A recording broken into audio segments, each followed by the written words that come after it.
അസ്സലാമു അലൈക്കും. നെറ്റിലൊക്കെ വ്യാപകമായി ഒരു പ്രഭാഷണം കേൾക്കാറുണ്ട്. മദീനയിൽ നിന്ന് ഉള്ളൊരു യാസിർ മദീന എന്ന് പറയുന്ന ഒരാളുടെ ആ പ്രഭാഷണത്തിൽ ഈ യാ ഇബാദല്ലാ ഇനൂനി എന്ന ഹദീസ് ദീർഘമായി വിശദീകരിച്ചുകൊണ്ടുള്ളൊരു സംസാരമാണ്. അതിൻ്റെ തുടക്കത്തിൽ തന്നെ അതിൻ്റെ ഒന്നാം ഭാഗത്തിൽ യാ ഇബാദല്ലാ ഇനൂനി എന്ന ഹദീസ് വിശദീകരിച്ച് 3 നിലപാടുകൾ വിശദീകരിക്കുന്നുണ്ട്. ആ 3 നിലപാടുകളിൽ ഒന്ന്, ഈ ഹദീസ് ലൈഫാണ്, ഇതുകൊണ്ട് അമൽ ചെയ്യാൻ പറ്റില്ല.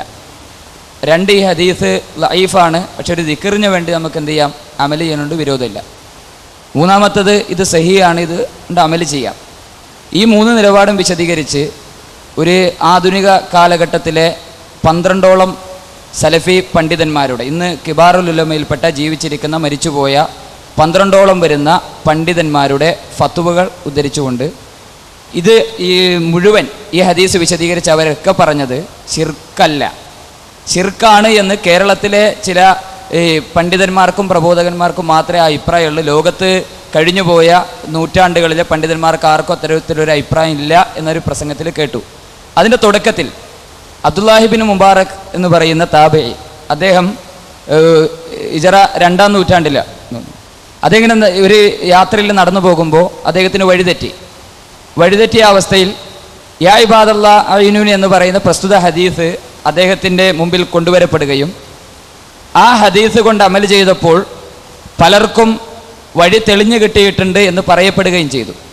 ആ സമയത്ത് ഈ അബ്ദുല്ലാഹിബിൻ മുബാറക് എന്ന താബി ആദ്യം ചോദിച്ചത് ഇതിൻ്റെ സനദ് ദുർബലമാണോ എന്ന വിഷയമാണ്. അതല്ലാതെ ഇത് ഒറ്റ നോട്ടത്തിൽ ഇത് ശിർക്കാണ് എന്ന് പറയാനോ അല്ലെങ്കിൽ ഇത് ശിർക്കാണ് എന്ന് സ്ഥാപിക്കാനോ അല്ല മുൻകാലഘട്ടത്തിലെ പണ്ഡിതന്മാർ, സഹാബികളായാലും താബീയങ്ങളായാലും ഒക്കെ ശ്രമിച്ചത്. മറിച്ച് ഇത് ഇതിൻ്റെ സനദ് ദുർബലമാണോ സഹിയാണെന്ന് പരിശോധിക്കാനാണ് അവരൊക്കെ മുൻതൂക്കം കൊടുത്തത്. അത് കേരളത്തിലെ ചില പ്രബോധകന്മാർക്ക് മാത്രമുള്ളൊരു വാദമാണ് എന്ന നിലപാട് ഒന്ന്. 2-മത്തത് കൂട്ടത്തിൽ ചോദിക്കാൻ, ഇപ്പോൾ അബ്ദുല്ലാഹി ഇബ്നു ബാസിൻ്റെ ഒരു ഫത്വ ജമിയത്തുൽ ഉലമയുടെ ഈ പുസ്തകത്തിലും ഫത്വയിലും കണ്ടു. ആ ഫത്വയെ സംബന്ധിച്ച് അതിലുള്ള ചോദ്യം യഥാർത്ഥത്തിൽ നമ്മൾ ഈ കേരളക്കരയിൽ ചർച്ച ചെയ്യുന്ന അല്ലെങ്കിൽ ലോകത്ത് ഈ ഹദീസുമായി ബന്ധപ്പെട്ടുള്ള ഒരു ചർച്ചയുടെ അടിസ്ഥാനത്തിലുള്ള ഒരു ചോദ്യമോ മറുപടിയോ അല്ല. മറിച്ച് ഈ ചോദ്യം കാഫിറായ ജിന്നുകളെ സംബന്ധിച്ചുള്ളൊരു ചോദ്യം. കാഫിറായ ജിന്നിനോട് അത് വിജനപ്രദേശത്തായാലും സ്വജനപ്രദേശത്തായാലും ഭൂമിയിൽ എവിടെ നിന്നായാലും ശിർക്കാണ് എന്ന വിഷയത്തിൽ ലോകത്ത് മുസ്ലിം ലോകത്തിന് അഭിപ്രായ വ്യത്യാസമില്ല. എന്നാൽ ഇബ്നു ബാസിൻ്റെ ഫത്വ നമ്പർ എനിക്ക് ഓർമ്മയില്ല, ഫത്വയുടെ അടിസ്ഥാനത്തിൽ യാ ഇബാദല്ലാ ഇനൂനി എന്ന ഹദീസ് മുൻനിർത്തിക്കൊണ്ട് ഇബ്നു ബാസിനോടൊരു ചോദ്യം ചോദിക്കുമ്പോൾ ഇബ്നു ബാസ് റഹ്മത്തുള്ളാഹി അലൈഹി നൽകുന്ന മറുപടി മുഅ്മിനീങ്ങളായ ജിന്നിനോടും മലക്കുകളോടും ഈ ഹദീസിൻ്റെ ഇബാദല്ലാ എന്ന അടിസ്ഥാനത്തിൽ അതൊക്കെ വരുന്നുണ്ട് എന്ന് ഇബ്നു ബാസ് വിശദീകരിക്കുന്ന ഒരു ഫത്വ അദ്ദേഹം വായിച്ചിട്ട് അദ്ദേഹത്തിൻ്റെ ചോദ്യം, കേരള ജമിയത്തുൽ ഉലമ എടുത്ത ഈ നിലപാട് ശിർക്കാണ് എന്ന നിലപാടാണ് ശരിയെങ്കിൽ ഇബ്നു ബാസ് ശിർക്ക് ചെയ്ത ആളാണെന്ന് പറയുമോ, അത് പ്രസിദ്ധീകരിച്ച ലജ്ന ദായിമ ഈ ശിർക്ക് പ്രചരിപ്പിക്കുന്ന പണ്ഡിത കൂട്ടമാണെന്ന് പറയുമോ, ഇത് ഈ പുസ്തക രൂപത്തിൽ പ്രസിദ്ധീകരിക്കുന്ന സൗദി അറേബ്യയിലെ മുഴുവൻ ആളുകളും ശിർക്ക് ചെയ്യുന്ന ആളുകളാണെന്ന് പറയാൻ കഴിയുമോ എന്ന ഈ ഒരു വിഷയത്തിന് ഒരു മറുപടി പ്രതീക്ഷിക്കും. അസ്സലാമു അലൈക്കും. ഇത് ഓരോ വിശദീകരണങ്ങളും ഓരോ പ്രസംഗങ്ങളും ഓരോ മെയിലുകളും ഈ വിഷയത്തിൽ പുറത്തു വരുന്നത് നിങ്ങൾ വായിച്ചാൽ പ്രമാണത്തിൽ നിന്ന് പോയ ആളുകൾ അകപ്പെടുന്ന വൈരുദ്ധ്യം നമുക്ക് ബോധ്യപ്പെടും. പ്രമാണത്തിൽ അടിയുറച്ച് നിൽക്കണം. കേരളത്തിലെ മുജാഹിദികൾ സ്വീകരിക്കുന്ന സമീപനത, ആ സമീപനത്തിൻ്റെ പ്രത്യേകത അതാണ്. ഇവിടെ നമ്മളൊരു പ്രമാണത്തിൽ അടിയുറച്ച് നിന്നാൽ നമ്മെ സംബന്ധിച്ചിടത്തോളം ആശയക്കുഴപ്പമില്ല. അതിൻ്റെ അപ്പുറത്ത് പോയാലോ, അതിൻ്റെ അപ്പുറത്ത് പോയാൽ ഈ 3 നിലപാടിൽ ഒരു നിലപാടാണ്. ഇവിടെ പറഞ്ഞല്ലോ 3 നിലപാടുകളുണ്ട്. ആദ്യം ആ പ്രസംഗം കേട്ട ആളുകളുണ്ടാവും. ആ പ്രസംഗത്തിൻ്റെ തുടക്കത്തിൽ പറയുന്നത് ഇത് വിലക്കപ്പെട്ടതാണ് എന്ന കാര്യത്തിൽ സലഫി പണ്ഡിതന്മാർക്കിടയിൽ അഭിപ്രായ വ്യത്യാസമില്ല എന്നാണ്. ഇത് വിലക്കപ്പെട്ടതാണ് എന്ന കാര്യത്തിൽ സലഫി പണ്ഡിതന്മാർക്കിടയിൽ അഭിപ്രായ വ്യത്യാസമില്ല. പക്ഷെ പിന്നെ പറയുന്നതോ ഇതിൽ 3 അഭിപ്രായമുണ്ട്. 3-മത്തെ അഭിപ്രായം എന്താ? ഈ ഹദീസ് ദുർബലമല്ല, അതനുസരിച്ച് അമൽ ചെയ്യാം. അപ്പം ചുരുങ്ങിയത് 3 അഭിപ്രായമെങ്കിലും സലഫി പണ്ഡിതന്മാർക്ക് ഇടയിലുണ്ട് എന്ന് പറയണ്ടേ? ഒന്ന്, ഇത് ഈ പറഞ്ഞ മാതിരി ഹറാമാണ്, അല്ലെങ്കിൽ നേരത്തെ ഇവിടെ ചോദ്യത്തിൽ ഉന്നയിച്ചതുപോലെ വസീലത്തിനിലെ ശിർക്കാണ് എന്ന് പറയുന്നുണ്ടല്ലോ. അപ്പോ ഈ വസീലത്തുൻ ഇല ശിർക്ക് ശിർക്കുൻ അസ്ഗറാണ് എന്ന് പണ്ഡിതന്മാർ പറഞ്ഞതനുസരിച്ച് ഈ ഇമാം അഹ്മദ് ഹംബൽ ശിർക്ക് ചെയ്തോ, മറ്റേ ആൾ ശിർക്ക് ചെയ്തോ, ഇവര് ശിർക്ക് ചെയ്തോ എന്നൊക്കെ ചോദിക്കണില്ലേ? അവരൊക്കെ വസീലത്തുൻ ഇല ശിർക്ക് ചെയ്തോ? ശിർക്കുൻ അസ്ഗർ ചെയ്യാൻ പ്രേരിപ്പിച്ചോ? ശിർക്കുൻ അസ്ഗർ ചെയ്യാൻ പ്രേരിപ്പിച്ചെന്ന് പറയാൻ പറ്റുമോ? ഹറാമ് ചെയ്യാൻ പ്രേരിപ്പിച്ചെന്ന് പറയാൻ പറ്റുമോ? ഇവിടെ പ്രമാണങ്ങളും തെളിവുകളുമാണ് ഈ വിഷയത്തെ നമ്മൾ പരിഗണിക്കേണ്ടത്. ഇനി അത് മുസ്ലിം ജിന്നിനോട് ചോദിച്ചാൽ കുഴപ്പമില്ല, കാഫിർ ജിന്നിനോട് ചോദിച്ചാൽ കുഴപ്പമാണ്. ഒരാൾ ഇരുട്ടത്ത് പോവാണ്, അയാളെ കയ്യിൽ വെളിച്ചൊന്നുമില്ല, ഒരൊച്ച കേട്ട്. അപ്പൊ ആദ്യം ചോദിക്കേണ്ടത് എന്താ? ജിന്നെ വെളിച്ചം തരുമോന്നോ ചോദിക്കേണ്ടത്, അല്ലെ ജിന്നെ ചോദിച്ച് മുസ്ലിം ആണോ കാഫിറാണോ എന്നോ? ആദ്യം എന്ത് ചോദിക്കേണ്ടി വരും? ജിന്നെ മുസ്ലിം ആണോ? പണ്ട് ഒരു കടങ്കഥ ഉണ്ടായിരുന്നു. ഒരു 2 ഡോറ്, ആ 2 ഡോറിന് 2 കാവൽക്കാര്, ഒരാൾ സത്യം മാത്രമേ പറയൂ, ഒരാൾ കളവേ പറയൂ. ഈ സത്യം പറയുന്നത് ആരാന്ന് കണ്ടെത്തിയിട്ട് വേണം നന്മയിലേക്ക് പോകാൻ എന്നൊക്കെ ഉള്ളൊരു കടങ്കഥ. അതേമാതിരി ആദ്യം ജിന്നിനോട് ചോദിക്കണത്, ജിന്നെ നീ മുസ്ലിം ആണോ കാഫിറാണോ? ജിന്ന് പറയുന്നു ഞാൻ മുസ്ലിമാണ്. വിശ്വസിക്കാൻ പറ്റുമോ? ഇല്ല. കാരണം എന്താ? കാഫിറായ ജിന്ന് സത്യം കളവ് പറയില്ലേ ഞാൻ മുസ്ലിമാണ്? പണ്ഡിതന്മാർ പറഞ്ഞിട്ട് ജിന്നൊരു ഹദീസ് റിപ്പോർട്ട് ചെയ്താൽ സ്വീകരിക്കാൻ പറ്റൂല. എന്തുകൊണ്ടാ? ഇയാൾ അവസ്ഥ എന്താണെന്ന് അറിയില്ല. ഈ ഞാൻ മുസ്ലിമാണ് എന്നൊരു ജിന്ന് പറഞ്ഞാൽ ഈ ജിന്നിനോട് ആ ജിന്ന് പറയുന്നത് വിശ്വസിക്കാൻ കഴിയില്ല. പിന്നെ എങ്ങനെയാ മുസ്ലിം ജിന്നിനോട് ചോദിക്കാം? മുസ്ലിം ജിന്നിനോട് ചോദിച്ചാൽ ശിർക്കല്ല, കാഫിർ ജിന്നിനോട് ചോദിച്ചാൽ ശിർക്ക് എന്ന് പറയണമെങ്കിൽ ഇത് നമുക്ക് മനസ്സിലാകണ്ടേ? അതാണ് വിശദീകരണങ്ങളിലേക്ക്, അള്ളാഹിന്റെ റസൂല് പറഞ്ഞതിനപ്പുറത്തുള്ള വിശദീകരണങ്ങളിലേക്ക് നമ്മൾ പോയാലുണ്ടാകുന്ന ഒരു പ്രയാസം. പ്രമാണങ്ങളിൽ നിന്നാലോ ഈ ഒരു വിഷയവും അതിലുണ്ടാവുകയില്ല. ഇതിൽ പറഞ്ഞ ഈ പ്രസംഗത്തിൽ പറഞ്ഞ 3 നിലപാടുകൾ, ഒന്ന് ഇത് ദുർബലമാണ്, ഇത് ദുർബലമാണ്, അമല് ചെയ്യാൻ പാടില്ല. ഈ ഹദീസ് ദുർബലമാണ്, അമല് ചെയ്യാൻ പാടില്ല. രണ്ടാമത്തെ വീക്ഷണം, ഈ ഹദീസ് ദുർബലമാണ്, എന്നാൽ ദിക്ർ എന്ന നിലയിൽ അമല് ചെയ്യാം. അപ്പോൾ വസീലത്തുനില ശിർക്ക് ചെയ്യാനായോ? ഹറാമ് ചെയ്യാനായോ? ഇത് ഹറാമാണെങ്കിൽ, ജിന്നിനോടുള്ള സഹായതേട്ടം ഹറാമാണെങ്കിൽ ഇതിങ്ങനെ പറയേണ്ടി വരൂലേ? അപ്പൊ ഇവരെയൊന്നും ഈ ആധുനിക കാലത്തുള്ള പണ്ഡിതന്മാരുടെ ഒഴിച്ച് അബ്ദുല്ലാഹി ഇബ്നു മുബാറക്കിന്റെ ഒന്നും ചർച്ചയിൽ ഇത് ജിന്നാണോ, മുസ്ലിം ജിന്നാണോ, കാഫിർ ജിന്നാണോ എന്നുള്ള ചർച്ചയെ വന്നിട്ടില്ല. യാ ഇബാദല്ലാഹ് അഈനൂനി എന്ന ഒരു ദിക്ർ, വഴിതെറ്റിയാൽ ചൊല്ലാനുള്ള ഒരു ദിക്റായി നബി സല്ലല്ലാഹു അലൈഹി വസല്ലം പഠിപ്പിച്ചു. അവിടെ ചർച്ചയേ ഇല്ല ഇത് ജിന്നാണോ മലക്കാണോ, അവർ ചർച്ച ചെയ്തിട്ടുമില്ല. അതിന്റെ സനദ് എന്ത് എന്ന് മാത്രമേ അദ്ദേഹം പരിശോധിച്ചിട്ടുള്ളൂ. ഇനി ഒരു പണ്ഡിതൻ ഒരു ഹദീസ് ഉദ്ധരിച്ചു, ചിലരൊക്കെ പറയുന്നുണ്ട് 1200 കൊല്ലം ഈ ഹദീസ് ഉണ്ട്, പല ഗ്രന്ഥങ്ങളിലും ഉദ്ധരിച്ചു, ഓലാരും ശിർക്ക് എന്ന് പറഞ്ഞു. ഇതൊക്കെ കുബൂരികൾ അവരെ വാദത്തിന് തെളിവായി പറയണതല്ലേ? അല്ലേ? ഇപ്പോ നിങ്ങൾ നോക്കിക്കോ, വലൗ അന്നഹും ഇല്ലലമു അൻഫുസഹും ജാഊക ഫസ്തഗ്ഫിറുല്ലാഹ വസ്തഗ്ഫറ ലഹുമുർ റസൂൽ ലവജദുല്ലാഹ തവ്വാബർ റഹീമ. ഈ ആയത്ത് അല്ലാത്തവരോട് ദുആ ചെയ്യാന്നുള്ളതിന് ഖുബൂരികൾ തെളിവ് ധരിക്കുന്നില്ലേ? എന്താണ് അവരതിന് പറയുന്ന ന്യായം? എന്താ പറയുന്ന ന്യായം? ഈ ആയത്തിന്റെ വ്യാഖ്യാനത്തിൽ ഇബ്നു കസീർ ഉതബിയുടെ സംഭവം ഉദ്ധരിച്ചിട്ടുണ്ട് എന്നാണ്. ഉതബി എന്ത് ചെയ്തു? നബി സല്ലല്ലാഹു അലൈഹി വസല്ലമയുടെ ഖബറിന്റെ അരികെ ചെന്നിട്ട് പറഞ്ഞു എന്ന് പറയുന്ന സംഭവമാണ് അവർ തെളിവ് ധരിക്കുന്നത്. എന്നിട്ട് പറയലെന്താ നമ്മളോട്? ഇതാ ഇബ്നു കസീർ ഇത് ഉദ്ധരിച്ചിരിക്കുന്നു. ശിർക്കാണെങ്കിൽ ഇബ്നു കസീർ ശിർക്ക് എന്ന് പറയണ്ടേ? ഇബ്നു കസീർ അവിടെ ശിർക്ക് എന്ന് പറയണ്ട. ഇബ്നു കസീർ ആയത്തുമായി ബന്ധപ്പെട്ട ഒരു അറിയപ്പെടുന്ന ചരിത്ര സംഭവം ഉദ്ധരിക്കുക മാത്രമാണ് ചെയ്യുന്നത്. ഹദീസ് ഗ്രന്ഥങ്ങളിൽ അങ്ങനെ പല സംഭവങ്ങളുണ്ട്. പിന്നെ നബി സല്ലല്ലാഹു അലൈഹി വസല്ലമയുടെ ഖബറിന്റെ അരികിൽ ചെന്ന് ഇസ്തസ്ഖിലി ഉമ്മത്തിക യാ റസൂലല്ലാഹ് എന്ന് പറഞ്ഞു എന്നുള്ള സംഭവം പലരും ഉദ്ധരിച്ചിട്ടുണ്ട്. ഖുബൂരികൾ ചോദിക്കാറുണ്ട്, ചോദ്യം എന്താണ്? ഇന്ന പണ്ഡിതൻ ഇന്ന ഹദീസ് ഗ്രന്ഥത്തിൽ ഉദ്ധരിച്ചു, അദ്ദേഹം അവിടെ ശിർക്കാന്ന് പറഞ്ഞിട്ടില്ല, അപ്പൊ അദ്ദേഹം ശിർക്ക് ചെയ്തോ, ശിർക്കിന് പ്രേരിപ്പിച്ചോ? മുഹദ്ദിസുകളുടെ പണി അതല്ല. മുഹദ്ദിസുകൾ ആ ഹദീസുകൾ ഉദ്ധരിച്ചിട്ടുണ്ടാവാം, അതിന്റെ സ്വീകാര്യത ബോധ്യപ്പെട്ടവർ, അതിന്റെ അസ്വീകാര്യത ബോധ്യപ്പെട്ടവർ അത് പിന്നീട് അത് വിശദീകരിക്കുന്നുണ്ടാകാം. അഖീദ വിശദീകരിക്കുന്നിടത്ത് പണ്ഡിതന്മാർ ആ ഹദീസുകൾ ചർച്ച ചെയ്യുന്നുണ്ടാകാം. അപ്പോൾ ഏതെങ്കിലും ഒരു പണ്ഡിതൻ അദ്ദേഹത്തിന്റെ ഗ്രന്ഥത്തിൽ ഇത് ഉദ്ധരിച്ചു എന്നതല്ല തെളിവിന്റെ അടിസ്ഥാനം. അപ്പൊ ഈ ഹദീസ് അനുസരിച്ച് അമല് ചെയ്യാം എന്നാണെങ്കിൽ ഈ പറഞ്ഞ ആ 10-12ഓളം കിതാബുകളിൽ പണ്ഡിതന്മാരത് ഉദ്ധരിച്ചിട്ടില്ലേ, അവരൊക്കെ ഇത് അംഗീകരിച്ചിട്ടില്ലേ എന്നാണെങ്കിൽ ഓലാരും ഇത് വസീലത്തിനുള്ള ശിർക്കാന്നല്ല പറഞ്ഞത്. ഇതാ ഞാൻ പറഞ്ഞത്. ഒരു വാദം നമ്മൾ പറയുമ്പോൾ അതിൽ ഉറച്ചു നിൽക്കാൻ കഴിയും. ഏറ്റവും ചുരുങ്ങിയത് എന്താ എൻ്റെ വാദം എന്ന് ഞാൻ എന്നോട് ചോദിക്കണം. ഞാനൊരു വിഷയം പറയുമ്പോൾ, ഞാനൊരു വിഷയത്തിലൊരു നിലപാട് സ്വീകരിക്കുമ്പോൾ എന്താണ് ഈ വിഷയത്തിൽ എൻ്റെ വാദം എന്ന് ഞാൻ എന്നോട് ചോദിക്കണം. ഞാൻ നിങ്ങളോട് ഓരോരുത്തരോടും ആവശ്യപ്പെടാൻ നിങ്ങളൊന്ന് സ്വയം ചോദിക്കാദ്യം, എന്താ ഈ വിഷയത്തിൽ നിങ്ങളുടെ വാദം? ജിന്നിനോടുള്ള സഹായതേട്ടം ശിർക്കാണെന്നാണോ, അനുവദനീയമാണെന്നാണോ? എൻ്റെ വാദം ശിർക്കാണെന്നാണ്. ഞാനങ്ങനെ വാദിക്കാനുള്ള കാരണം ഈ പണ്ഡിതന്മാരൊക്കെ പറയുകയും നേരത്തെ ഉദ്ധരിച്ച തെളിവുകളുടെ അടിസ്ഥാനത്തിലാണ്. എൻ്റെ ആ വിശ്വാസത്തെ ഞാൻ ഊട്ടിയുറപ്പിക്കുന്നു. കേരളത്തിലെ അറിയപ്പെടുന്ന, ഞാൻ വിശ്വസിക്കുന്ന സംഘടനയ്ക്ക് നേതൃത്വം നൽകിയ പണ്ഡിതന്മാർ, സൗദി അറേബ്യയിൽ അടക്കമുള്ള ഷെയ്ഖ് ഇബ്നു ബാസിനെ പോലെയുള്ള പണ്ഡിതന്മാരുടെ ഫത്വകൾ ഉദ്ധരിച്ചുകൊണ്ട് അത് ശിർക്കാണ് എന്ന് അവർ പ്രഖ്യാപിച്ചതുകൊണ്ട് ഞാനത് ശിർക്കാണ് എന്ന് വിശ്വസിക്കുന്നു. അതിനെതിരായി തെളിവ് പറയാൻ ശ്രമിച്ച ആളുകൾക്കൊന്നും ഒരു തെളിവും രേഖപ്പെടുത്താൻ കഴിഞ്ഞില്ലെന്ന് മാത്രമല്ല, അതിനെതിരായി തെളിവ് പറയാൻ ശ്രമിച്ചവരൊക്കെ വൈരുദ്ധ്യത്തിലാണ് അകപ്പെട്ടത് എന്ന് മനസ്സിലാക്കിയത് കൊണ്ട് ഞാൻ ഉറച്ചു വിശ്വസിക്കുന്നു ജമിയത്തുൽ ഉലമയുടെ നിലപാടാണ് ശരി.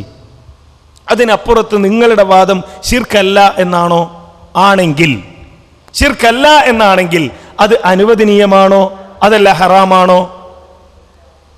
ഹറാമാണ് എന്ന് വാദിക്കുന്ന ആളുകൾ ഒരു വശത്ത് ഹറാമാണെന്ന് പറയുക, എന്നിട്ട് കിതാബുകൾ ഉദ്ധരിക്കുക. ഈ ആളുകൾ ഉദ്ധരിച്ച ഒരു കിതാബ് കശ്ഫു ഗയാഹിബുൽ അലാം എന്ന് പറയുന്ന പുസ്തകം ഈ അല്ലാമ ഷെയ്ഖ് സുലൈമാൻ ഇബ്നു സഹ്മാന്റെ പുസ്തകമാണ്. ആ പുസ്തകത്തിൽ അദ്ദേഹം പറയുന്നത് എന്താ? ഹഉലാഇ ലൈസു ബിഗായിബീൻ വഅദമു റുയതിഹിം ലാ യസ്തൽസിമു ഗൈബതഹും ഫഇന്നാ ലാ നറൽ ഹഫലത വമഅ ദാലിക ഫഹും ഹാളിറൂൻ വലാ നറൽ ജിന്ന വമഅ ദാലിക ഫഹും ഹാളിറൂൻ വകദാലിക ശയാത്തീന വൽ ഹവാ വനഹു ദാലിക ഫഇന്ന ഇല്ലത റുയതി ലൈസ ഹുവൽ വുജൂദു ഫഖത്. നമ്മൾ ഈ ജിന്നുകൾ അതേപോലെയുള്ള ഈ മലക്കുകളൊക്കെ ലൈസു ബിഗായിബീന, അവര് ഗായിബുകളല്ല, അവരെ നമ്മൾ കാണുന്നില്ല എന്നത് ഗായിബാണെന്ന് പറയാൻ പറ്റൂല. ഹഫളത്തിന്റെ മലക്കുകളില്ലേ, അവര് ഗായിബല്ലല്ലോ, നമ്മൾ കാണുന്നില്ലെങ്കിലും അവര് ഗായിബല്ല, ഹാലിറല്ലേ. ജിന്നുകൾ ഉണ്ടല്ലോ, നമ്മൾ കാണുന്നില്ലെങ്കിലും അവര് ഗായിബല്ല, ഹാലിറല്ലേ. അപ്പൊ അവരോട് തേടൽ എന്താണ്? അനുവദനീയമാണ് എന്നാണ് അദ്ദേഹം ഇവിടെ വിശദീകരിക്കുന്നത്.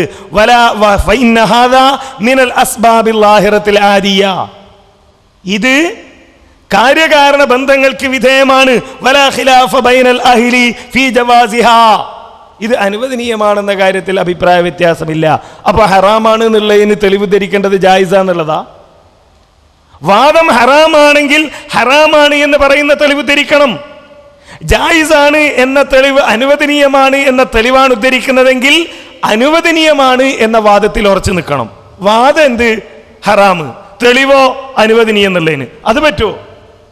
അത് പറ്റില്ലല്ലോ. ഇനി ഈ അനുവദനീയമാണ് എന്ന് പറയുന്ന ആളുകൾ വിശുദ്ധ ഖുർആനിന്റെയോ തിരുസുന്നത്തിന്റെയോ അടിസ്ഥാനത്തിൽ ഒരു പ്രമാണവും ഉദ്ധരിച്ചിട്ടില്ല. അതുകൊണ്ട് നമ്മളത് അംഗീകരിക്കുന്നില്ല.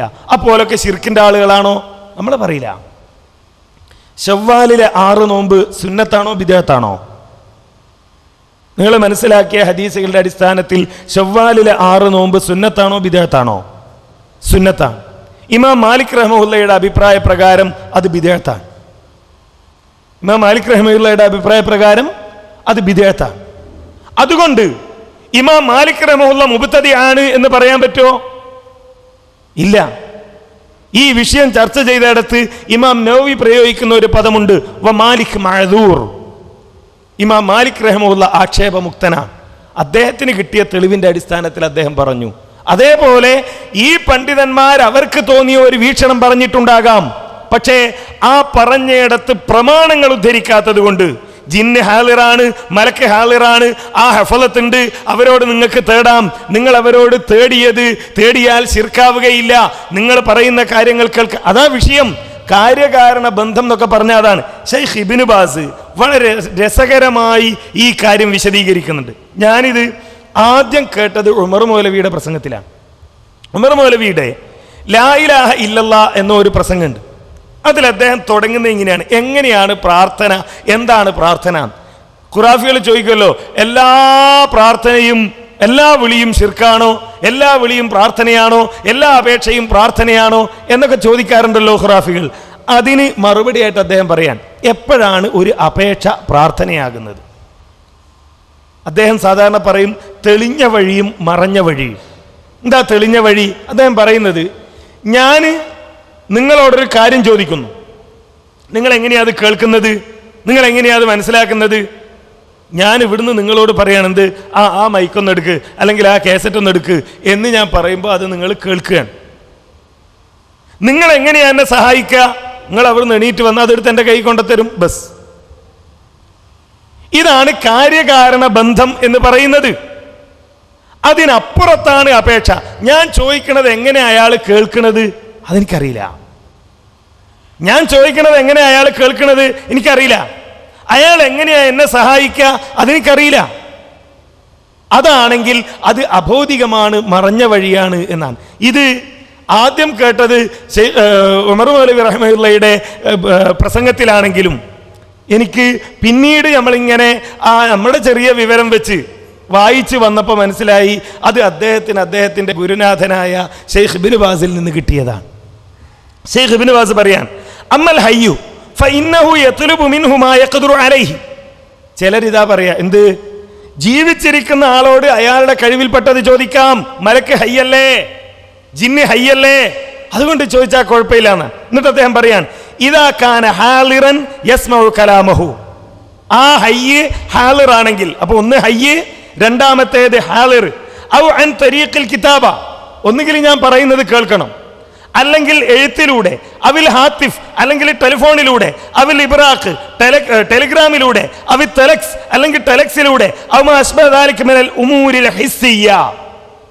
കാര്യകാരണ ബന്ധത്തിന് വിധേയമായ നമ്മുടെ ഇന്ദ്രിയങ്ങൾക്ക് മനസ്സിലാക്കാനും വിശദീകരിക്കാനും കഴിയുന്ന ഇത്തരം ഒരു കാര്യത്തിലൂടെയാണ് ഞാൻ പറയുന്നത് കേൾക്കുന്നത്. ഫയത്ലുബു മിൻഹു മാ യഖ്ദിറു അലൈഹി. അങ്ങനെയുള്ള ആളോട് അയാളുടെ കഴിവിൽപ്പെട്ടത് ചോദിക്കാം. അപ്പൊ ഹയ്യാകണം, ഹാലിറാകണം, ഖാദിറാകണം. ഈ ഒരു ബന്ധം നിർവചിക്കാനും കഴിയണം. ഔ തക്തുബുലഹു തബ്റുഖുലഹു, ടെലിഗ്രാം ചെയ്യുന്നു, ഔ തക്തുബുലഹു എഴുതുന്നു, അല്ലെങ്കിൽ ടെലിഫോണിലൂടെ സംസാരിക്കുന്നു. വതഖൂൽ, എന്നിട്ട് പറയാൻ, അഖ്റിൽ നീ കദാ വകദാ ഔ സാഇദിനി അലാ ഇമാറത്തി ബൈതി ഔ അലാ ഇസ്ലാഹി മസ്റഅതി ഫഇദാ കാന ബൈനഹു വബൈനഹു ശൈഉൻ മിന തആവുൻ ഫലാ ബസ്. എൻ്റെ വീട് നന്നാക്കി തരൂ, അല്ലെങ്കിൽ കൃഷിപ്പണി എടുക്കൂ, ഈ ജാതി ആവശ്യങ്ങൾ തേടുന്നതിന് കുഴപ്പമില്ല. ഇത് ജിന്നിനോട് പറ്റുമോ? ജിന്നുണ്ട് എന്നുള്ള കാര്യത്തിലൊരു തർക്കവും ഇല്ല. നമ്മളെ വീട്ടിലും ജിന്നുണ്ടാക്കാം, ഇനി ഒഴിഞ്ഞ സ്ഥലത്തും ജിന്നുണ്ടാക്കാം. നമുക്കൊരു വലിയ പാടുണ്ട് എന്ന് വിചാരിക്കുക, അല്ലെങ്കിൽ ഒരു വലിയ പറമ്പുണ്ട്, ഒരു റബ്ബർ തോട്ടമുണ്ട് എന്ന് വിചാരിക്കുക. അവിടെ ചെന്നിട്ട് ജിന്നെ ഈ റബ്ബർ ഒന്ന് വെട്ടിത്തരണേ എന്ന് പറഞ്ഞാൽ ശിർക്കാവോ? ഇല്ലേ? അവിടെ ഉണ്ടാവുമെന്ന് വിചാരിച്ചിട്ടാണ്, ഇല്ലെങ്കിൽ വെട്ടണ്ട. നമുക്ക് കാണാലോ റബ്ബറിന്റെ ആ റബ്ബർ വെട്ടിയ സ്ഥലത്ത് നിന്ന് അതിങ്ങനെ ഒരു കത്തി വരുന്നതും അതിൽ നിന്ന് പാലൊഴുകി അതിനടിയിൽ വെച്ച പാത്രത്തിൽ വീഴുന്ന നമുക്ക് കാണാലോ. അപ്പൊ മനസ്സിലായി എന്ത്? ജിന്ന് വെട്ടുന്നുണ്ട്. ഇല്ലെങ്കിലോ? ഇല്ല, ഇവിടെ ജിന്നില്ല എന്ന് വിചാരിച്ചാ പോരെ? ശിർക്കാകുമോ? ഈ വാദപ്രകാരമാണെങ്കിൽ ശിർക്കാവില്ല. എന്നാൽ ശൈഖ് ഇബ്നു ബാസ് പറയുന്നു ശിർക്കാകുന്നു. അമാ തത്ലുബ മിനൽ മയ്യിതി, എന്നാൽ മരിച്ചവരോട് തേടൽ, അവിൽ ഹയ്യി അല്ലെങ്കിൽ ജീവിച്ചിരിക്കുന്നവരോട് തേടൽ, മാലാ യഖ്ദിറു അലൈഹി അവർക്ക് കഴിയാത്തത്, അവിൽ ഗായിബ് അല്ലെങ്കിൽ അദൃശ്യരോട് തേടൽ, ബിദൂനിൽ ആലാത്തിൽ ഹിസ്സിയ. നേരത്തെ പറഞ്ഞ ആലാത്തുൽ ഹിസ്സിയയില്ലേ, എഴുത്ത്, ടെലിഗ്രാം, ടെലിഫോൺ, ടെലക്സ്, അല്ലെങ്കിൽ ആ ഇമെയിൽ, SMS, ഈ ജാതിയൊക്കെ ഇന്നത്തെ കാലത്താണെങ്കിൽ അങ്ങനെ തേടിയാൽ, അത് ചെയ്താൽ ഫഹാദാ ശിർക്കും ബിഹി സുബ്ഹാനഹു വ തആല, ഇത് അല്ലാഹുവിൽ പങ്കു ചേർക്കലാണ്. ലിഅന്ന ദുആഅൽ ഗായിബി മിൻ ഗൈറിൽ ആലാത്തിൽ ഹിസ്സിയ മഅനാഹു ഇഅ്തിഖാദു അന്നഹു യഅലം. ഇങ്ങനെ ഈ ആലാത്തുൽ ഹിസ്സിയ ഇല്ലാതെ കാര്യകാരണ ബന്ധങ്ങൾക്ക് വ്യാഖ്യാനിക്കാൻ കഴിയുന്ന ഉപകരണങ്ങളില്ലാതെ നമ്മൾ സഹായം തേടിയാൽ അതിൻ്റെ അർത്ഥം അയാൾ ഇത് അറിയുന്നു, അന്നഹു യസ്മഉ ദുആക, നമ്മുടെ ദുആ അവർ കേൾക്കുന്നു, വൈൻ ബഅത, എത്ര അകലെയാണ് നമ്മളെങ്കിലും, വഹാദ ഇഅ്തിഖാദുൻ ബാത്തിലുൻ വഇഅ്തിഖാദുൻ കുഫ്രിയുൻ മൻ ഇഅ്തഖദ അന്ന ഗൈറല്ലാഹി യഅലമുൽ ഗൈബ ഫഹാദാ കുഫ്റുൻ അക്ബർ. അത് ഗൈബിൽ വിശ്വസിക്കലാണ്, അതുകൊണ്ട് കുഫ്റാണ് എന്നാണ്. വീണ്ടും അദ്ദേഹം വിശദീകരിച്ച് വന്നിട്ട് പറയാ, ഹക്കദൽ ഇൻസാനുമായ ഇഖ്വാനിഹി, മനുഷ്യൻ അവന്റെ സഹോദരന്മാരോട് തേടാം, വമായ കാരിബിഹി, ബന്ധുക്കളോട് തേടാം, യതാവനൂന ഫീ മസാരിഹിം, കൃഷിസ്ഥലത്ത് അതുപോലുള്ള സ്ഥലത്തൊക്കെ എന്ന് പറഞ്ഞിട്ട് വീണ്ടും ഈ ടെലിഫോണും ടെലിഗ്രാമും ടെലക്സും അതേപോലെയുള്ള കാര്യങ്ങളുമാണ് അദ്ദേഹം വിശദീകരിക്കുന്നതായി നമുക്ക് കാണാൻ കഴിയുന്നത്. എന്നിട്ട് അദ്ദേഹത്തോട് തന്നെ വേറൊരു സ്ഥലത്ത് ചോദിക്കുന്ന ഒരു ചോദ്യം എന്താണെന്നറിയോ? ഹൽ യകൂനു മിന ശിർക്കി ഇദാ ഖാല അഹദുൻ ഫീ അയ് ബുഖാഇൻ മിനൽ അബ്ഖാഇൽ അർളി യാ മുഹമ്മദ് യാ റസൂലല്ലാഹ് യുനാദിഹി. ഒരാൾ ഒരു മരുഭൂമിയിൽ ഒരു ഒഴിഞ്ഞ സ്ഥലത്ത് വെച്ച് യാ മുഹമ്മദ് യാ റസൂലല്ലാഹ് എന്ന് പറഞ്ഞാൽ ശിർക്കാവോ? അദ്ദേഹം പറയുന്നു, അല്ലാഹു ഖദ് ബയ്യനല്ലാഹു സുബ്ഹാനഹു ഫീ കിതാബിഹിൽ കരീം അലാ ലിസാനി റസൂലിഹിൽ അമീൻ അലൈഹി മിൻ റബ്ബിഹി അഫ്ളലു സ്വലാത്തി വത്തസ്ലീം അന്നൽ ഇബാദത ഹഖ്ഖുല്ലാഹ് ലൈസ ഫീഹാ ഹഖ്ഖുൻ ലിഗൈരിഹി. ആരാധന അള്ളാഹ്ക്ക് മാത്രമാണ്, വേറെ ആരോടും പറ്റൂല എന്ന് പറഞ്ഞിട്ട് അദ്ദേഹം വിശദീകരിച്ചു കൊണ്ട് പറയാൻ, വഅന്ന ദുആ മിനൽ ഇബാദ, പ്രാർത്ഥന ആരാധനയിലാണ്. ഫമൻ ഖാല മിനൻ നാസി ഫീ അയ്യി ബുഖായത്തിൻ മിനൽ ബുഖായിൽ അർളി, ഒരു ഇതുപോലെയുള്ള ഒഴിഞ്ഞ സ്ഥലത്ത് വെച്ച് ഒരാൾ പറഞ്ഞാൽ യാ റസൂലല്ലാഹ് ഔ യാ നബിയല്ലാഹ് ഔ യാ മുഹമ്മദ് അഗ്സ്നി ഔ അദ്രിക്നി ഔ ഇൻസുർനി ഔ ഇശ്ഫിനി ഔ ഇൻസുർ ഉമ്മതക ഔ ഇശ്വർ മുസ്ലിമീൻ ഔ ഇഹ്ദിലാ ലഹും വമാ അശ്ബഹ ദാലിക് ഫഖദ് ജഅലഹു ശരീകൻ ലില്ലാഹി ഫിൽ ഇബാദ. അങ്ങനെ യാ റസൂലല്ലാഹ് എന്ന് പറഞ്ഞിട്ട് എന്നെ സഹായിക്കണേ, രക്ഷിക്കണേ, കൈപിടിക്കണേ എന്നൊക്കെ പറഞ്ഞാൽ അത് ശിർക്കാണ് എന്ന് പറഞ്ഞിട്ട് വീണ്ടും അദ്ദേഹം വിശദീകരിക്കുന്നു, ഹാകദാ മൻ സനഅ മിസ്ല ദാലിക മാ ഗൈരിഹി മിനൽ അംബിയാഇ, ഇത് നബിമാർക്ക് മാത്രമല്ല, നബിമാരല്ലാത്ത അവിൽ മലായികത്തി അവിൽ ഔലിയാഇ അവിൽ ജിന്നി അവിൽ അസ്നാമി ഔ ഗൈരിഹിം മിനൽ മഖ്ലൂഖാത്ത്, ഏത് സൃഷ്ടിയോടും ഇങ്ങനെ പറഞ്ഞാൽ അത് ശിർക്ക് തന്നെയാണ്. ലിഖൗലില്ലാഹി അസ്സ വജല്ല വമാ ഖലഖതുൽ ജിന്ന വൽ ഇൻസ ഇല്ലാ ലിയഅ്ബുദൂൻ വഖൗലുഹു സുബ്ഹാനഹു യാ അയ്യുഹന്നാസു ഉബ്ദു റബ്ബക്കും അല്ലദീ ഖലഖക്കും വല്ലദീന മിൻ ഖബ്ലിക്കും ലഅല്ലക്കും തത്തഖൂൻ എന്ന് പറഞ്ഞിട്ട് അദ്ദേഹം പറയാ, വലാ ശക്ക അന്നൽ മുസ്തഗീസ ബിൻ നബി സല്ലല്ലാഹു അലൈഹി വസല്ലം ഔ ബിഗൈരിഹി മിനൽ ഔലിയാഇ വൽ അംബിയാഇ വൽ മലായിക വൽ ജിൻ, ഇങ്ങനെ സഹായം തേടുന്ന ഒരാൾ, നബിയോടാകട്ടെ ജിന്നുകളോടാകട്ടെ മലക്കുകളോടാകട്ടെ സഹായം തേടുന്ന ഒരാൾ, ഇന്നമാ ഫഅലൂ ദാലിക മുഅ്തഖിദീന അന്നഹും യസ്മഊന ദുആഹും, എൻ്റെ ഈ വിളി അയാൾ കേൾക്കുന്നുണ്ട്, വയഖലൂന ഹാജാതഹും, എൻ്റെ ഈ ആവശ്യങ്ങൾ അവർ പരിഹരിച്ചു തരും, വഅന്നഹും യഅലമൂന അഹ്വാലഹും, എൻ്റെ അവസ്ഥ ഈ ജിന്ന് അറിയുന്നുണ്ട്, അല്ലെങ്കിൽ മലക്ക് അറിയുന്നുണ്ട്, അല്ലെങ്കിൽ നബി അറിയുന്നുണ്ട്. വഹാദിഹി അൻവാഉ മിന ശിർക്കിൽ അക്ബർ, ഇത് ശിർക്കിൽപ്പെട്ടതാണ്. ലിഅന്നൽ ഗൈബ ലാ യഅലമുഹു ഇല്ലല്ലാഹ്, അല്ലാഹ് അല്ലാതെ ഗൈബ് അറിയില്ല. വലി അന്നൽ അംവാത്, മരിച്ചവർ ഖദ് ഇൻഖതഅത് അഅമാലുഹും വതസറുഫാതുഹും ഫി ആലമി ദുനിയ, മരിച്ചോലും ഈ ദുനിയാവും തമ്മിലുള്ള എല്ലാ ബന്ധങ്ങളും എന്ത് ചെയ്തു? വിച്ഛേദിക്കപ്പെട്ടു. സവാഉൻ കാനു അംബിയാ ഓ ഗൈരിഹിം, അംബിയായാലും അല്ലെങ്കിലും. വലി അന്നൽ മലായിക, എന്നാ മലക്കുകളോ, വൽ ജിന്ന്, ജിന്നുകളോ, ഗായിബൂന അന്നാ മശ്ഗൂലൂന ബിശുഊനിഹിം, അവരവരെ കാര്യമായിട്ട് പോവാണ്. ഇതാണ് കാര്യകാരണ ബന്ധത്തിനപ്പുറത്ത്. നമ്മളെ ഇങ്ങനെ നമ്മൾ തേടുമ്പോൾ സഹായിക്കുക, നമ്മൾ വിളിക്കുമ്പോൾ വന്ന് വെളിച്ചം തരിക, നമ്മൾ വിളിക്കുമ്പോൾ തന്ന് ആ കരയിലേക്ക് കൊണ്ടുവരിക, നമ്മൾ വിളിക്കുമ്പോൾ തന്ന് വീടുണ്ടാക്കി തരിക, ഇതാരെ പണിയല്ല, ജിന്നുകളുടെയും മലക്കുകളുടെയും പണിയായിട്ട് അള്ളാഹുവോ റസൂലോ പഠിപ്പിച്ചിട്ടില്ല. അവർ അള്ളാഹ് ഏൽപ്പിച്ച അവരെ പണി ചെയ്യും. അള്ളാഹ് നമ്മളെ സഹായിക്കാൻ പറഞ്ഞാൽ സഹായം ചെയ്യും. നമ്മൾ അവരെ വിളിച്ച് തേടാനോ സഹായം ചോദിക്കാനോ പറഞ്ഞിട്ടില്ല എന്നതാണ് ഇതിൽ നമ്മൾ മനസ്സിലാക്കേണ്ട വേറൊരു വിഷയം. ഇനിയോ ഈ പ്രസംഗത്തിൽ തന്നെ, ആ പ്രസംഗമാണല്ലോ ഇവിടെ പരാമർശിച്ചത്, ആ പ്രസംഗത്തിൽ തന്നെ പറയുന്ന ഒരു കാര്യം എന്താണെന്നറിയോ? തേടാമെന്ന് ആരും പറയുന്നില്ല. ചിലരൊക്കെ അങ്ങനെ പറയും, തേടാമെന്നോ തേടേണ്ടതാണെന്നോ തേടാവുന്നതാണെന്നോ പറയുന്നില്ലല്ലോ, പ്രാർത്ഥിക്കാമെന്നോ പ്രാർത്ഥിക്കേണ്ടതാണെന്നോ പ്രാർത്ഥിക്കാവുന്നതാണെന്നോ പറയുന്നില്ലല്ലോ. അങ്ങനെ പറയണോ? നിങ്ങളൊന്ന് ആലോചിച്ച് നോക്ക്. ഞാൻ ഇവിടുന്ന് പ്രസംഗിക്കുക നിങ്ങളോട് മുഹീദ്ദീൻ ഷേഖെ കാക്കണേ എന്ന് പറഞ്ഞാൽ ശിർക്കല്ല. മുഹീദ്ദീൻ ഷേഖെ കാക്കണേ എന്ന് പറഞ്ഞാൽ ശിർക്കല്ല. നിങ്ങൾ എന്തായിരിക്കും നാളെ നിങ്ങളത്തെ പ്രതികരണം? നാളത്തെ നിങ്ങളെ മെയിലൊക്കെ എന്താവും? ഇതാ കായക്കൊടി എന്തെങ്കിലും ഒരു ചാരനോ അല്ലെങ്കിൽ ഒരു കുതന്ത്രക്കാരനോ അങ്ങനെയൊക്കെ ഒരു പേര് അപ്പുറം ഇപ്പുറം ഒക്കെ വെച്ചിട്ട് പറയും, ഇയാൾ എന്ത് ചെയ്തിരിക്കുന്നു, ഇത് മുഹീദ്ദീൻ ഷേഖിനോട് തേടൽ ശിർക്കല്ല എന്ന് പറഞ്ഞിരിക്കുന്നു. ഞാൻ എന്നിട്ട് ന്യായീകരിക്കുകയാണ്. ഞാൻ എന്തേ പറഞ്ഞിട്ടുള്ളൂ? മൊയ്തീൻ ശൈഖിനോട് പ്രാർത്ഥിക്കാമെന്ന് പറഞ്ഞിട്ടില്ല, മൊയ്തീൻ ശൈഖിനോട് ചോദിക്കാമെന്ന് പറഞ്ഞിട്ടില്ല, തേടാമെന്ന് പറഞ്ഞിട്ടില്ല, തേടേണ്ടതാണെന്ന് പറഞ്ഞിട്ടില്ല, തേടാവുന്നതാണെന്ന് പറഞ്ഞിട്ടില്ല. അതുകൊണ്ടേ കുഴപ്പമുള്ളൂ? അല്ല, ശിർക്കായ ഒരു സംഗതി ശിർക്കല്ല എന്ന് പറഞ്ഞാൽ കുഴപ്പമാണ്. ഹറാമായ ഒരു സംഗതി ഹറാമല്ല എന്ന് പറയുന്നത് പോലെ. ഇപ്പോൾ നിങ്ങൾ ആരെങ്കിലും മദ്യപിക്കലുണ്ടോ? ഇല്ല എന്ന് ഞാൻ വിശ്വസിക്കട്ടെ. അങ്ങനെയാണല്ലോ നമ്മൾ. എന്തുകൊണ്ടാണ് മദ്യപിക്കാത്തത്? ഹറാമാണ് അല്ലേ? ഞാൻ നിങ്ങളോട് പറയുന്നു, നാളെ മുതൽ ഞാനിങ്ങനെ ഒരുപാട് പഠനങ്ങളൊക്കെ നടത്തി. ബിസ്മി ചൊല്ലി കള്ള് കുടിച്ചാൽ ഹറാമല്ല. ബിസ്മി ചൊല്ലി കള്ള് കുടിച്ചാൽ ഹറാമല്ല. നാളെ എടവണ്ണയിലെ അല്ലെങ്കിൽ മഞ്ചേരിയിലുള്ള ഒരു ബാറിൽ നിങ്ങൾ ആരോ ഇറങ്ങി വരുന്നത് നിങ്ങളുടെ ഒരു സുഹൃത്ത് കണ്ടു. എന്നിട്ട് ചോദിച്ചു, അല്ല എന്താ ചങ്ങായി നീ മദ്യപിച്ചു വരുന്നേ? കള്ളുടിക്കാൻ പാടില്ലല്ലോ, ഹറാമല്ലേ? അപ്പോൾ നിങ്ങൾ പറയാം അയാളോട്, ഏയ് അത് കായക്കൊടിൻ്റെ ഇന്നലത്തെ പ്രസംഗം കേട്ടില്ല നീ? ബിസ്മിയിൽ കള്ളുടിച്ചാൽ ഹറാമല്ല എന്ന് മൂപ്പര് പറഞ്ഞിട്ടില്ലേ? അതുകൊണ്ടാണ് ഞാൻ കുടിച്ചത്. നിങ്ങൾ വേഗം എന്നെ വിളിക്കും, അല്ല കായക്കൊടി നിങ്ങൾ ഇന്നലെ ഇങ്ങനെ പറഞ്ഞല്ലോ, അപ്പോൾ ഞങ്ങളുടെ കൂട്ടത്തിൽപ്പെട്ട ഒരാൾ കള്ളു കുടിച്ചിട്ടുണ്ട്, അത് എന്താണ്? അപ്പം ഞാൻ പറയാം, ഏയ് അയാൾ ചെയ്തത് തെറ്റാണ്.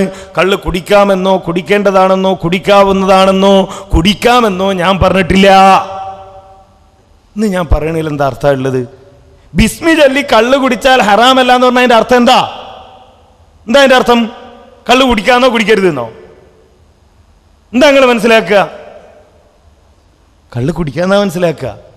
ശിർക്കായ ഒരു കാര്യം ശിർക്കല്ല എന്ന് പറയുക, എന്നിട്ടോ ഹറാമാണോ അല്ലേ എന്ന് ചോദിച്ചാൽ അതെനിക്കറിയില്ല, നിങ്ങൾ തീരുമാനിച്ചോ എന്ന് പറയാ. ഇനി ഹറാമല്ല എന്ന് പറയാ, അനുവദനീയാന്നുള്ളതിനുള്ള തെളിവാചരാക്കുക, പിന്നെ ചെയ്യാൻ തന്നെയല്ലേ. പോരാഞ്ഞിട്ട് അഹമ്മദ് ഹംബൽ ചെയ്തു എന്ന് പറയുകയും ചെയ്യാം. ഇതിന്റെ അർത്ഥം എന്താ? എന്തിനാണിത് പറയുന്നത്? ഇത് അനുവദനീയമാണ് എന്ന് പ്രമാണങ്ങളില്ലാതെ അഭിപ്രായപ്പെട്ട പണ്ഡിതന്മാരുടെ തെളിവുകൾ ഈ സമൂഹത്തിലേക്ക് കൊണ്ടുവന്നത് എന്തിന്? ഇത് ശിർക്കാണെന്ന് പറയാനോ, വസീലത്തിനിലെ ശിർക്കാണെന്ന് പറയാനോ, ചെയ്യാമെന്ന് പറയാനോ, ചെയ്യരുതെന്ന് പറയാനോ? എന്തിനാ ജായിസാന്നുള്ള ഫത്വ കൊണ്ടുവന്നത്? എന്തിനാണ് ഇമാം അഹ്മദ് ബിൻ ഹംബൽ ചെയ്തു എന്ന് പറയുന്നത്? എന്തിനാണ് അബ്ദുല്ലാഹി ബിൻ മുബാറക്ക് സനദ് ചോദിച്ചിട്ടേ ഉള്ളൂ ശിർക്കാന്ന് പറഞ്ഞിട്ടില്ല എന്ന് പറയുന്നത്? ഇത് ചെയ്യാമെന്ന് പറയാനാണോ ചെയ്യരുതെന്ന് പറയാനാണോ? ഇമാം അഹ്മദ് ബിൻ ഹംബൽ ചെയ്തെങ്കിൽ എന്തുകൊണ്ട് എനിക്ക് ചെയ്തുകൂടാ എന്ന ഒരു ചിന്തയുണ്ടായാൽ, ഇമാം നവവി ചെയ്തെങ്കിൽ എന്തുകൊണ്ട് എനിക്കത് ചെയ്താൽ എന്തുകൊണ്ട് എന്ന ചിന്തയുണ്ടായാൽ, ഏറ്റവും ചുരുങ്ങിയത് ഈ തൗഹീദ് അംഗീകരിച്ച സമൂഹത്തിൽ ജീവിക്കുകയും ഈ തൗഹീദിന് വേണ്ടി ത്യാഗം സഹിച്ച പണ്ഡിതന്മാരുടെ വാക്കുകൾ കേട്ട് ലാ ഇലാഹ ഇല്ലല്ലാഹ് എന്ന ആദർശം മനസ്സിലാക്കി തൗഹീദ് അംഗീകരിച്ച് ജീവിക്കുകയും ചെയ്ത പാവപ്പെട്ട മുജാഹിദുകളെ വസീലത്തുന്നില ശിർക്കിലേക്ക് എത്തിച്ചതിന്റെ ഉത്തരവാദിത്തം ആരേറ്റെടുക്കും? അത് പറയുന്നവരല്ലേ വസീലത്തുന്നില ശിർക്കാം. അഹ്മദ് ഹംബൽ വസീലത്തുന്നില ശിർക്ക് എന്നാണോ സമൂഹത്തെ പഠിപ്പിക്കേണ്ടത്? ആ വസീലത്തുന്നില ശിർക്ക് അഹ്മദ് ഹംബൽ ചെയ്തു എന്നാണോ പഠിപ്പിക്കേണ്ടത്? ഇതെന്താണെന്നറിയോ? ഇതൊക്കെ ഒരു ഗ്രൂപ്പാക്കി ഇതൊക്കെ കുറച്ച് ആളുകൾ മാത്രം പറയുന്നതാണ് എന്നാ ഈ പ്രാവശ്യത്തെ ഇസ്ലാഹിൽ സക്കരിയ സലാഹി പറഞ്ഞല്ലോ. അഹ്മദ് ബിൻ ഹംബലിനോട് തേടി എന്ന് പറയുന്നത് തെളിവല്ല, അത് തന്നെ പരിശോധിക്കേണ്ടതാണെന്ന്. അഹ്മദ് ബിൻ ഹംബൽ അങ്ങനെ ചെയ്തു എന്ന് പറയുന്നത് തന്നെ പരിശോധിക്കപ്പെടേണ്ടതാണ്. ഇത് തന്നെയാണ് നമ്മൾ ഇക്കാലം വരെ എല്ലാവരോടും പറഞ്ഞത്. അത് പറയുമ്പോൾ ഇത് കുറച്ച് ആളുകൾ 2-3 ആളുകൾ ഇങ്ങനെ പറഞ്ഞു നടക്കുന്നതാണ് എന്ന് പറയുന്ന രീതി ശരിയല്ല. അതാ ഞാൻ പറഞ്ഞത്, നിങ്ങൾ ഓരോരുത്തരും നിങ്ങളുടെ മനസ്സിനോട് ചോദിക്കേണ്ട ഒരു കാര്യം, നിങ്ങൾ പഠിച്ച വിശുദ്ധ ഖുർആനിലെ ആയത്തുകൾ, നിങ്ങൾ പഠിച്ച നബി സല്ലല്ലാഹു അലൈഹി വസല്ലമയുടെ വചനങ്ങൾ, നിങ്ങൾ കേട്ട മുവഹിദുകളായ പണ്ഡിതന്മാരുടെ പ്രസംഗങ്ങൾ, നിങ്ങൾ മനസ്സിലാക്കിയ കിതാബുകളിലെ തെളിവുകൾ, ഇതൊക്കെ വെച്ച് എന്ത് നിലപാട് സ്വീകരിക്കണം എന്നതാണ്. ഒരു നിലപാട് നിങ്ങൾക്ക് വേണം. ആ നിലപാട് പ്രമാണബദ്ധമായിരിക്കണോ അതല്ല ആരുടെയെങ്കിലും വാശിയുടെ അടിസ്ഥാനത്തിലായിരിക്കണമോ എന്നാ നിങ്ങൾ തീരുമാനിക്കേണ്ടത്. ഒരുപാട് പണ്ഡിതന്മാരുടെ ഞാൻ വിശദീകരിക്കേണ്ടതില്ലല്ലോ. ഒരു പണ്ഡിതന്റെ ഉദ്ധരണി ഞാനിവിടെ നേരത്തെ വായിച്ചു. അതേപോലെ തന്നെ അൽ-അലാമ Sheikh Ahmad bin Ibrahim bin Isa റഹിമഹുല്ലാഹ് ഖാലുൽ മജ്മഅ അദ്ദേഹത്തിന്റെ അർറദ്ദു അലാ ശുബഹാത്തിൽ മുസ്തഗീസിന ബിഗൈരില്ലാ എന്നതിൽ നിന്നുള്ള തെളിവ് ധരിക്കുന്നുണ്ട്. അതിലും എന്താ പറയുന്നത്?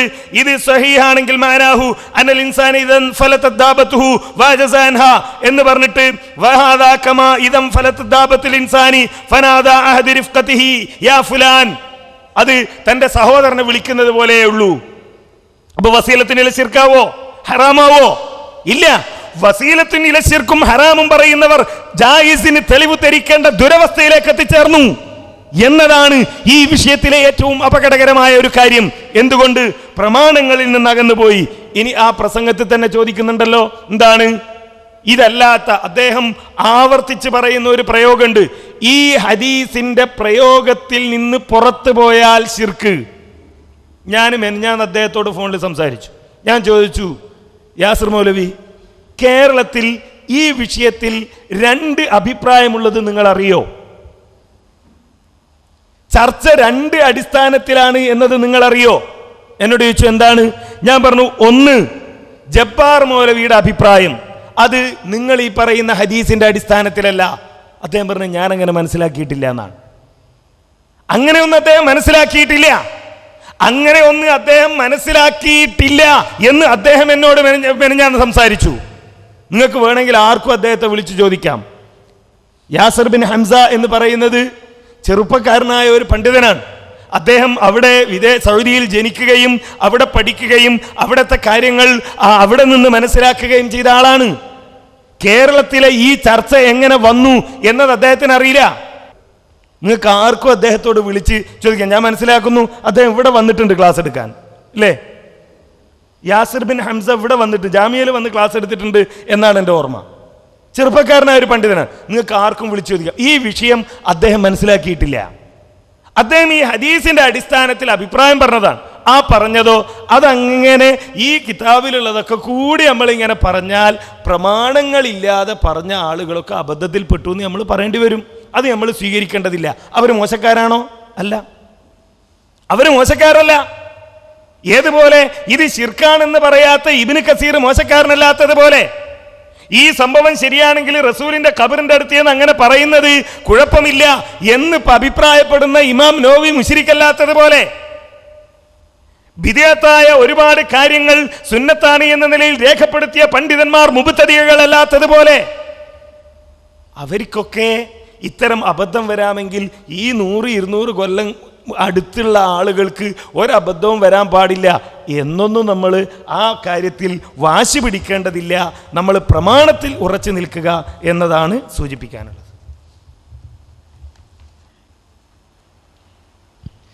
ഇവിടെ സൂചിപ്പിച്ച പോലെ ഇത് ഷൗക്കാനിയെ പോലെയുള്ള പണ്ഡിതന്മാർ ജായിസാണ് എന്ന് പറഞ്ഞു. അതുപോലെ തന്നെ സിയാനത്തുൽ ഇൻസാനിൽ അതുപോലെ തന്നെ പ്രതിപാദിക്കുകയും ഉണ്ടായി. ഇവരെയൊക്കെ അന്വേഷിച്ചു നോക്കിയാൽ ഒരു കാലത്ത് തൗഹീദിന് വേണ്ടി പടപൊരുതിയ പണ്ഡിതന്മാർ, അവർക്ക് തെറ്റുപറ്റിയെന്ന് പറയാൻ ഒക്കുമോ? അതല്ലെങ്കിൽ ഷെയ്ഖ് ദഹ്ലാനെ പോലെയുള്ള ആളുകളുടെ വിദണ്ഡവാദങ്ങൾക്ക് കൃത്യമായി മറുപടി പറയുന്നതിനിടക്ക് സ്വാഭാവികമായിട്ടും വഈഫായി ഒരു ഹദീസ് ഇതിൻ്റെ സനദുകളൊക്കെ ഉദ്ധരിച്ചുകൊണ്ട് അത് വഈഫാണ് എന്ന് പ്രത്യേകം എടുത്തു പറയുകയും എന്നിട്ട് ഷൗക്കാനി അത് ജായിസാണ് എന്ന് അവിടെ രേഖപ്പെടുത്തുകയും ചെയ്യുമ്പോൾ പലപ്പോഴും പലരും ചോദിക്കാൻ എന്തുകൊണ്ടാണ് അത് തുറന്നു പറയാത്തത്? അംഗീകരിക്കാൻ പറ്റില്ല എങ്കിൽ അംഗീകരിക്കാൻ പറ്റില്ല എന്ന് പറഞ്ഞുകൂടെ? അതല്ലെങ്കിൽ KJUവിൽ ഇവരെ പോലെയുള്ള പണ്ഡിതന്മാരെക്കാൾ വലിയ പണ്ഡിതന്മാരുണ്ടോ എന്നിങ്ങനെയുള്ള ന്യായവാദങ്ങൾ പരിഹാസ രൂപത്തിൽ ചോദിച്ചുകൊണ്ടിരിക്കുകയാണ്. ആകെ ഈ വിഷയത്തിൽ നിങ്ങൾ അവസാനം പറഞ്ഞ സംഗതിയേ ഉള്ളൂ, പരിഹാസം മാത്രം. പ്രമാണം ഇതിൽ ആരും പറയണില്ല. ഈ ഒരു പരിഹാസം അത് ഒന്നുകിൽ ഒരാളെ അല്ലെങ്കിൽ 2 ആളെ അല്ലെങ്കിൽ കുറേ ആളുകളെ അല്ലെങ്കിൽ ജമിയത്തുലമയെ, കാരണം ഇതെന്ന് പറഞ്ഞാൽ ആർക്കും എന്തും പറയുകയും പ്രചരിപ്പിക്കുകയും ചെയ്യാവുന്ന ഒരവസ്ഥയാണല്ലോ. ഞാൻ പറഞ്ഞത് നിങ്ങളോട് ഇതിൻ്റെ അവസ്ഥ ഇതാണ്. ഈ വിഷയം പഠിക്കാൻ പലരും ശ്രമിച്ചിട്ടില്ല. അതിൻ്റെ ഒരു രസം എന്താണെന്നറിയോ? ജമിയത്തുലമയും കേരള നേതൃത്വത്തിൽ മുജാഹിദീനും ഇതിൽ ആദ്യം പറഞ്ഞു, എന്ത്, നിങ്ങളിത് പൊതുജനങ്ങൾക്കിടയിൽ ചർച്ചയാക്കരുത്. കാരണം ഇത് ആശയക്കുഴപ്പമുണ്ടാക്കും ആളുകളുടെ ഇടയിൽ. ഇത് പണ്ഡിതന്മാർക്കിടയിൽ ചർച്ച ചെയ്യണം. അപ്പോൾ ആളുകൾ ചിലരൊക്കെ ചോദിച്ചു, എന്താണ് ഇത് കിത്മാനുൽ ഇൽമല്ലേ, അള്ളാൻ്റെ ഇൽമ് മറച്ചു വെക്കല എന്ന് ചോദിച്ച് നാടൊട്ടാകെ ഇത് പറഞ്ഞു. അത് മെയിലായി വന്നു, പുസ്തകമായി വന്നു, ലഘുലേഖകളായി വന്നു, ആളുകൾ ഇത് കേട്ടു. സ്വാഭാവികമായും ജമിയത്തുലമ എന്ത് ചെയ്യണം? നമ്മളിത് ആദ്യം ഇത് വിഷയമാക്കണ്ടെന്ന് പറഞ്ഞതല്ലേ, എന്നാൽ പിന്നെ നമ്മളിത് ആരോടും പറയേണ്ടതെന്ന് കയ്യും കെട്ടി നിൽക്കണോ? അല്ല, ജമിയത്തുലമ വിശദീകരിക്കാൻ ഇറങ്ങി. അത് പിന്നെ ചെങ്ങർ അബ്ദുള്ള ഹാജീനെ നിങ്ങളൊക്കെ കേട്ടിട്ടുണ്ടാവും, നിങ്ങൾക്കറിയാം. ഇതുമായി ബന്ധപ്പെട്ട ഒരു യോഗത്തിൽ ചെങ്ങർ അബ്ദുള്ളാജി പറഞ്ഞു, ഒരു സർക്കുലർ അയച്ചിരുന്നു. എന്ത്, ഇത് പിന്നെ ഇങ്ങനെ പരസ്യമായി ആളുകളോട് പറയരുത് എന്ന് പറഞ്ഞിട്ടാണ്. അപ്പോൾ ഇതിങ്ങനെ ചർച്ച ചെയ്ത് നോക്കുമ്പോൾ ചില യൂണിറ്റുകളിലൊന്നും ഈ സർക്കുലർ വായിച്ചിട്ടില്ല. മണ്ഡലം കമ്മിറ്റിയിലും വായിച്ചിട്ടില്ല, ജില്ലയിലും വായിച്ചിട്ടില്ല.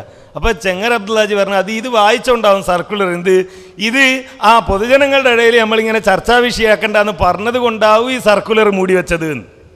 അതും ആളുകൾ അറിയണ്ടെന്ന് വിചാരിച്ചിട്ടാണ്.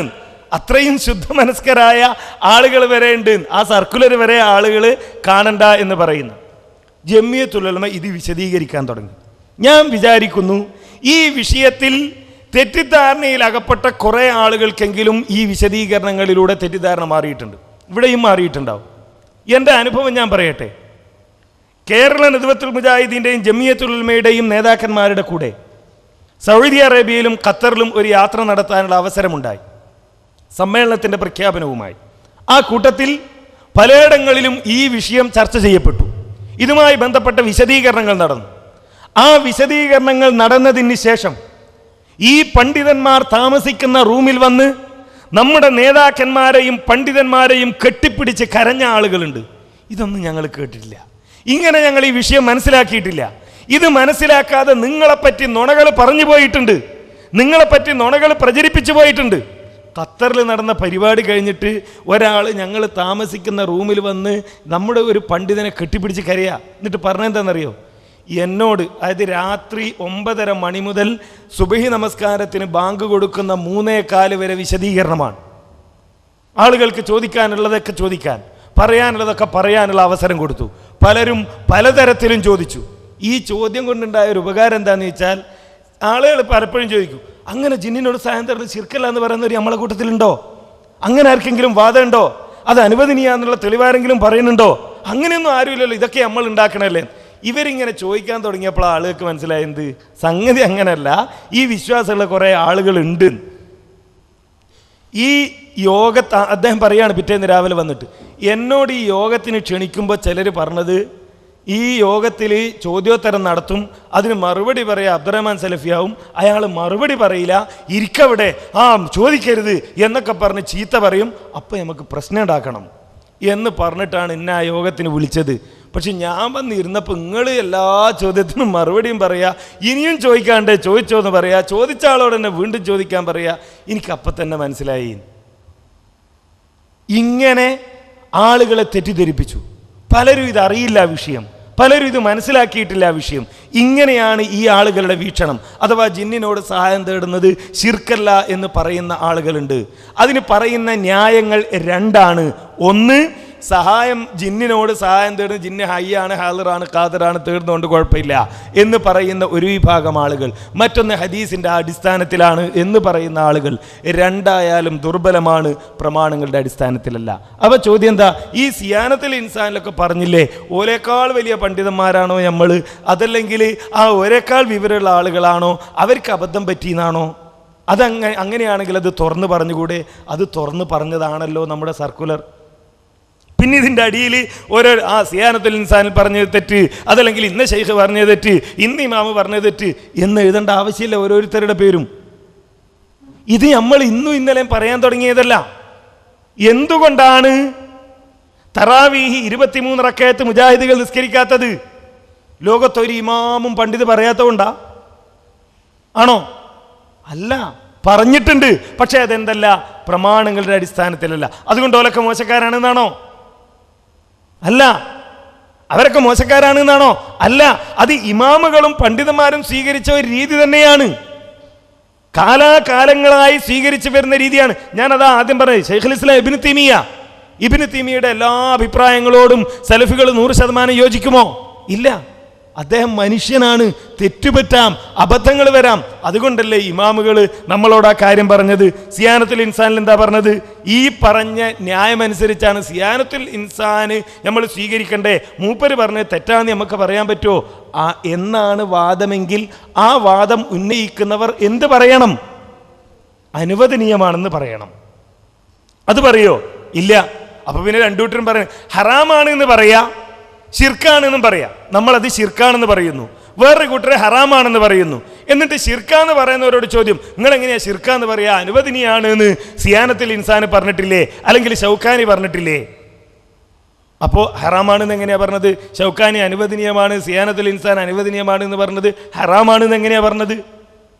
ഷൗക്കാനി ഹറാമാണെന്ന്, ഷൗക്കാനി അനുവദനീയമാണെന്ന് പറഞ്ഞത്, സിയാനത്തുൽ ഇൻസാൻ അനുവദനീയമാണെന്ന് പറഞ്ഞത് ഞങ്ങൾക്ക് ഹറാമാന്ന് പറയാം, നിങ്ങൾ ശിർക്കാന്ന് പറയാൻ പാടില്ല എന്ന് പറയുന്നത് സാധാരണ പണ്ടൊക്കെ ഇവിടെ ഉണ്ടോന്നറിയില്ല, ഞങ്ങളുടെ നാട്ടിലൊക്കെ പറയും നിങ്ങൾ 13-15 ഞങ്ങൾ 13-12 ആണോ, 5 ഗുണിക്കണം 3 12 നിങ്ങളത്, ഞങ്ങളത് 5 ഗുണിക്കണം 3 15, അങ്ങനെ 2 ന്യായമില്ലല്ലോ. ഇവർ പറഞ്ഞത് തെറ്റാണെങ്കിൽ ശരിയാണെങ്കിൽ ആ ശരി അംഗീകരിക്കണം, എന്നിട്ട് ചോദിക്കണം. ഇതാ സിയാനത്തുൽ ഇൻസാൻ പറഞ്ഞതുപോലെ, തുഹഫത്തുൽ ദാക്കിരീൻ പറഞ്ഞതുപോലെ ഞങ്ങൾ വിശ്വസിക്കുന്നു എന്ത്, അത് അനുവദനീയമാണ്, ജിന്നിനോട് സഹായം തേടൽ അനുവദനീയമാണ്. അത് പറയാൻ പറ്റൂല. കാരണം എന്താ, അപ്പം മുജാഹിദീങ്ങൾ ചോദിക്കും തെളിവ് എവിടെ? ഖുറാഫികൾ വരെ മുടീൻ്റെ സനത് ചോദിക്കണ കാലായത് അല്ലേ? ഖുറാഫികൾ വരെ മുടീൻ്റെ സനത് ചോദിക്കണ കാലല്ലേ? അങ്ങനത്തെ കാലത്ത് എഴുന്നേറ്റ് നിന്നിട്ട് ജിന്നിനോട് സഹായം തേടൽ ശിർക്കല്ല എന്ന് പറഞ്ഞാൽ അപ്പൊ ഖുറാഫികളും ചോദിക്കും തെളിവ് എവിടെ, സനത് എവിടെ? ഒരു ഹർഫ് തെളിവ് പറയാൻ കഴിയില്ല. ആ തെളിവില്ലാത്തത് കൊണ്ടാണ് നമ്മളിത് ശിർക്കാണെന്ന് പറയുന്നത്. അത് ഏതെങ്കിലും പണ്ഡിതന്മാരെ മോശക്കാരാക്കലല്ല, ആക്ഷേപിക്കലല്ല. വഹും മഅ്ദൂറൂൻ, അവർ ആക്ഷേപമുക്തരാണ്. അവർ മനസ്സിലാക്കിയ തെളിവിൻ്റെ അടിസ്ഥാനത്തിൽ അവർ പറഞ്ഞു. ആ തെളിവ് പ്രമാണബദ്ധമല്ല എന്നതിൻ്റെ അടിസ്ഥാനത്തിൽ നമ്മൾ പ്രമാണബദ്ധമായി തെളിവ് പറഞ്ഞ പണ്ഡിതന്മാരുടെ വാക്കുകൾ നമ്മൾ സ്വീകരിക്കുകയും ചെയ്യുന്നു. സാലെ, എനിക്ക് ഇനി ചോദിക്കാനുള്ളത് ചികിത്സയുമായി ബന്ധപ്പെട്ടൊരു കാര്യമാണ്. സാധാരണയായിക്കൊണ്ട് ബഹുമാന സക്കരിയ സ്വലാഹിൻ്റെ ഒരു ഇതിൽ ഞാൻ കേട്ടിട്ടുണ്ട്, വീഡിയോ ക്ലിപ്പിങ്ങിൽ കേട്ടിട്ടുണ്ട്. എന്താ വെച്ചാൽ അദ്ദേഹം പറയുകയാണ്, ഒരു മനുഷ്യൻ, അത് ആണായാലും പെണ്ണായാലും അവരുടെ ശരീരത്തിൽ ജിന്ന് കയറിയാലും മൂപ്പര് കയറിയ പോലെ ചിലപ്പോൾ ഇറങ്ങിപ്പോവില്ല, അപ്പോൾ ചിലപ്പോൾ അടിക്കേണ്ടി വരും. എല്ലാവരും ഒന്നും അടിക്കേണ്ടി വരില്ല. എന്നിട്ട് അദ്ദേഹം അതിന് തെളിവ് ഉദ്ധരിക്കുന്ന ഉസ്മാൻ ഇബ്നു അബുൽ ആസിനെ നബി സല്ലല്ലാഹു അലൈഹി വസല്ലമ അടിച്ചു എന്നത് തെളിവ് അദ്ദേഹം പറയുന്നുണ്ട്. ഇതിൻ്റെ യഥാർത്ഥം വിശദീകരിക്കാമോ?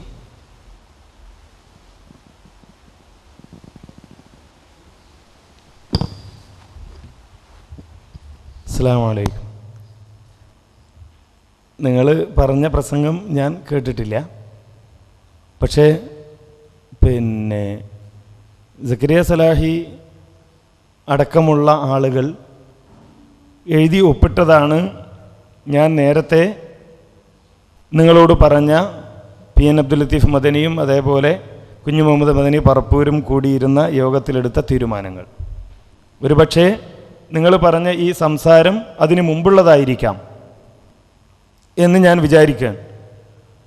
ആ ഒരു അടിച്ച് ചികിത്സക്ക് ഒരു തെളിവും ഇല്ല എന്നത് പ്രമാണങ്ങളുടെ അടിസ്ഥാനത്തിൽ നമ്മൾ വിശദീകരിച്ച കാര്യമാണ്. ഈ പുസ്തകത്തിൽ അതുമായി ബന്ധപ്പെട്ട കാര്യങ്ങൾ സൂചിപ്പിക്കപ്പെട്ടിട്ടുണ്ട്. ഇനി അതല്ല, ഉസ്മാൻ ബിൻ അബിൽ ആസ് റളിയല്ലാഹു അൻഹുവിൻ്റെ നെഞ്ചിൽ നബി സല്ലല്ലാഹു അലൈഹി വസല്ലമ ഫളറബ അലാ സദ്രിഹി എന്ന് പറഞ്ഞത് അടിച്ച് ചികിത്സക്ക് തെളിവാണ്. ചിലരെങ്ങനെ വരെ പറയുമെന്നറിയോ?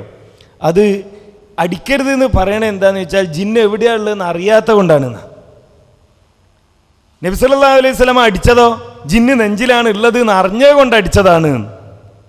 അങ്ങനെ ഹദീസിലില്ല ജിന്ന് അവിടെയാണ് ഉള്ളത് അതുകൊണ്ടാണ് അവിടെ അടിച്ചത്. നബി സല്ലല്ലാഹു അലൈഹി വസല്ലമ അടിച്ചു.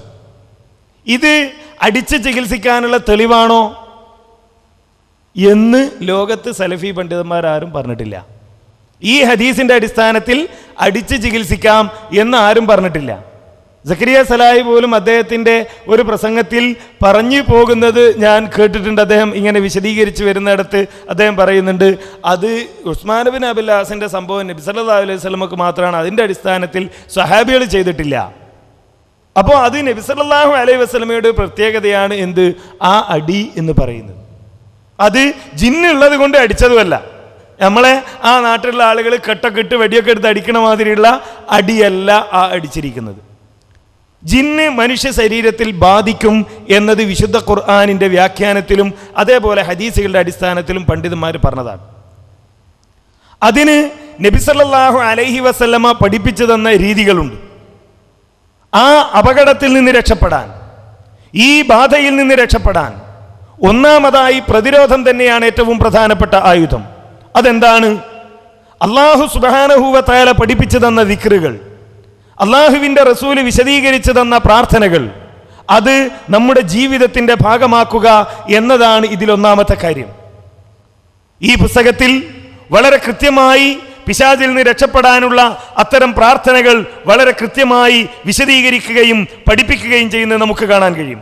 പിശാചിൽ നിന്ന് സംരക്ഷണം എന്നൊരധ്യായം തന്നെ നൽകിക്കൊണ്ട് എന്താണ് ചെയ്യേണ്ടത്? ഒന്ന്, അള്ളാഹുവിനോട് കാവലിനെ തേടുക എന്നതാണ്. പിശാചിന്റെ സ്വാധീനമുണ്ടായാൽ ഒന്നാമതായി ചെയ്യേണ്ടത് അള്ളാഹുവിന്റെ കാവലിനെ തേടുക എന്നുള്ളതാണ്. ഇവിടെ മനസ്സിലാക്കേണ്ട വേറൊരു കാര്യം കൂടിയുണ്ട്. ഇപ്പോ എന്തിനും ജിന്നാണ് ചില ആളുകൾക്ക്. തലവേദന വന്നാലും ജിന്ന്, വയറുവേദന വന്നാലും ജിന്ന്, എല്ലാറ്റിനും കാരണം ജിന്നാണ്. നമ്മൾ മനസ്സിലാക്കേണ്ട ഒരു കാര്യം, യഥാർത്ഥത്തിൽ പിശാച് ഏറെ സന്തോഷിക്കുന്ന ഒരു സമയമാണിത്. കാരണം എന്താ? ലോകത്ത് തൗഹീദ് പറയാൻ നിലകൊള്ളുന്ന ഒരു സമൂഹത്തിൽ എൻ്റെ പേരിൽ ആശയക്കുഴപ്പമുണ്ടാകുന്നുവല്ലോ എന്ന സന്തോഷം.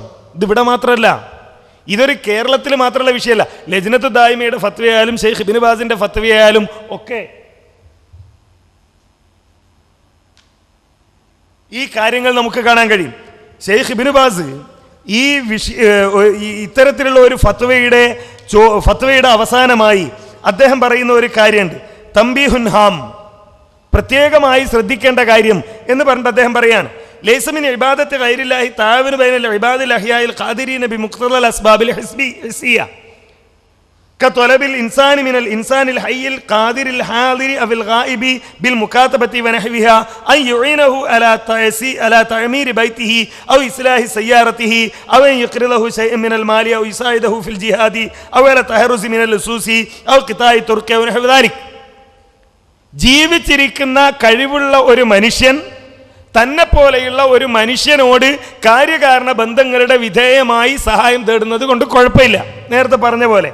എന്നിട്ട് അദ്ദേഹം ഇങ്ങനെ വിശദീകരിച്ച് വന്നിട്ട് അവസാനം അദ്ദേഹം പറയാൻ, ഇത്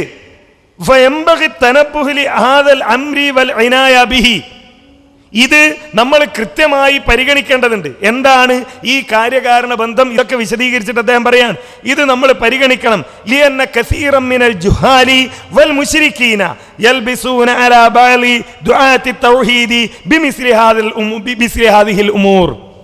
കാരണം ജുഹാലുകൾ, വിവരമില്ലാത്ത ആളുകളും, ഒരു വിവരം ഉണ്ടാവില്ല. എന്താ അവർക്കുള്ള വിവരം? കുറച്ച് കാര്യങ്ങൾ എവിടുന്നോ കേട്ടിട്ടുണ്ട്, പഠിച്ചിട്ടുണ്ട്. ബാക്കിയുള്ളത് എന്താ? ബാക്കി പണ്ഡിതന്മാരോടും നേതൃത്വത്തോടുള്ള വിരോധം മാത്രം. ഇത് മനസ്സിൽ വെച്ചുകൊണ്ട് പ്രവർത്തിക്കുന്ന ചില ജുഹാലുകൾ, അതേപോലെ തന്നെ ബഹുദൈവ വിശ്വാസികൾ, മുശ്രിക്കുകൾ, അള്ളാഹുവിൽ ശിർക്ക് ചെയ്യാൻ തെളിവുണ്ടാക്കിക്കൊണ്ടിരിക്കുന്നവർ, അവർ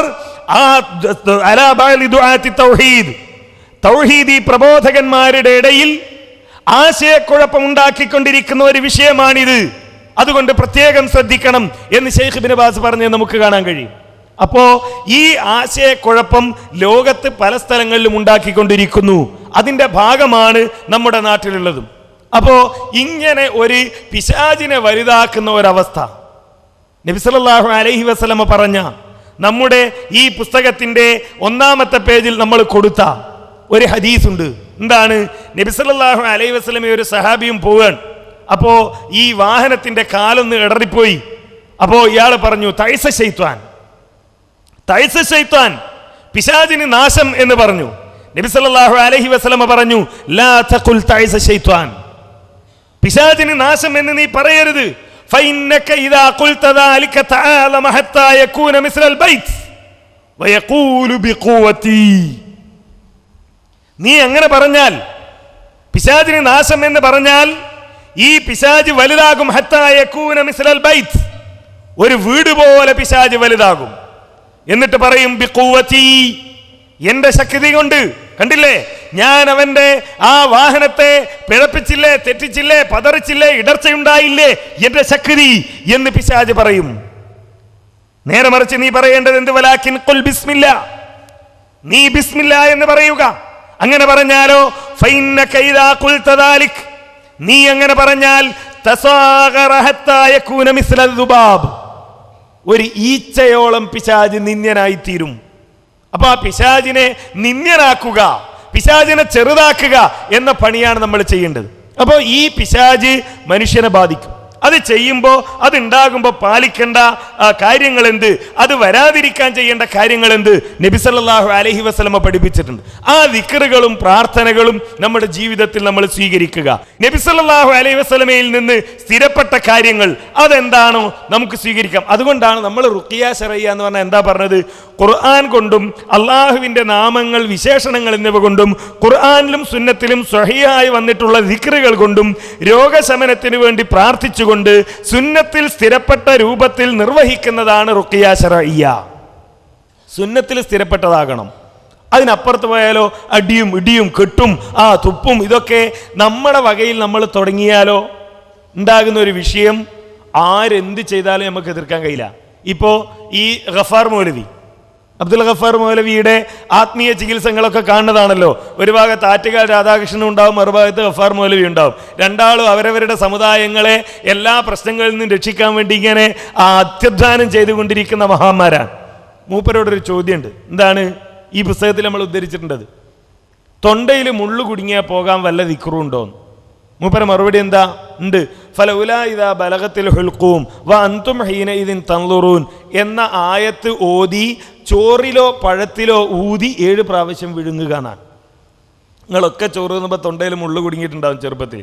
വീട്ടിലാകുമ്പോൾ നമ്മളെ ഉമ്മയാരൊക്കെ നമ്മളോട് എന്താ പറയൽ, എടാ കറിയാകാത്ത കുറച്ച് ചോറെടുത്ത് ഉരുട്ടി വിഴുങ്ങിക്കോന്നറിയും. അല്ലെങ്കിൽ ഒരു പഴത്തിൻ്റെ കഷ്ണം മുറിച്ചെന്ന് അത് വിഴുങ്ങാൻ പറയും.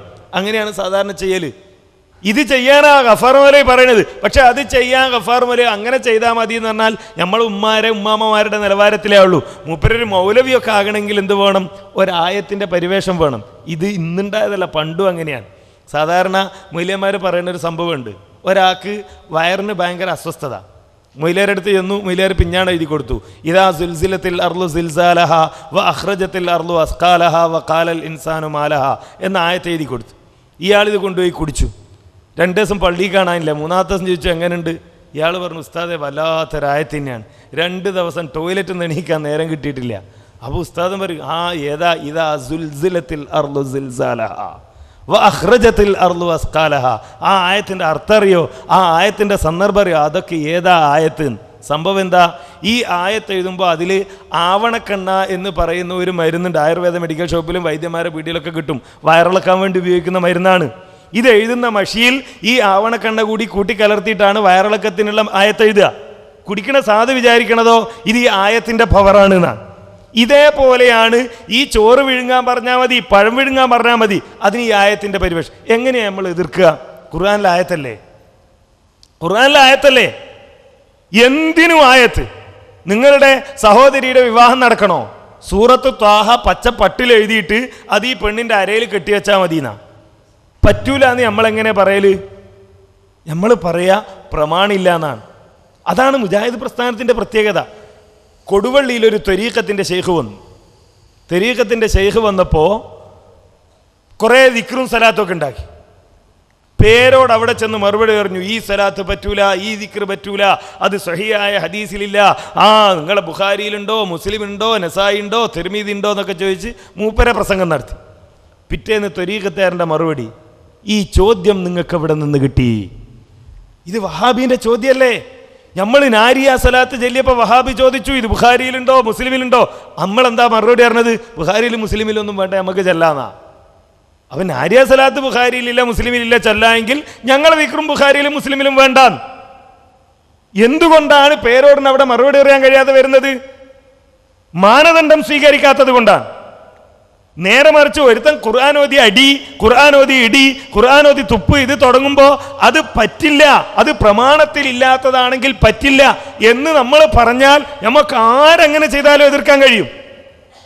അല്ലാതെ ഞങ്ങൾ ആ KNM-ന്റെ പള്ളിയിൽ നിന്ന് അടിച്ചാൽ കുഴപ്പമില്ല, നിങ്ങളെ പള്ളിയിൽ നിന്ന് അടിക്കാൻ പാടില്ല എന്ന് പറയാൻ പറ്റുമോ? ഞങ്ങൾക്ക് ഏതായത്തും ഓതാം, നിങ്ങൾക്ക് അങ്ങനെ ഓതാൻ പറ്റൂല എന്ന് പറയാൻ പറ്റില്ല. ആ വിഷയത്തിലും പ്രമാണമാണ് തെളിവ്. ആ പ്രമാണത്തിൻ്റെ അടിസ്ഥാനത്തിൽ അടിച്ചിറക്കാൻ തെളിവില്ല. അടിച്ച് ചികിത്സക്കുള്ള തെളിവില്ല. അത് ഈ പറഞ്ഞ ആളുകൾ എല്ലാവരും അംഗീകരിക്കുന്നതാണ്. ജമിയത്തുൽ ഉലമയുടെ നിലപാടാണ്. ജമിയത്തുൽ ഉലമയെയും KNMനെയും അംഗീകരിക്കുന്നവർ സ്വീകരിക്കേണ്ട നിലപാടാണ്. ഇനി അതല്ല, അതിനേക്കാൾ കൂടുതലായി ഞാൻ മനസ്സിലാക്കിയിട്ടുണ്ട്. ഞാനൊക്കെ ഇങ്ങനെ ഒരുപാട് പഠനം നടത്തിയ ആളാണ്.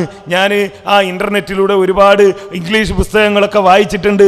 അതുകൊണ്ട് ഞാൻ എഞ്ചിനീയറാണ്, എനിക്ക് ചികിത്സിക്കാമെന്നൊക്കെ ഒരാൾക്ക് തോന്നുകയാണെങ്കിൽ അയാൾക്ക് പോകാൻ ചികിത്സിക്കാം. നാട്ടിലെ പല ചികിത്സകന്മാരെ എതിർക്കണ പോലെ നമ്മൾ എതിർക്കും. അതിൽ നമ്മളെ സംബന്ധിച്ചിടത്തോളം നമുക്ക് വേണ്ടി പ്രവർത്തിച്ച ആളാണ്. നമുക്ക് വേണ്ടി ഒരുപാട് തോന്നിയാസങ്ങൾ അയാൾ പണ്ടൊക്കെ എഴുതി വിട്ടിട്ടുണ്ട്. അതല്ല അയാളും തമ്മിലുള്ള കാര്യമാണ്. നമ്മളെ സംബന്ധിച്ചിടത്തോളം ചേകനൂര് നമ്മളെ കൂട്ടത്തിൽ ഒരുപാട് വാദപ്രതിവാദത്തിൽ പങ്കെടുത്ത ആളാണ്. അയാൾ പോയപ്പോൾ AP അബ്ദുൽ ഖാദർ മൗലവിയാണ് വണ്ടൂർ പോയിട്ട് അദ്ദേഹമായിട്ട് വാദപ്രതിവാദം നടത്താനും മറുപടി പറയാനും പോയത്. അയാൾ നമുക്ക് വേണ്ടി ഒരുപാട് വാദപ്രതിവാദത്തിൽ പങ്കെടുത്തല്ലേ എന്ന് പറഞ്ഞ് മാറി നിൽക്കുന്ന ഒരു അവസ്ഥ ഉണ്ടായിട്ടില്ല. അത് ഇസ്ലാഹി പ്രസ്ഥാനത്തിൻ്റെ പ്രത്യേകതയാണ്. നമുക്ക് വ്യക്തികളോടല്ല, പ്രമാണങ്ങളോടാണ് കടപ്പാട്. അത് നമ്മളുടെ അടിസ്ഥാന മുഖമുദ്രയായി നമ്മൾ സ്വീകരിക്കുക. പിന്നെ നമ്മളെ KJU പറഞ്ഞിട്ടുണ്ട്, ഒരു മനുഷ്യൻ്റെ മേത്ത് ജിന്ന് കയറിയോ ഇല്ലെന്ന് ഒരാൾക്കും ഉറപ്പിച്ചു പറയാൻ പറ്റില്ല, വഹിയുള്ള നബി അല്ലാതെ. അപ്പോൾ പ്രവാചകൻ്റെ 3 സംഭവങ്ങൾ വിശദീകരിക്കുന്ന കൂട്ടത്തിൽ സ്ത്രീ വന്നുകൊണ്ട് പ്രവാചകനോട് പറയുന്നത് ജിന്നുബാധ ഏറ്റിട്ടുണ്ടെന്നാണ്. അപ്പോൾ സ്ത്രീ എങ്ങനെ അറിഞ്ഞു എന്നുള്ളതാണ്. അത് മുഅ്ജിസത്ത് എന്നാണ് പല ലേഖനങ്ങളിലും കണ്ടിട്ടുണ്ട്. അപ്പോൾ വഹിയില്ലാത്ത സ്ത്രീക്ക് പോലും അവിടെ സാധാരണയെ കൊണ്ട് മനുഷ്യൻ്റെ ശരീരത്തിൽ ജിന്ന് പ്രവേശിക്കും എന്ന് മനസ്സിലായി എന്ന് നമുക്കതിൽ നിന്ന് മനസ്സിലാക്കാം. അപ്പോൾ അതിൻ്റെ മറുപടി പ്രതീക്ഷിക്കും. പ്രയോഗങ്ങളിൽ കേരള ജമിയത്തുൽ ഉലമ എന്നും സൂക്ഷ്മത പുലർത്തിയിട്ടുണ്ട്. ഈ പറഞ്ഞ ആരോപണം ഉന്നയിക്കുന്ന ആളുകളുടെ മനസ്സിൽ ജമിയത്തുൽ ഉലമ അങ്ങനെയാവും പറയാന്നുള്ളൊരു ധാരണ ഉണ്ട്. അതിൻ്റെ അടിസ്ഥാനത്തിലാണ് ഈ മറുപടി വരുന്നത്. നേരത്തെ ഞാൻ പറഞ്ഞതുപോലെ ജിന്നു ഉപദ്രവിക്കുന്നു വിശ്വസിച്ചാൽ ശിർക്കാണ് എന്നീ പുസ്തകത്തിലുണ്ട്, എന്നാൽ വിശ്വസിക്കാമെന്നും ഈ പുസ്തകത്തിലുണ്ട് എന്ന് പറയുന്നുണ്ടല്ലോ. അത് ആളുകളുടെ മനസ്സിലുള്ള ഒരു ധാരണ എന്താ? ഞങ്ങളൊന്നും പഠിച്ചത്ര മനസ്സിലാക്കിയത്ര ജമിയത്തുൽ ഉലമ മനസ്സിലാക്കിയിട്ടില്ല. ജമിയത്തുൽ ഉലമയിലുള്ള മൗലവിമാരെന്ന് പറഞ്ഞാൽ ഈ നാട്ടിലൊക്കെ ഉള്ള കുറേ മൗലവിമാരല്ലേ, ഞങ്ങളൊക്കെ വിദേശത്തൊക്കെ ഉള്ള ആളുകളല്ലേ. അപ്പം ഞങ്ങൾ പഠിച്ചത്ര ഈ ജമിയത്തുൽ ഉലമേൻ്റെ പണ്ഡിതന്മാരൊന്നും പഠിച്ചിട്ടുണ്ടാവില്ല. അതുകൊണ്ട് അവരിങ്ങനെയേ പറയൂ എന്ന് വിചാരിച്ചിട്ട് ചില ആളുകൾ പറയാണെന്ത് വിശ്വസിച്ചാൽ എന്നുള്ളത്. വിശ്വസിച്ചാൽ എന്ന് പറഞ്ഞിട്ടില്ല. അതേപോലെ തന്നെയാണ് ഈ വിഷയവും. ജിന്ന് മനുഷ്യ ശരീരത്തിൽ കയറി എന്ന് പറയാൻ എന്നല്ല പറഞ്ഞത്. ജിന്ന് മനുഷ്യ ശരീരത്തിൽ ബാധിച്ചിട്ടുണ്ട് എന്ന് പറയാൻ വഹിയുള്ള നബിക്ക് മാത്രമേ കഴിയൂ എന്നുമല്ല പറഞ്ഞത്. എന്താ പറഞ്ഞത്? ഉറപ്പിച്ചു പറയാൻ. ഉറപ്പിച്ചു പറയാൻ ആർക്കേ കഴിയൂ? നബി സല്ലല്ലാഹു അലൈഹി വസല്ലമയ്ക്കേ കഴിയൂ. ഈ സ്ത്രീ ഉറപ്പിച്ചു പറഞ്ഞിട്ടില്ല. ഉറപ്പിച്ചു പറഞ്ഞു എന്നാണ് മനസ്സിലാകുന്നത്. ആ സ്ത്രീ അവരുടെ ധാരണ പറഞ്ഞതാണ്. ആ സ്ത്രീ അവരുടെ ധാരണ പറഞ്ഞു. നബി സല്ലല്ലാഹു അലൈഹി വസല്ലമയോട് അവരുടെ ധാരണ പറഞ്ഞു ജിന്ന് ബാധിച്ചതാണ്. കാരണം ആ ജിന്ന് ബാധിച്ചാൽ ഉണ്ടാകുന്ന അസ്വസ്ഥതകൾ അത് ആ നാട്ടിൽ നടത്തുന്ന അവർ പറയുന്ന നമ്മളാണെങ്കിലും പറയുന്ന പ്രയോഗം തന്നെയാണ്. ഉറപ്പിച്ചു പറഞ്ഞിട്ടില്ല. ഇനി ഇത് ജമിയത്തുൽ ഉലമയുടെ അല്ലെങ്കിൽ ഏതെങ്കിലും ഒരു വ്യക്തിയുടെ അഭിപ്രായമാണോ? അല്ല. ഞാൻ നേരത്തെ പറഞ്ഞ ഇതൊക്കെ എന്ന് പറഞ്ഞാൽ നമ്മൾ മനസ്സിലാക്കേണ്ടത് ഇത് ഒരു സുപ്രഭാതത്തിൽ ജാമിയ നദവിയോ ഇടവണ്ണയിലോ അതല്ലെങ്കിൽ ജാമിയ സലഫിയോ പുളിക്കലോ ഇരുന്ന് എന്നാ നമ്മൾ ബുക്കിറക്കല്ലേ എന്ന് ചോദിച്ചിട്ട് ഇറക്കിയൊരു സാധനമൊന്നുമല്ല. ഒരുപാട് ദിവസത്തെ അധ്വാനവും ഒരുപാട് ചർച്ചകളും പഠനങ്ങളും ഒക്കെ നടത്തിയിട്ട് തന്നെയാണ്. ചിലപ്പോൾ ഇതിനു വേണ്ടിയുള്ള പഠനം, എന്നാൽ പിന്നെ ജിന്നി പിശാചി റുഖിയ ശറയ്യ പ്രമാണങ്ങളുടെ വെളിച്ചത്തിൽ എന്ന പേരിൽ നമ്മൾ ഇറക്കാൻ ഉദ്ദേശിക്കുന്ന പുസ്തകവുമായി ബന്ധപ്പെട്ട ചർച്ച എന്നൊന്നും പറഞ്ഞ് ചർച്ച നടത്തിയിട്ടുണ്ടാവില്ല. പക്ഷെ വിഷയങ്ങൾ ചർച്ച ചെയ്തിട്ടുണ്ടാവും. ഈ പറഞ്ഞ ഉറപ്പിച്ചു പറയൽ എന്ന വിഷയം നേരത്തെ പറഞ്ഞ 10 ആള് തീരുമാനത്തിലില്ലേ? ചിലർക്ക് ജമിയത്തുൽ ഉലമയുടെ ബുക്കും അതേപോലെ ജമിയത്തുൽ ഉലമയുടെ സർക്കുലറും അതിനേക്കാളൊക്കെ വലുതാണ് 10 ആളെ തീരുമാനം. കേരളത്തിലെ അറിയപ്പെടുന്ന 10 പണ്ഡിതന്മാർ ഒപ്പിട്ട തീരുമാനം. അതിലുള്ള ഞങ്ങളൊക്കെ തന്നെ, ഞാൻ വരെ അതിലുണ്ട്. പിന്നെ ബാക്കിയുള്ള കാര്യം എന്താ പറയുക? ഞങ്ങൾ ആലോചിച്ച് നോക്കിയ കേരളത്തിലെ വലിയ ഹോജാക്കന്മാരായ 10 ആളുകൾ ഒപ്പിട്ട തീരുമാനം എന്നാണല്ലോ. ഞാനുണ്ട്, അനസ് മൗലവി ഉണ്ട്, സക്കരിയ സലാഹി, അബൂബക്കർ സലഫി, അതേപോലെ ശംസുദ്ദീൻ പാലത്ത്, അബ്ദുറഹ്മാൻ സലഫി, കുഞ്ഞു മുഹമ്മദ് മാനി പറപ്പൂര്, PN അബ്ദുൽ ലത്തീഫ് മൗലവി, ഹംസ മദീനി, ഷമീർ മദീനി, ഇതാ 10 ആള്. ആ 10 ആൾ ഒപ്പിട്ടതിലും എന്താ ഉള്ളത്? ഉറപ്പിച്ച് പറയാൻ വഹിയുള്ള പ്രവാചകനേ കഴിയുള്ളൂ. ഓല് പറഞ്ഞാണ് കുഴപ്പമില്ല കേട്ടോ. നേരത്തെ ജമിയത്തുൽ ഉലമ പറഞ്ഞാൽ നമുക്ക് സമ്മതിക്കാൻ പറ്റൂല. ഉമർ മൗലവി പറഞ്ഞില്ലേ, നിങ്ങളെന്താ സുബഹി കുനൂത്ത് ഓതാത്തത്? അത് ഇമാം അബൂ ഹനീഫ കുനൂത്ത് ഓതണ്ട. എന്നാ കുഴപ്പമില്ല. നിങ്ങളെന്താ ഓതാത്തത്? അള്ളാന്റെ റസൂൽ ഓതണ്ട. അള്ളാന്റെ റസൂൽ ഓതണ്ടെന്ന് പറഞ്ഞുകൊണ്ട് ഓതാണ്ടിക്ക് വെറുതെ വിടൂല. വേണമെങ്കിൽ എന്ത് ചെയ്തോ രക്ഷപ്പെട്ടെങ്കിൽ അബൂ ഹനീഫ പറഞ്ഞുകൊണ്ടാണ് ഓതാത്തതെന്ന് പറഞ്ഞോ എന്ന് പറഞ്ഞ മാതിരി ജമിയത്തുൽ ഉലമ പറഞ്ഞതാ. എന്ത് ജമിയത്തുൽ ഉലമ? ജമിയത്തുൽ ഉലമ എന്ന് പറഞ്ഞാൽ ഒരാളല്ലേ, അയാളെ തീരുമാനമല്ലേ ജമിയത്തുൽ ഉലമയിൽ നടപ്പിലാക്കുന്നത്, അയാളല്ലേ എല്ലാം തീരുമാനിക്കുന്നത്, അതിലാരാ വിവരമുള്ളവരുള്ളത് എന്നൊക്കെയാണ്. അല്ല ഈ 10 ആളെ തീരുമാനം അതിലുണ്ടോ? ഓല് മഹാന്മാരായ പണ്ഡിതന്മാരാണ്.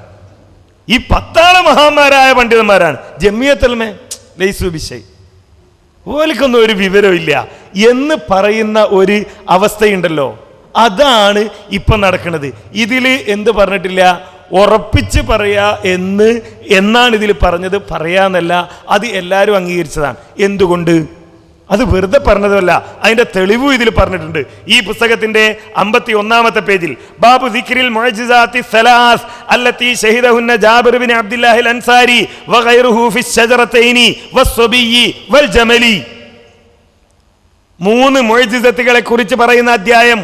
ജാബിർ ബിൻ അബ്ദുല്ല കണ്ട 3 മുഅ്ജിസത്തുകൾ എന്തൊക്കെയാണ്? ഫി ശജറതൈനി, 2 മരം. എന്താ മരം ചെയ്തത്? നബി സല്ലല്ലാഹു അലൈഹി വസല്ലമക്ക് പ്രാഥമിക കർമ്മങ്ങൾ നിർവഹിക്കാൻ മറയില്ല. സഹാബി പറഞ്ഞു, റസൂൽ അവിടെ 2 ചെറിയ ഈത്തപ്പന തൈകളുണ്ട്, എന്നാൽ അവയോട് ചേർന്ന് നിൽക്കാൻ പറയൂ. നബി സല്ലല്ലാഹു അലൈഹി വസല്ലം പറഞ്ഞപ്പോ അത് ചേർന്ന് നിന്നു. 2-ാമത്തേത് വസ്വബിയ്യി, ഈ പറഞ്ഞ കുട്ടിയുടെ സംഭവം. 3-ാമത്തേത് വൽ ജമലി, ഒട്ടകത്തിന്റെ സംഭവം. ഒരൊട്ടകം കരഞ്ഞുകൊണ്ട് വരിക റസൂലിന്റെ അടുക്കൽ. റസൂൽ ചോദിച്ചു, ആരതാ ഇത്? കുറച്ച് ചെറുപ്പക്കാരെ വന്നിട്ട് പറഞ്ഞു, ഞങ്ങളതാണ്. നിങ്ങൾ എന്താ ഈ ഒട്ടകത്തിനെ പറ്റി തീരുമാനിച്ചത്? അതിന് ഇനി ഒരു വസ്തുവിന് പറ്റൂല, അതിന്റെ കാര്യങ്ങളൊക്കെ തീർന്നു, അതുകൊണ്ട് അതിന് അർത്ഥം ഓരിയിടാൻ തീരുമാനിച്ചു. നബി സല്ലല്ലാഹു അലൈഹി വസല്ലം വിട്ടേക്ക്, എനിക്ക് തന്നേക്ക്, അല്ലെങ്കിൽ പോയിക്കോട്ടെ വിട്ടേക്കു എന്ന് പറഞ്ഞു. അവരതിനെ റസൂലിന് കൊടുത്തു. റസൂൽ അതിനെ പോകാൻ അനുവദിച്ചു. ആ ഒട്ടകം സന്തോഷത്തോടെ പോയിന. ഇത് 3 മുഅ്ജിസത്താണ്. ഇത് 3 മുഅ്ജിസത്താണ് എന്നാണ് ഇമാം ബൈഹഖി തന്റെ തഫ്സീറിൽ തന്റെ ഹദീസ് ഗ്രന്ഥത്തിൽ ഇതിന് നൽകുന്ന തലവാചകം. അതേപോലെ ഒട്ടേറെ പണ്ഡിതന്മാർ ഇത് മുഅ്ജിസത്താണ് എന്ന് തന്നെയാണ് രേഖപ്പെടുത്തുന്നത്. അപ്പൊ ഇതിൽ 2 മാത്രം മുഅ്ജിസത്ത്, 1 മുഅ്ജിസത്തല്ല എന്ന് പറയണമെങ്കിൽ അതിന് തെളിവ് വേറെ വേണ്ടേ? അപ്പൊ ചോദ്യം എന്താണ് മുഅ്ജിസത്ത്? ഈ പെണ്ണ് കൊണ്ടുവന്ന റസൂലിന്റെ അടുത്ത് എത്തിയതാണോ മുഅ്ജിസത്ത്? അതല്ല റസൂല് അടിച്ചതോ പിന്നെ ഉഖ്റുജാദുവല്ലാന്ന് പറഞ്ഞതാണോ മുഅ്ജിസത്ത്? അതല്ല പോയതാണോ മുഅ്ജിസത്ത്? ജിന്ന് ഇറങ്ങിയതാണോ മുഅ്ജിസത്ത്? അങ്ങനെയൊക്കെ ഒരു മുഅ്ജിസത്തിനെ പറ്റി ചോദിക്കണോ? ഇനി റുഖിയ നടത്തണമെങ്കിൽ അതിന് ഇത് മുഅ്ജിസത്തല്ല എന്ന് പറയേണ്ട ആവശ്യമില്ല. റുഖിയ ശർഇയ്യ, നബി സല്ലല്ലാഹു അലൈഹി വസല്ലം പഠിപ്പിച്ച റുഖിയ നടത്തണമെങ്കിൽ ഇത് മുഅ്ജിസത്തല്ല എന്ന് പറയണോ? വേണ്ട. ഇപ്പോ നബി സല്ലല്ലാഹു അലൈഹി വസല്ലം മഴയ്ക്ക് വേണ്ടി പ്രാർത്ഥിച്ചു, മഴ പെയ്തു, മുഅ്ജിസത്തല്ലേ? മുഅ്ജിസത്തായിട്ടല്ലേ എല്ലാവരും എണ്ണിയത്? ഇന്ന് എത്ര ആളുകൾ പ്രാർത്ഥിക്കുന്നു, മഴ പെയ്യുന്നു. അതുകൊണ്ട് ഇതാ പിന്നെ മക്കയിലെ ഇമാമ് പ്രാർത്ഥിച്ചിട്ട് മഴ പെയ്തു, മദീനത്തെ ഇമാമ് പ്രാർത്ഥിച്ചിട്ട് മഴ പെയ്തു, ഞങ്ങളുടെ നാട്ടിലെ കാളിയാര് പ്രാർത്ഥിച്ചിട്ട് മഴ പെയ്തു, അപ്പൊ റസൂല് പ്രാർത്ഥിച്ചിട്ട് മഴ പെയ്തു എന്ന് പറയുന്നത് മുഅ്ജിസത്തല്ല എന്ന് നമ്മൾ പറയണോ? വേണ്ട. നബി സല്ലല്ലാഹു അലൈഹി വസല്ലമ പറഞ്ഞത് നമ്മൾ ചെയ്താൽ മഴ പെയ്യും. റസൂല് പഠിപ്പിച്ച രീതിയാണത്. അതുകൊണ്ട് റസൂലിൻ്റെത് മുഅ്ജിസത്തല്ല എന്ന് പറയണോ? വേണ്ട. ഇവിടെ റസൂലെ അനുവദിച്ച റുഖിയകളുണ്ട്, ശർഈയായ മന്ത്രങ്ങളുണ്ട്, പ്രാർത്ഥനകളുണ്ട്, അത് നിർവഹിക്കാം. അതിന് ഇത് മുഅ്ജിസത്തല്ലെന്ന് പറയേണ്ടതില്ല. ഇത് മുഅ്ജിസത്ത് തന്നെ, മറ്റുള്ള തെളിവുകൾ നമുക്ക് സ്വീകരിക്കുകയും ചെയ്യാം എന്നതാണ് പണ്ഡിതന്മാരുടെ ഈ വ്യാഖ്യാനങ്ങളുടെ അടിസ്ഥാനത്തിൽ നമ്മൾ സ്വീകരിക്കേണ്ട നിലപാട്.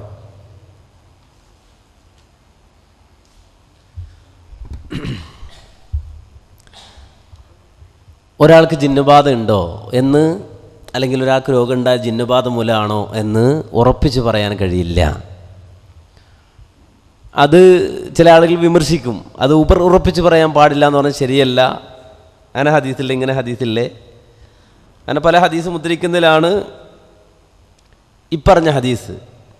അത് മാത്രമല്ല, സാധാരണ പറയാൻ ഒരു അപസ്മാരം ബാധിച്ച സ്ത്രീ, ആ സ്ത്രീനെ വീടിക്ക് വന്ന് പറഞ്ഞ വാചകം ഇന്നി അഖാഫുൽ ഹബീസ് അയ്യുജരിദുനി, ആ പിശാജ് ഹബീസ് എന്നെ വിവസ്ത്രയാക്കും എന്ന് ഞാൻ പേടിക്കുന്നു, ഭയപ്പെടുന്നു. അപ്പോൾ ഈ പെണ്ണും എന്താ പറയണത്? ആ പിശാജ് എന്തെടുക്കും? എന്നെ വിവസ്ത്രയാക്കുമെന്ന് പേടിക്കുന്നു.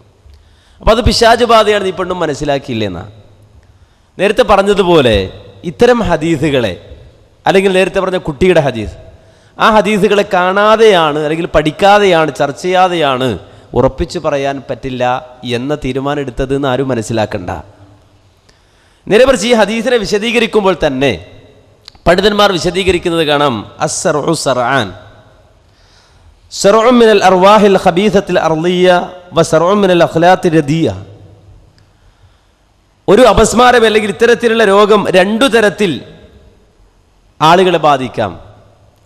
ഒന്ന് ദുഷിച്ച ഭൗതികാത്മാക്കളിൽ നിന്നുണ്ടാകുന്നതാണ്, മറ്റൊന്ന് ശാരീരികമായ വ്യതിയാനങ്ങൾ കൊണ്ട്, പ്രയാസങ്ങൾ കൊണ്ട് ഉണ്ടാകുന്നതാണ്. വല്ല നരമ്പിൻ്റെ പ്രയാസമോ അതല്ലെങ്കിൽ വല്ല അണുപ്രസരണമോ ആ രൂപത്തിലുണ്ടാകുന്ന അപസ്മാരമുണ്ട്. ഇതിൽ രണ്ടാമത്തതാണ് വൈദ്യന്മാർ സംസാരിക്കുന്നത് അല്ലെങ്കിൽ ഡോക്ടർമാർ സംസാരിക്കുന്നത്. ഈ ഹദീസിൻ്റെ വിശദീകരണത്തിൽ തന്നെ പണ്ഡിതന്മാർ രേഖപ്പെടുത്തി വെച്ചത് കാണാം. അപ്പോൾ സെറാനാണ്, അല്ലെങ്കിൽ ഈ അപസ്മാരം രണ്ട് തരമുണ്ട് എന്ന് പറയുമ്പോൾ ഒരാൾക്കൊരു അപസ്മാരം ഉണ്ടായി, ഈ രണ്ടിൽ ഏതാണെന്ന് ഉറപ്പിച്ച് പറയാൻ പറ്റുമോ? ഉറപ്പിച്ച് പറയാൻ പറ്റുമോ? രണ്ട് തരത്തിലും ഉണ്ടാകാം.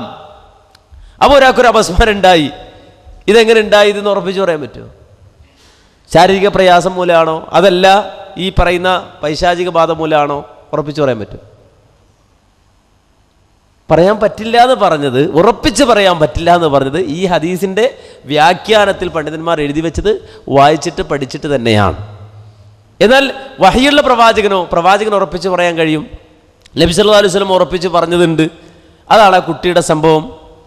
അതുപോലെ തന്നെ പ്രവാചകൻ സല്ലല്ലാഹു അലൈഹി വസല്ലം എന്ന് പ്രകടമായ ഇതരങ്ങളായ പ്രവാചകൻ്റെ പ്രവർത്തനങ്ങൾ.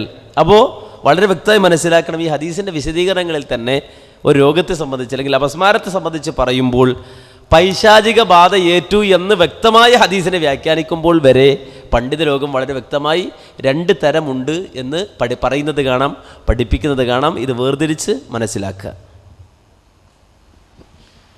ഇവിടെ ഇതുമായി ബന്ധപ്പെട്ട് പറയുമ്പോൾ ഉറപ്പിച്ച് പറയാൻ പറ്റില്ല എന്ന് പറയുകയുണ്ടായി.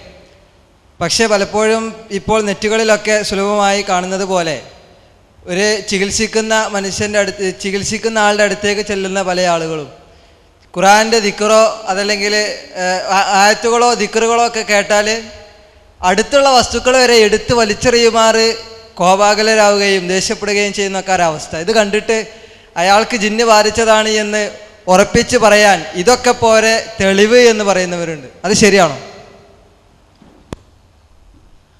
ഒരാളിൽ നിന്ന് അസാധാരണമായ ഒരു പ്രവർത്തനം ഉണ്ടായാൽ അത് പൈശാചിക ബാധ മൂലം തന്നെയാണ് എന്ന് പറയാൻ ഒരിക്കലും നമുക്ക് തെളിവില്ല. പലതുകൊണ്ടും ഒരാളിൽ പലവിധ പ്രകടനങ്ങളുണ്ടാകാം. ചിലപ്പോൾ അഭിനയിച്ചതാണെന്ന് വരാം. ചില സ്ത്രീകൾ അങ്ങനെ അഭിനയിക്കാറുണ്ട് എന്നാണ് മനഃശാസ്ത്ര വിദഗ്ധന്മാർ പറയുന്നത്. അവരുടെ വീടുകളിൽ അവരുടെ കുടുംബങ്ങളിൽ ഉണ്ടാകുന്ന പ്രയാസങ്ങളിൽ നിന്ന്, പ്രശ്നങ്ങളിൽ നിന്ന് താൽക്കാലികമായ മുക്തി കിട്ടുവാൻ വേണ്ടിയിട്ട് അഭിനയിക്കുക, പാത്രം എടുത്തെറിയുക, ഭ്രാന്ത് പോലെ അഭിനയിക്കുക, തലതല്ലുക. അപ്പോൾ ഇതൊക്കെ കാണിക്കുമ്പോൾ താൽക്കാലികമായിട്ട് ഒരു പ്രത്യേകമായ സ്നേഹവും ലാളനയും ലഭിക്കുന്ന രോഗം അഭിനയിക്കുന്നവരുണ്ട്. തലകറങ്ങി വീഴതായി അഭിനയിക്കുന്നവർ ഒരു പ്രയാസം ഉണ്ടാവില്ല. എന്ത് ടെസ്റ്റ് നടത്തിയാലും ഒരു പ്രയാസം ഉണ്ടാവില്ല. തലകറങ്ങി വീണതായി അഭിനയിക്കുന്നവരുണ്ട്, തലതല്ലുന്നതായി അഭിനയിക്കുന്നവരുണ്ട്. അപ്പോൾ ഇതൊരാൾ പ്രകടിപ്പിക്കുമ്പോൾ അത് പൈശാചാണ്. അത് ഖുർആൻ ഓതുമ്പോൾ ഇങ്ങനെ മൂപ്പരൊന്നുകൂടെ ഇളകി കാണിക്കുക. ഈ രൂപത്തിൽ ഒരാളിങ്ങനെ അയാളിൽ നിന്ന് പ്രകടമാകുന്ന ബാഹ്യപ്രകടനങ്ങൾ കൊണ്ട്, ബാഹ്യമായ പ്രകടനങ്ങൾ കൊണ്ട് അത് പൈശാചിക ബാധയാണെന്നോ അല്ലെങ്കിൽ പൈശാചിക പ്രവർത്തനമാണെന്നോ പറയാൻ കഴിയില്ല.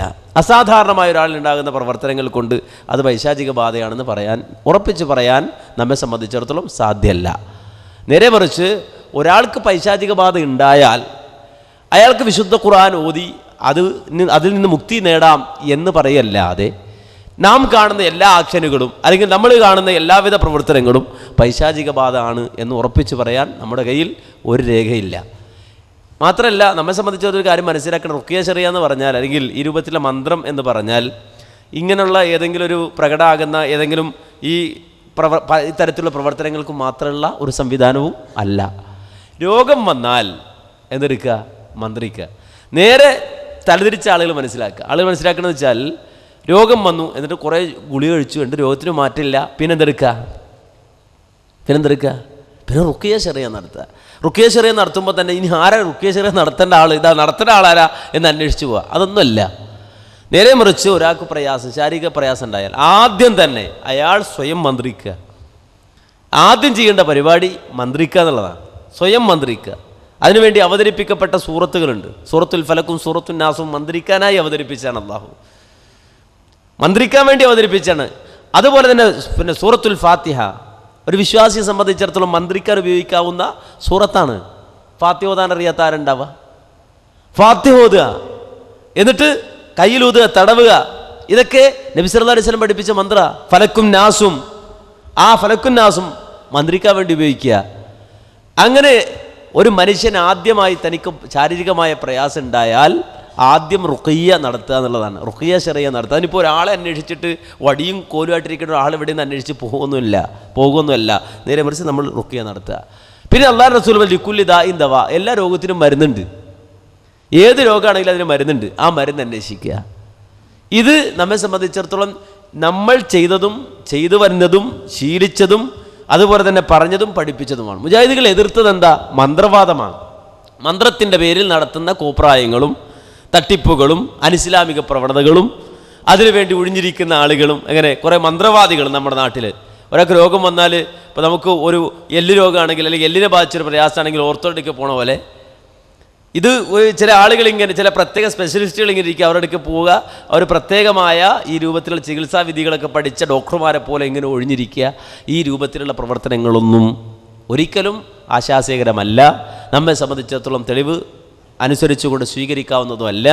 നേരെ മറിച്ച് നമ്മെ സംബന്ധിച്ചിടത്തോളം ഈ റുഖിയ ശർഇയ്യ എന്നത് എല്ലാവർക്കും ചെയ്യാൻ കഴിയുന്നതും എല്ലാവർക്കും ചെയ്യാവുന്നതും ചെയ്യുന്നതുമാണ് എന്ന് വളരെ വ്യക്തമായി തന്നെ നാം മനസ്സിലാക്കണം എന്ന് പ്രത്യേകമായി ഉണർത്തുകയാണ്. ചികിത്സയുമായി ബന്ധപ്പെട്ടതല്ല.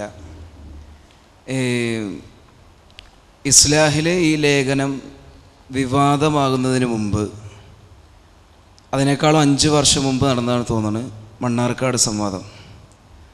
മണ്ണാർക്കാട് സംവാദത്തിൽ ഖുറാഫികൾ ഈ ചോദ്യം ഉന്നയിച്ചു, യാ ഇബാദല്ലാഹ്. അപ്പോൾ സക്കരിയ സ്വലാഹി പറഞ്ഞു, യാ ഇബാദല്ലാഹ് ഹദീസ് തന്നെ ലഈഫാണ്, ഇന്നത് സ്വഹീഹാണെങ്കിൽ തന്നെ അതിൽ ഇസ്തിഗാസ ഇല്ല, പ്രാർത്ഥനക്കുള്ള തെളിവില്ല എന്ന് സ്വലാഹി പറഞ്ഞപ്പോൾ അത് തർക്കത്തിലിരിക്കുന്ന ഇസ്തിഗാസ അല്ല എന്ന് പറയുമ്പോൾ അത് ശിർക്കല്ല എന്നാണ് മൂപ്പരവിടെ അതുകൊണ്ട് ഉദ്ദേശിക്കുന്നത്. അപ്പോൾ അന്ന് ഇതൊരു വിവാദമാക്കാതെ, അതുപോലെ തന്നെ ചെറിയമുണ്ട ഹമീദ് മദനി ഇതുപോലെയുള്ള 2007 വിവാദമാകുന്നതിന് മുമ്പ് എഴുതിയിട്ടും അപ്പോഴൊന്നൊരു വിവാദമാക്കാതെ ആ കാലഘട്ടത്തിൽ 2007 ഇതൊരു ചോദ്യമായി ഖുറാഫികളെ ഇടങ്ങേറാക്കാൻ തുടങ്ങിയപ്പോൾ ഒരു പുകമറ സൃഷ്ടിച്ചതാണെന്ന് ചില ആൾക്കാർ വ്യാഖ്യാനിക്കുന്നു. ഒരു വ്യക്തമായ മറുപടി. സോറി. യാ ഇബാദല്ലാഹ് അയ്യൂനി. ഇപ്പോൾ നമ്മൾ അത് നേരത്തെ ഇവിടെ തന്നെ നടന്ന ഒരു പ്രസംഗത്തിൽ അബ്ദുറഹ്മാൻ സലഫി വിശദീകരിച്ചതും വിവാദമാക്കിയിട്ട് എൻ്റെ പകുതി ക്ലിപ്പും മുറിച്ചിട്ടിട്ട്, യാ ഇബാദല്ലാഹ് അയ്യൂനി, ഒരാൾ വിജന പ്രദേശത്തെത്തി, അല്ലെങ്കിൽ ഒരാൾ നോക്കല്ലേ ഒരു ഇരുട്ടത്തെത്തി, ഒരാൾ ഉറക്കെ വിളിച്ചു പറയാം യാ ഇബാദല്ലാഹ് അയ്യൂനി എന്ന് വിളിച്ചു പറഞ്ഞാൽ അത് ശിർക്കാന്ന് ആരാ പറഞ്ഞത്? അത് ശിർക്കാണെന്ന് ആരാ? യാ ഇബാദല്ലാഹ് അയ്യൂനി എന്ന് ഒരാൾ വെറുതെ ഇങ്ങനെ വിളിച്ചു പറയാ, അത് ശിർക്കാണെന്ന് ആരാ പറഞ്ഞത്? യാ ഇബാദല്ലാഹ് അയ്യൂനി എന്ന് വിളിച്ച ശിർക്ക ആണോ? അങ്ങനെ ആരും പറഞ്ഞിട്ടില്ല. പക്ഷെ ഇവിടെ നമ്മെ സംബന്ധിച്ചിടത്തോളം ഖുറാഫികൾ ആണ് ഇത്രയും കാലം, അല്ലെങ്കിൽ നമ്മുടെ നാട്ടിലെ ഖുബൂരികളാണ് ഇത്രയും കാലം ഈ ഹദീസിനെ തെളിവായി കൊണ്ടുവന്നത്. അതാണ് മണ്ണാർക്കാട് സംവാദത്തിലും കൊണ്ടുവന്നത്. അവരെന്തിനാ കൊണ്ടുവന്നത്? ഈ യാ ഇബാദല്ലാഹ് എന്ന് പറഞ്ഞാൽ അർവാഹുൽ ആലിയ അല്ലെങ്കിൽ അർവാഹുൽ മുഖദ്ദസ, പരിശുദ്ധാത്മാക്കളാണ്, വിശുദ്ധാത്മാക്കളാണ് എന്നൊക്കെ സ്ഥാപിക്കാൻ വേണ്ടി കൊണ്ടുവന്നതാണ്. ഈ യാ ഇബാദല്ലാഹ് എന്ന് പറഞ്ഞാൽ മരിച്ച മഹാത്മാക്കളാണ് എന്ന് സ്ഥാപിക്കാൻ വേണ്ടി കൊണ്ടുവന്നതാണ്. അപ്പൊ നമ്മൾ എന്താ പറഞ്ഞ മറുപടി എന്താ? ഇത് ഒന്ന് ദുർബല, രണ്ട് നിങ്ങളുടെ ഇസ്തിഹാസക്ക് തെളിവല്ല. കാരണം ഇവിടെ യാ ഇബാദല്ലാ എന്ന് വിളിച്ചല്ല, മരിച്ച ആൾക്കാരെയല്ല. ഈ യാ ഇബാദല്ലാ എന്ന് പറഞ്ഞാൽ മരിച്ചാത്മാക്കളാണ് എന്ന് ഒരിക്കലും തെളിയിക്കാൻ കഴിയില്ല. യാ ഇബാദല്ലാ, ഒരാൾ എവിടെയെങ്കിലും ഒറ്റപ്പെട്ടു പോയി, ആരെയും കാണില്ല, ആരെങ്കിലും ഉണ്ടോ എന്ന് വിളിച്ചു ചോദിച്ചാൽ അത് ശിർക്കല്ല. അല്ലെങ്കിൽ ആരെങ്കിലും സഹായിക്കാനുണ്ടോ എന്ന് ചോദിച്ചാൽ ശിർക്കല്ല. അത് കേൾക്കുന്ന ആൾക്കാർ അവിടെ എവിടെയെങ്കിലും ഉണ്ടെങ്കിൽ കേട്ടോട്ടെ എന്ന് അദ്ദേഹം ഉദ്ദേശിക്കുന്നുള്ളൂ. അപ്പോൾ യാ ഇബാദല്ലാ എന്ന് വിളിച്ചാൽ തന്നെ ശിർക്കെന്ന് ആര് പറഞ്ഞു? ആരും പറഞ്ഞില്ല. അതേസമയം യാ ഇബാദല്ലാ എന്ന് പറഞ്ഞാൽ അത് പിന്നെ ഈ പറയുന്ന അർവാഹുകളാണ്, മരിച്ചവരുടെ ആത്മാക്കളാണെന്ന് വിശ്വസിച്ചാലോ അതെന്തായി? ശിർക്കായി. ഈ യാ ഇബാദല്ലാ എന്ന് പറഞ്ഞാൽ റിജാലുൽ ഗൈബാണ് എന്ന് വിശ്വസിച്ചാൽ എന്തായി? ശിർക്കായി. ഇത്രയും കാലം ഖുബൂരികൾ ഈ യാ ഇബാദല്ലാ എന്ന് പറഞ്ഞാൽ ഇപ്പറഞ്ഞ അർവാഹുകളാണ് സമർത്ഥിക്കാൻ വേണ്ടിയിട്ടാണ് കൊണ്ടുവന്നത്. ഇപ്പോൾ ഇത് വിവാദമായി കഴിഞ്ഞപ്പോൾ യാ ഇബാദല്ലാ എന്ന് പറഞ്ഞാൽ അർവാഹുകൾ പെടില്ല, പിന്നെ ആര് പെടും? ജിന്ന് പെടും എന്ന വ്യാഖ്യാനത്തിലേക്ക് അത് വന്നു. അപ്പൊ ജിന്ന് പെടുമെന്ന് പറഞ്ഞാൽ ഈ അർവാഹ് പെടില്ല എന്ന് പറഞ്ഞപ്പോൾ പെടില്ല എന്ന് പറയാൻ നമുക്കുള്ള ന്യായം എന്താ?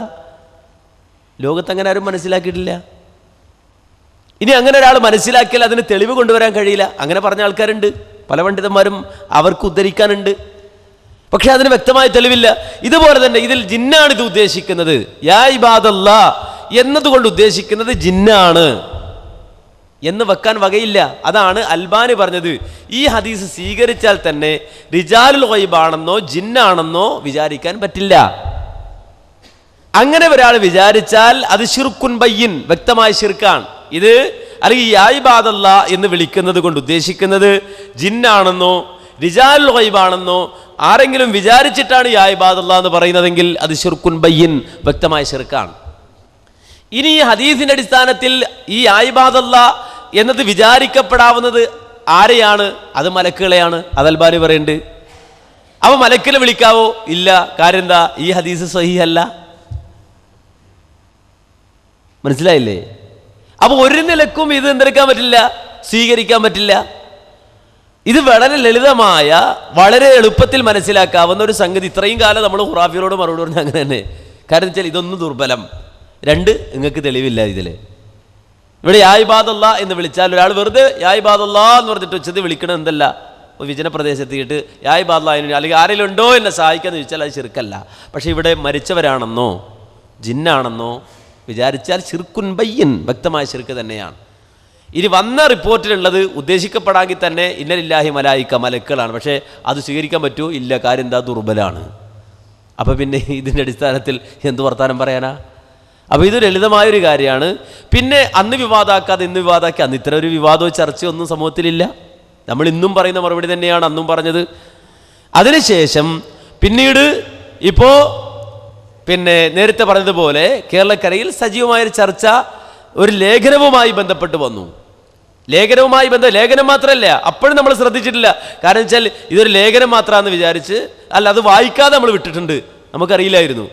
നേരെ മറിച്ച് തുറക്കലങ്ങാടിയിൽ നടന്നൊരു പരിപാടിയിൽ നേരത്തെ ആ ലേഖനം എഴുതിയ പണ്ഡിതൻ പ്രസംഗിച്ചപ്പോഴാണ് അദ്ദേഹം പറഞ്ഞത് ഠും ഠും ഠും എന്നൊരു ശബ്ദം കേട്ടു. ഒരാൾ രാത്രിയിൽ നടന്നു പോവാണ്, ഇപ്പോൾ ഇരുട്ടത്ത് നടന്നു പോകുമ്പോൾ ഠും ഠും ഠും എന്നൊരു ശബ്ദം കേട്ടു.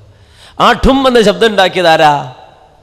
ജിന്നാണ് എന്ന് വിചാരിച്ചിട്ട് ജിന്നെ എനിക്ക് വെളിച്ചം കാട്ടി തരുമോ എന്ന് ചോദിച്ച ശിർക്കാവുകയില്ല എന്ന പ്രസംഗം കേട്ട ഒരാൾ ഓടി വന്നിട്ട് നേരത്തെ പറഞ്ഞ പിന്നെ അവസ്ഥയിൽ ഹുസൈൻ സലഫി അടക്കമുള്ള ആളുകൾ ഇക്കണ സന്ദർഭത്തിലാണ് ചോദിച്ചത്, ഇങ്ങനെ പ്രസംഗിച്ചത് ശരിയാണോ എന്ന് ചോദിച്ചത്. അപ്പോൾ പറഞ്ഞു അങ്ങനെ ശരിയാവും, എങ്ങനെ ശരി? അപ്പോൾ പറഞ്ഞു എഴുതിയിട്ടുണ്ട്. അപ്പോഴാ ലേഖനം പരിശോധിക്കുന്നത്, അപ്പോഴത് കാണുന്നത്. അപ്പോൾ ഈ വിവാദമൊക്കെ ഉണ്ടാകുന്നതിന് മുമ്പ് തന്നെ അദ്ദേഹത്തോട് വ്യക്തിപരമായി പോയിട്ട് ഇത് തിരുത്തണം, ഇത് പിൻവലിക്കണം എന്ന് ആവശ്യപ്പെട്ടിട്ടുണ്ട്. അപ്പോൾ ഇത് ഒരു വിവാദം ഉണ്ടാക്കാൻ വേണ്ടി ഉണ്ടായതല്ല, നേരെ മറിച്ച് ഇത് ഈ രൂപത്തിൽ വിശദീകരിക്കപ്പെട്ടപ്പോൾ അല്ലെങ്കിൽ ആളുകൾക്കിടയിലേക്ക് തെറ്റായ ധാരണ കടന്നു വന്നപ്പോൾ അവിടെ ഇടപെടേണ്ട മേഖലകളിലെല്ലാം ശക്തമായി ഇടപെട്ടുകൊണ്ട് തന്നെ അതിനെ പ്രതിരോധിക്കാൻ ശ്രമിച്ചതാണ്. ഇതൊരു പുകമറയോ അതല്ലെങ്കിൽ ഇത് വെറുതെ ഒരു വിളംബരം ഒന്നുമല്ല. ഇതൊരു തീമായി സമൂഹത്തിലേക്ക് കടന്നു വന്നപ്പോൾ അതിനെതിരെ നമ്മൾ സ്വീകരിക്കേണ്ട ഒരു മുസ്ലിമായ മുഖ്ലിസായ മുജാഹിദായ മനുഷ്യൻ സ്വീകരിക്കേണ്ട നിലപാട്, ആ നിലപാടാണ് ഇവിടെ സ്വീകരിച്ചിട്ടുള്ളത്. ഇന്നിപ്പോൾ KJന്റെ പേരിൽ പല രൂപത്തിലുള്ള ആരോപണങ്ങൾ നടന്നുകൊണ്ടിരിക്കുകയാണ്. അതുമായി ബന്ധപ്പെട്ട് ഒന്ന് രണ്ട് കാര്യങ്ങൾ പൊതുവായി പറയാറുള്ളത്, ആ ബഹുമാന ഹനീഫ് മൗലവി സൂചിപ്പിച്ചതുപോലെ 10 ആളുകൾ ആ ഒപ്പിട്ട കാര്യത്തെ സംബന്ധിച്ച് പറയാറുള്ളത്, അത് പലരെയും നിർബന്ധിപ്പിച്ചുകൊണ്ടാണ് അതിൽ ഒപ്പിടിയിപ്പിച്ച എന്ന രൂപത്തിൽ സംസാരങ്ങൾ കേൾക്കാറുണ്ട്. അതുപോലെ തന്നെ ഇന്ന് പല ആളുകളെയും പല കാര്യങ്ങളുടെയും പേരിൽ ഇത് പ്രബോധന രംഗത്ത് നിന്ന് മാറ്റി നിർത്തി അതുമായി ബന്ധപ്പെട്ട് ചില ആളുകൾ പറയാറുണ്ട്, മടവൂരികളെ ശക്തമായി വിമർശിക്കുന്ന ആളുകളെയാണ് ഓരോന്നായിട്ട് നീക്കി മടവൂരുകളുമായിട്ട് KNM-ലെ പല ആളുകൾക്കും ബന്ധമുണ്ട്. അതുകൊണ്ട് തന്നെ മടവൂരികൾക്ക് ശക്തമായി എതിർക്കുന്ന ആളുകളെ എങ്ങനെ മാറ്റി നിർത്തുക, ഈ രൂപത്തിലുള്ള ആരോപണങ്ങളും കാണുവാൻ സാധിക്കും. പിന്നെ നിഅമത്തുള്ള ഫാറൂഖിയുടെ സംഭവവുമായി ബന്ധപ്പെട്ട് JCB കൈയളക്കുന്നത് പോലെ ഇളക്കണ ആ രൂപത്തിലുള്ള പരാമർശങ്ങൾ നടത്തുന്ന പല ആളുകളും ഉണ്ട്. അവർക്കെതിരെ എന്തുകൊണ്ട് KJU നടപടി സ്വീകരിക്കുന്നില്ല, അതല്ലാത്ത ആളുകൾക്കെതിരെ നടപടി സ്വീകരിക്കുന്നു, ഈ രൂപത്തിലുള്ള ആരോപണങ്ങൾ ഇന്ന് പല ആളുകളും ഉന്നയിക്കാറുണ്ട്. അതിന് വ്യക്തമായൊരു മറുപടി പ്രതീക്ഷിക്കുകയാണ്. ഞാൻ നേരത്തെ പറഞ്ഞല്ലോ, ആർക്കും കുതിര കയറാവുന്ന ആളുകളായി ജമിയത്തുൽ ഉലമയൊക്കെ ചില ആളുകൾ മനസ്സിലാക്കുകയാണ്. ആ അടിസ്ഥാനത്തിലാണ് ഇത്തരത്തിലുള്ള ആരോപണങ്ങളൊക്കെ ഉന്നയിക്കുന്നത്. ഇപ്പോൾ ഒന്നാമത് പറഞ്ഞത് 10 ആളുകൾ ഒപ്പിട്ട തീരുമാനം നിർബന്ധിച്ച് ഒപ്പിടിച്ചതാണ്. ഇതിൽ ചില സംഗതികളുണ്ട്. അതേപോലെ ചിലരെ പുറത്താക്കിയതൊക്കെ എന്താണ്, വെറുതെ തൗഹീദ് പ്രബോധനം ചെയ്യുന്ന ആളുകളെ തടഞ്ഞു നിർത്തിയതല്ലേ, തൗഹീദി പ്രബോധനത്തെ തടസ്സം സൃഷ്ടിക്കലല്ലേ, എന്തിനാണ് ഇങ്ങനെയൊക്കെ ചെയ്യുന്നത്, അതൊക്കെ ഗൂഢാലോചനല്ലേ എന്നൊക്കെ. ഈ ഒപ്പിട്ട 10 ആളിൽ ഒരു പടപ്പ് ജനങ്ങളുടെ മുമ്പിൽ എഴുന്നേറ്റെന്ന് പറയട്ടെ, എന്നെ നിർബന്ധിച്ച് ഒപ്പിടിച്ചതാണ്, പിന്നെ അയാൾക്ക് കാശിന് വില ഉണ്ടാവുമോ നാട്ടിൽ? നോക്കി, നിങ്ങൾ 9 ആൾ നിർബന്ധിക്കുമ്പോഴത്തേക്ക് 10ാമത്തവൻ ഒപ്പിടുകയാണെങ്കിൽ പിന്നെ ഓനെന്താ ആദർശമുള്ളത്? ഞാൻ പറയും, ഇന്നും ഒരുത്തനും നിർബന്ധിച്ചാൽ ഒപ്പിടുകയില്ല. അങ്ങനെ തന്നെ എല്ലാവരും പറയുള്ളൂ. ഞാൻ പറയാതെ പറയുമെങ്കിൽ പിന്നെ എന്നെക്കാൾ വിവരമുള്ളല്ലോ ബാക്കിയുള്ളവരൊക്കെ കയ്യിലുള്ളത്. ഓരോന്നും അങ്ങനെ ആരെങ്കിലും ഒന്ന് നിർബന്ധിച്ചാൽ ഒപ്പിടുന്ന കോലത്തിലുള്ളതല്ല. ഇത് ആളുകൾ അങ്ങനെ പറയാം എന്ന് പറഞ്ഞാൽ, ഞാൻ പറഞ്ഞില്ല നിങ്ങളോട്, ഞാൻ അതിൽ ഒപ്പിടരുത് എന്നാണ് എൻ്റെ മുരീദുകളായ നിങ്ങൾ വിചാരിക്കണത്. എൻ്റെ ഒരു ഫാൻസ് അസോസിയേഷൻ ഉണ്ടാവുമല്ലോ, നിങ്ങളെ വിചാരം എന്ന് പറഞ്ഞാൽ ഞാനതിൽ ഒപ്പിടാൻ പാടില്ല എന്നാണ്. ഞാനതിൽ ഒപ്പിട്ട് എന്നുള്ള വിവരങ്ങൾ കേൾക്കുമ്പോൾ ഇന്നെ ചീത്തറിയാനും വയ്യ, എന്നാ ഒപ്പിട്ടതിനെ ന്യായീകരിക്കാനും വയ്യ. അപ്പം എന്താ നിങ്ങളെ പ്രതികരണം എന്താ? കായക്കൊടി അങ്ങനെയൊന്നും ഒപ്പിടില്ല, നിർബന്ധിച്ച് ഒപ്പിടിച്ചതാവും. ഇത് എന്നോടുള്ള സ്നേഹമാണോ ദേഷ്യമാണോ? ഞാനൊരു വസ്തുവിനും കൊള്ളൂല, ആരെങ്കിലുമൊക്കെ നിർബന്ധിക്കുമ്പോഴേക്ക് ഒപ്പിടുന്ന ആളാണ് എന്നല്ലേ നിങ്ങൾ എന്നെ പറ്റി പറയണത്. എന്നിട്ടോ നിങ്ങൾക്കാണ് എന്നോട് ഏറ്റവും വലിയ സ്നേഹം എന്ന് നിങ്ങളും വിചാരിക്കുക, ഞാനും വിചാരിക്കുക. മുജാഹിദ് ബാലുശ്ശേരി പ്രസംഗിച്ചു കഴിഞ്ഞ് ഇറങ്ങി ഉടനെ ഈ ഇരിക്കുന്ന നജ്മുദ്ദീനോട് പറഞ്ഞു, എൻ്റെ ആ പരാമർശം കുറച്ച് അപകടമാണ്, അത് നിങ്ങളൊന്ന് CD ഒഴിവാക്കണം. സംഗതി ശരിയാണ്, പ്രസംഗിച്ച ആൾക്കത് ബോധ്യപ്പെട്ടു, CD ഇറക്കണ നജ്മുദ്ദീനും ബോധ്യപ്പെട്ടു. കേട്ട ആളുകൾ പുരേ പോയി കിടന്നുറങ്ങിയല്ലേ ഇതും കേട്ടിട്ട്. ഇത് നജ്മുദ്ദീനോട് പറഞ്ഞത് നാട്ടുകാർ കേട്ടിട്ടില്ല. സ്വാഭാവികമായും ഒരു സംഘടന എന്ന നിലയിൽ എന്ത് നിലപാട് സ്വീകരിക്കണം? 2 വിഷയമാണ് ഇതിലുള്ളത്. ഒന്ന്, ആ തെറ്റ് ബോധ്യപ്പെട്ടു, ആദർശത്തിന്റെ അടിസ്ഥാനത്തിൽ അത് ശരിയല്ല. ആദർശത്തിന്റെ അടിസ്ഥാനത്തിൽ, പ്രമാണങ്ങളുടെ അടിസ്ഥാനത്തിൽ ശരിയല്ല ഒരാളെ തഴയും ചെയ്ത് കാഫിർ മുശ്രിക്കാക്കുന്നത്. ഇപ്പൊ ആളുകൾ ചോദിക്കുന്നത് എന്താണെന്നറിയോ? കാന്തപുരത്തിനെ നമ്മൾ എന്തൊക്കെ പറയണേ, പിന്നെ 5ാം മന്ത്രിനെ പറഞ്ഞാൽ എന്താ? കാന്തപുരം എന്ന് പറഞ്ഞാൽ മറ്റേ ഇയാളില്ലേ, നമ്മളെന്താണ് അയാളുടെ പേര്, തോട്ടുമുഖ് ഇസ്മായിൽ സക്കാഫി, അയാൾ പറഞ്ഞ മാതിരി പ്രായപൂർത്തിയായ മുതൽ സമുദായ അയാളെ ഷർറ് അനുഭവിക്കുകയാണ് ശിർക്ക് പ്രചരിപ്പിച്ചിട്ട്. അയാളെയും ഈ അലിയെയും ഒരേപോലെ നമ്മൾ കാണണോ? എന്താ അയാൾ തൗഹീദിനെതിരെ പറയുമ്പോൾ നമ്മൾ പറയണില്ലേ, അയാളെ പറയും പോലെ ഇയാളെയും പറഞ്ഞൂടെ എന്ന് പറയണ ന്യായമല്ലല്ലോ. ഒരാളെ തയ്യീൻ ചെയ്ത് കാഫിറാക്കുന്ന മുശ്രിക്കാക്കുന്ന രീതി ശരിയല്ല. 1. 2, മുജാഹിദ് പ്രസ്ഥാനം ഒരു പൊതുസംഘടനയാണ്. ആ പൊതുസംഘടന ഒരു പൊതുസമൂഹത്തിൽ പാലിക്കുമ്പോൾ പാലിക്കേണ്ട മര്യാദകളുണ്ട്. ആ മര്യാദക്കും എതിരാണ്. സ്വാഭാവികമായും സംഘടന എന്ന നിലയിൽ അതിനെതിരെ നിലപാട് സ്വീകരിക്കണം. അതിൽ എൻ്റെ അടുക്കൽ വന്നത് തെറ്റായിപ്പോയി എന്ന് അയാൾ ആ നിമിഷം മുതൽ അത് പറയുന്നു. എന്നാലും നിങ്ങൾ തെറ്റാന്ന് പറഞ്ഞാൽ നമ്മളെ സമ്മതിക്കും. ഇതിപ്പോൾ അങ്ങനെയാണ് ഉണ്ടായാൽ പോയി. സംഗതി എന്താണെന്നറിയോ? ചിലരൊക്കെ ജിന്നിനോട് സഹായം തേടുന്നതുകൊണ്ട് കുഴപ്പമൊന്നുമില്ല, ശിർക്കാവില്ല, അങ്ങനെയുണ്ട് തെളിവ് ഇങ്ങനെയുണ്ട് തെളിവ് എന്നൊക്കെ പറഞ്ഞ് ഇത് പണ്ഡിതന്മാരുടെ ഇടയിൽ ചർച്ചയ്ക്ക് വന്ന് തെളിവൊന്നുമില്ല എന്ന് ബോധ്യപ്പെട്ടപ്പോൾ എന്നാ പിന്നെ അങ്ങനെയല്ല എന്ന് പറഞ്ഞു. എന്നാ അങ്ങനെയല്ല നിങ്ങൾ പറഞ്ഞോളി, നിങ്ങളാണ് എന്ന് പറയുമ്പോൾ ആണ് എന്നറിയാനും നിങ്ങളല്ല എന്ന് പറയുമ്പോൾ അല്ല എന്നറിയാനും ഞങ്ങളില്ല, നിങ്ങൾ ആദ്യം പറഞ്ഞ ആണ് എന്നുള്ളിടത്ത് ഉറച്ച് ശിർക്കല്ല എന്നുള്ളിടത്ത് ഉറച്ച് നിൽക്കുകയാണെന്നാണ് ഇപ്പൊ കൗമ് പറയുന്നത്. ഇത് ഈ വിഷയത്തിൽ ഗൗരവത്തോടു കൂടി നമ്മൾ മനസ്സിലാക്കേണ്ട ഒരു കാര്യമാണ്. ജമിയത്തുൽ ഉലമയെ സംബന്ധിച്ചിടത്തോളം ആരെയെങ്കിലും വിഷയത്തിൽ നിർബന്ധിച്ച് ഒപ്പിടിയിക്കുന്ന ഒരു രീതിയില്ല. ജമിയത്തുൽ ഉലമയുടെ ഒരു പണ്ഡിതനും അങ്ങനെ ആരെങ്കിലും നിർബന്ധിച്ചാൽ ഒപ്പിടുന്ന കൂട്ടത്തിൽ പെട്ടയാളും അല്ല. ഇതാണ് ആ രണ്ട് വിഷയം. അവസാനം പറഞ്ഞത് മടവൂരികളെ ലയിക്കാൻ പോവാണ്, അതുകൊണ്ടാണ്. ഇത് ഈ പറഞ്ഞ മാതിരി നമ്മൾ അങ്ങനെയാണ്.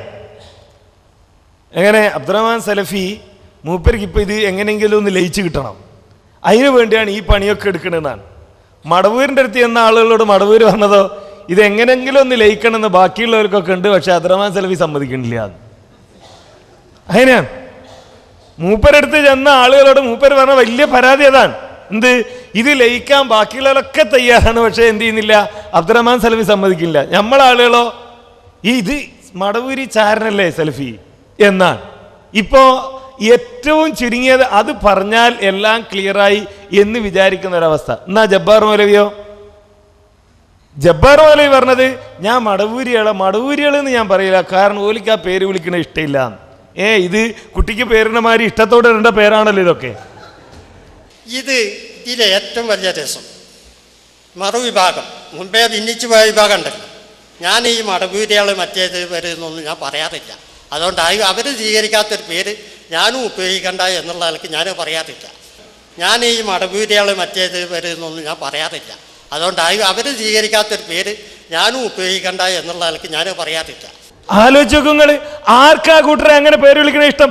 ഈ സുന്നികളെ മുഴുവൻ കുബൂരികള് ഖുറാഫികള് നമ്മൾ വിളിക്കുന്നില്ലേ, ഓലെ നിങ്ങൾ വിളിക്കണ പേര് ഞങ്ങൾക്ക് പെരുത്ത് ഇഷ്ടാണ് എന്ന് നമ്മളോട് പറഞ്ഞിട്ടാ അല്ല. ആ ജബ്ബാർ മൗലവി മടവൂരികളോട് മൂപ്പർക്ക് ഭയങ്കര വെറുപ്പാട്ടോ. അതുകൊണ്ട് ആ ജിന്നിനോട് മൂപ്പർ പറഞ്ഞ എന്താ, കേരളത്തിൽ ഞാൻ ഏറ്റവും ബഹുമാനിക്കുന്ന പണ്ഡിതൻ ചെറിയ മുണ്ടാണ്. മദനി ചെറിയ മുണ്ടം, അദ്ദേഹത്തിൻ്റെ പേര് പറയുമ്പോൾ ഞാനൊന്ന് പറയട്ടെ കേട്ടോ. അതൊരു എൻ്റെ മനസ്സിലുള്ള ഒരു സത്യം പറയാം. ഞാൻ ആദരിക്കുന്ന പണ്ഡിതനാണ് അദ്ദേഹം. KNMൻ്റെ കൂട്ടത്തിൽ അല്ലെങ്കിൽ മറുഭാഗത്തട്ടെ ഈ ഭാഗത്താകട്ടെ, ഇന്ന് എൻ്റെ മനസ്സിൽ ഇന്നും ഞാൻ ഈ പ്രസ്ഥാനത്തിലേക്ക് കടന്നു വന്ന കാലത്തും ഖുറാഫാത്തിൽ നിന്ന് പ്രസ്ഥാനത്തിലേക്ക് കടന്നു വന്നതിൻ്റെ ശേഷം ഞാൻ മനസ്സുകൊണ്ട് ആദരിക്കുന്ന, വിവരമുണ്ട് എന്ന് മനസ്സിലാക്കുന്ന, അതായത് ഇന്ന് MM അക്ബർ പ്രവർത്തിച്ചിരുന്ന അതേ ഇപ്പോൾ പ്രവർത്തിച്ചുകൊണ്ടിരിക്കുന്ന അതേ പ്രവർത്തനവും അതേസമയം ഖുർആനും ഹദീസും പഠിച്ചുകൊണ്ടുള്ള മറ്റ് ഭാഗങ്ങളും സംസാരിക്കാൻ കെൽപ്പുള്ള ഒരു പണ്ഡിതനാകുന്നു എന്നുള്ള നിലയ്ക്ക് അബ്ദുൽ ഹമീദ് മദനിയെ ഞാൻ ആദരിക്കുന്നു, ബഹുമാനിക്കുന്ന വ്യക്തിയാണ്. ചെറിയ മുണ്ടം പണ്ഡിതനാണ്, ചെറിയ മുണ്ടം പിന്നെ ദീനീബോധമുള്ള ആളാണ്, അതൊന്നും അല്ല എന്ന് പറയാൻ ഞാൻ ആളല്ല. പക്ഷേ കേരളത്തിലെ മുസ്ലിം മുജാഹിദ് പ്രസ്ഥാനത്തിനും മുജാഹിദ് സമൂഹത്തിനിടയിൽ കൃത്യമായ ആദർശങ്ങളുടെ അടിസ്ഥാനത്തിൽ ഒരു ചർച്ചയും അതുമായി ബന്ധപ്പെട്ട് കേരള ജമിയത്തുൽ ഉലമ ഒരു തീരുമാനവും എടുത്തപ്പോൾ ഒരു അറബി കോളേജിലും പഠിക്കാത്ത, ഒരു മദ്രസയിലും പഠിക്കാത്ത, കേവലം പള്ളി മിമ്പറുകളിൽ നിന്ന് തൗഹീദിന്റെയും സുന്നത്തിന്റെയും ശബ്ദം കേട്ട് ഈ ആദർശം പഠിക്കുകയും മനസ്സിലാക്കുകയും ചെയ്ത ഈ നാട്ടിലെ ആയിരക്കണക്കിന് സാധാരണക്കാരായ മുജാഹിദ് പ്രവർത്തകർ കേരള നിദവത്തുൽ മുജാഹിദീന്റെയും കേരള ജമിയത്തുൽ ഉലമയുടെയും പിന്നിൽ അടിയുറച്ചു നിന്നപ്പോൾ ആ മാർഗത്തിലേക്ക് വരാൻ ചെറിയ മുണ്ടൻ തയ്യാറായിട്ടില്ല. അതെന്തുകൊണ്ടാന്നുള്ളത് നമ്മൾ ആലോചിക്കേണ്ട കാര്യമില്ല. തയ്യാറായിട്ടില്ല, അവിടെ നമ്മൾ നിൽക്കുന്നു. അയാളാണ് ഏറ്റവും വലിയ പണ്ഡിതൻ എന്ന് പറഞ്ഞു നടക്കുന്ന ജബ്ബാർ മൗലവി മടവൂരികളോടുള്ള എതിർപ്പ്. നിങ്ങൾ ഈ പിന്നെ ഹിദായന്റെ കാറ്റലോഗ് ഒന്ന് പരിശോധിച്ച് നോക്ക്. മടവൂരികൾക്കെതിരെ ഏറ്റവും അധികം പ്രസംഗിച്ച ഇതാവും. മൂപ്പര് മടവൂരി ചാരനാത്ര. ഇപ്പം KKP ആയിട്ട് കല്യാണം നടക്കാൻ പോവാണെന്നാ. ഈ തരത്തിലാണ് ആളുകൾ KKPനെ ഒരു മനുഷ്യൻ നമ്മളെടുത്ത് വരുമ്പോൾ കൈ തന്നോയി അത് ക്യാമറയിലാക്കാൻ നിൽക്കുക, എന്നിട്ട് അതെടുത്തിട്ട് ഇതാ കെട്ടിപ്പിടിക്കുകയാണ്. ഒന്ന് കൈ കൊടുക്കാൻ നോക്കുമ്പോഴത്തേക്ക് കെട്ടിപ്പിടിക്കലായി. ഇനി എങ്ങാ കെട്ടിപ്പിടിച്ചിരുന്നെങ്കിൽ എന്താ പറയാ? ഈ തരത്തിൽ നുണ പ്രചരിപ്പിക്കാൻ, നുണ പറയാൻ ഒരു വിഭാഗം തയ്യാറാകുന്നു. നമ്മൾ വളരെ കരുതലോടെ ഇരിക്കണം. ഇത് ഞാൻ പിന്നെ വെറും ഒരു തമാശക്ക് വേണ്ടി പറഞ്ഞില്ല, ഇതിന്റെ ഗൗരവം നമ്മൾ ബോധ്യപ്പെടണം. ആരെ പറ്റിയായി പറയണത്? ആരെ പറ്റിയായി പ്രചരിപ്പിക്കണത്? ഇപ്പം മരിച്ചവരെ പേര് പറഞ്ഞാൽ ആരും ചോദിക്കൂലല്ലോ. ഞാൻ എന്നോട് ആരെങ്കിലും ഇങ്ങനെ വന്ന് പറഞ്ഞാൽ എന്നാ ഞാൻ വിളിക്കട്ടെ എന്ന് ചോദിക്കും. ഇപ്പം എൻ്റെ അടുത്ത് ആരും വരെ ഇല്ല.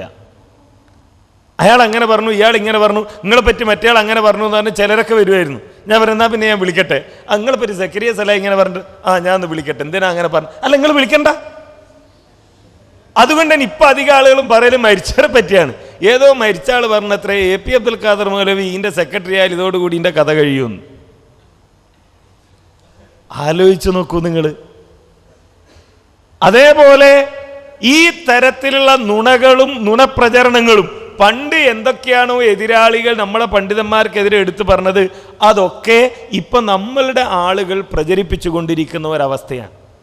മുജാഹിദ് പ്രസ്ഥാനത്തെ സംബന്ധിച്ചിടത്തോളം ഈ സംഘടന ആദർശം പറയാനാണ്. ഈ ആദർശം പറയാൻ ഈ സംഘടന അനിവാര്യമാണ്. സംഘടനയ്ക്ക് വേണ്ടി ആദർശത്തെ മാറ്റിവെക്കുന്ന ഒരു വിഷയം നമ്മെ സംബന്ധിച്ചിടത്തോളം ഇല്ല. ഏതെങ്കിലും ഒരു വ്യക്തിക്ക് വേണ്ടി ആദർശത്തെ പണയപ്പെടുത്തുന്ന വിഷയം നമ്മെ സംബന്ധിച്ചിടത്തോളം ഇല്ല. ആരെങ്കിലും ഈ സംഘടനയിൽ നിന്ന് വിട്ടുപോകുമല്ലോ എന്ന് കരുതി, ആരെങ്കിലും ഈ സംഘടനക്കെതിരായി തീരുമല്ലോ എന്ന് കരുതി, ആരെങ്കിലും ഈ സംഘടനയിൽ നിന്ന് പുറത്തു പോയേക്കുമല്ലോ എന്ന് കരുതി ഒരാദർശത്തെ മറച്ചു വെക്കുന്ന പ്രശ്നം മുജാഹിദ് പ്രസ്ഥാനത്തിന്റെ രീതിയല്ല. അങ്ങനെയായിരുന്നെങ്കിൽ പണ്ടൊക്കെ മറച്ചു വെക്കേണ്ടതുണ്ടായിരുന്നു. മടവൂരികളുമായി ലയിക്കുക, മടവൂരികളുമായി യോജിക്കുക എന്നത് നമ്മെ സംബന്ധിച്ചിടത്തോളം എല്ലാ കാലത്തും നമ്മൾ പറയുന്ന ഒരു സമീപനമുണ്ട്. എന്താ? പോയോരിക്ക് വരാം. ഈ ആദർശം അംഗീകരിച്ച് ആർക്കും വരാം, മടവൂരിയക്കും വരാം, ജമാഅത്താർക്കും വരാം. അല്ലാതെ എന്നാ പിന്നെ അങ്ങള് പിന്നെ പറയുന്ന ചില സംഗതികൾ എടുക്കുക, മറ്റൊരു പറയുന്ന ചില സംഗതികൾ എടുക്കുക, അങ്ങനെ മധ്യസ്ഥം പറയേണ്ട ഒരു സംഗതി അല്ലല്ലോ ദീന്. അങ്ങനെ ലയിക്കാനായിരുന്നുവെങ്കിൽ, അത്തരമൊരു യോജിപ്പിനായിരുന്നുവെങ്കിൽ ഇത്രയൊന്നും പണിയില്ല. ഇതൊക്കെ പറയണ ആരാന്നറിയോ? ഈ 10 കൊല്ലത്തിൻ്റെ ഇടയിൽ മുജാഹിദായ ആളുകളാണ്. 10 കൊല്ലത്തിൻ്റെ ഇടയിൽ മുജാഹിദായ ആളുകൾ. ഈ 1999 തുടക്കത്തിലും 2001 നാട്ടിൽ നടന്ന കഥയെപ്പറ്റി എന്താണെന്നറിയാത്ത ആളുകൾ. ഒരൈക്യവും ഒരു യോജിപ്പും ആവശ്യമായിരുന്നുവെങ്കിൽ, സ്ഥാനമാനങ്ങൾ ആവശ്യമായിരുന്നുവെങ്കിൽ, എല്ലാവരുടെയും നേതാവായി ജീവിക്കാൻ കഴിയുന്ന വിട്ടുവീഴ്ചകൾ നടത്താൻ നമ്മുടെ നേതാക്കന്മാർക്ക് കഴിയുമായിരുന്നു. അന്ന് ഊണും ഉറക്കവും ഒഴിഞ്ഞ് ഈ നാട്ടിലുള്ള ആളുകളുടെ ആക്ഷേപങ്ങളും പരിഹാസങ്ങളും കേട്ട് കേരള ജമിയത്തുൽ ഉലമയുടെയും കേരള നിദ്വത്തുൽ മുജാഹിദീന്റെയും നേതാക്കന്മാരുടെ സന്ദർശന വേളകളും സന്ദർശന വേദികളും അലങ്കോലപ്പെടുത്തി മടവൂരികൾ മുന്നോട്ട് പോയപ്പോൾ വേണമെങ്കിൽ അവരോട് ഐക്യത്തിന് തയ്യാറാകാമായിരുന്നു. അതിന്റെ ഫോർമുലയും കൊണ്ടുവന്ന ആളുകൾ ഉണ്ടായിരുന്നു. എന്നാൽ ഞങ്ങൾക്ക് പ്രധാനം ഐക്യമല്ലെന്നും ഞങ്ങൾക്ക് പ്രധാനം യോജിപ്പല്ലെന്നും ഞങ്ങളുടെ യോജിപ്പും ഞങ്ങളുടെ ഐക്യവും ഞങ്ങളുടെ നിലനിൽപ്പും ഞങ്ങളുടെ സ്നേഹവും അതൊക്കെ ആദർശത്തിന്റെ പേരിലാണ് എന്നും പ്രഖ്യാപിച്ചുകൊണ്ട് നിലനിന്നവരാണ് നമ്മുടെ നേതൃത്വം. ആ ആളുകൾ ഇപ്പോ ഇതൊക്കെ കഴിഞ്ഞ് എല്ലാം റെഡിയായി അല്ലേ, വീട്ടിൽ ജ്യേഷ്ഠനും അനിയനും തമ്മിൽ തർക്കം. അപ്പൊ ആളുകളൊക്കെ പറഞ്ഞു നമുക്ക് ഐക്യം ഉണ്ടാക്കാം, യോജിപ്പുണ്ടാക്കാൻ. അതൊന്നും അന്നൊന്നും ഇല്ല, ഒക്കെ വേറിട്ട് പോയി. ഇപ്പൊ മറ്റോ നല്ല വീടൊക്കെ ഉണ്ടാക്കി കുട്ടികളും കുടുംബമൊക്കെ ആയിട്ട് സ്വസ്ഥമായിട്ട് കഴിയുമ്പോൾ ആളുകൾ വന്നിട്ട് എന്നാ പിന്നെ നമ്മൾ ഐക്യം ഉണ്ടാക്കിയല്ലേ, എന്നാ പിന്നെ ഈ വീടൊക്കെ ഒഴിവാക്കിയിട്ട് അപ്പുറത്ത് പോയി നിൽക്കല്ലേ എന്ന് ചോദിച്ചാൽ ആരാ നിൽക്കുക? അതിൻ്റെ ഒരു ആവശ്യമില്ല. ഇവിടെ എല്ലാ കാര്യങ്ങളും ഭദ്രമാണ്, ആദർശം ഭദ്രമാണ്. അതല്ലേ ഈ ആളുകൾ പ്രസംഗിച്ച് നടക്കുന്നു. ഇതാ നിങ്ങളെ സർക്കുലർ അങ്ങനെ, നിങ്ങളെ സർക്കുലർ ഇങ്ങനെ, നിങ്ങളെ സർക്കുലർ ഇങ്ങനെ അയച്ചിരിക്കുന്നു, നിങ്ങളെ നേതാവ് അങ്ങനെ പ്രസംഗിച്ചിരിക്കുന്നു എന്ന് പറയുന്നുണ്ടല്ലോ. എന്നാൽ ആ പറച്ചിലുകൾ പോലും നമുക്ക് ഗുണകരമായിട്ടേ ഉള്ളൂ. ജമിയത്തുൽ ഉലമയുടെ സർക്കുലർ ഉയർത്തിപ്പിടിച്ചുകൊണ്ട് റഹീം കുറ്റ്യാടിയിൽ വെച്ച് പ്രസംഗിച്ചു. ഈ ജിൻ വിവാദത്തിൽ ഒരു തീരുമാനമെടുക്കാൻ ആർജവമുള്ള ഒരു പണ്ഡിത സംഘടന അത് കേരള ജമിയത്തുൽ ഉലമയാണെന്ന് ഞാൻ ഇതിലൂടെ മനസ്സിലാക്കുന്നു. കാരണം അപ്പുറത്തുള്ള ആളുകൾക്ക് ഇതിൽ അഭിപ്രായ വ്യത്യാസമാണ്, ഇതിൽ തർക്കമാണ്. ചെറിയ മുണ്ടത്തിന്റെ വാദം ശിർക്കാണ് എന്ന് സലാം സുലമി പറയുന്നു. ചെറിയ മുണ്ടത്തിന്റെ വാദം ശരിയാണ്, സലാം സുലമിന്റെ വാദം ശരിയാണ് എന്ന് ബാക്കിയുള്ളവർ പറയുന്നു. ശിർക്കാന്ന് പറയുന്നത് ശരി, തൗഹീദാന്ന് പറയുന്നത് ശരി എന്ന് വേറെ കുറെ ആളുകൾ പ്രസംഗിക്കുന്നു. അതിനിടയിൽ ആർജവത്തോടുകൂടി ഒരു നിലപാട് സ്വീകരിച്ചത് ജമിയത്തുൽ ഉലമയാണ് എന്ന് എതിരാളികൾ പോലും പറയുന്ന ഒരവസ്ഥ. ആ ആർജവം പ്രമാണങ്ങളുടെ ആർജവമാണ്. അതാണ് ജമിയത്തുൽ ഉലമ, അതാണ് നമ്മുടെ പണ്ഡിതന്മാർ. അതുകൊണ്ട് തന്നെ ആരുടെയെങ്കിലും മുമ്പിൽ ആദർശം പണയം വെച്ചുകൊണ്ട് ഒരൈക്യത്തിന്, ഒരു യോജിപ്പിന് നമ്മുടെ നേതാക്കന്മാർ തയ്യാറാവും എന്ന് നമ്മളാരും വിശ്വസിക്കരുത് എന്ന് മാത്രമാണ് സ്നേഹത്തോടെ സൂചിപ്പിക്കാനുള്ളത്.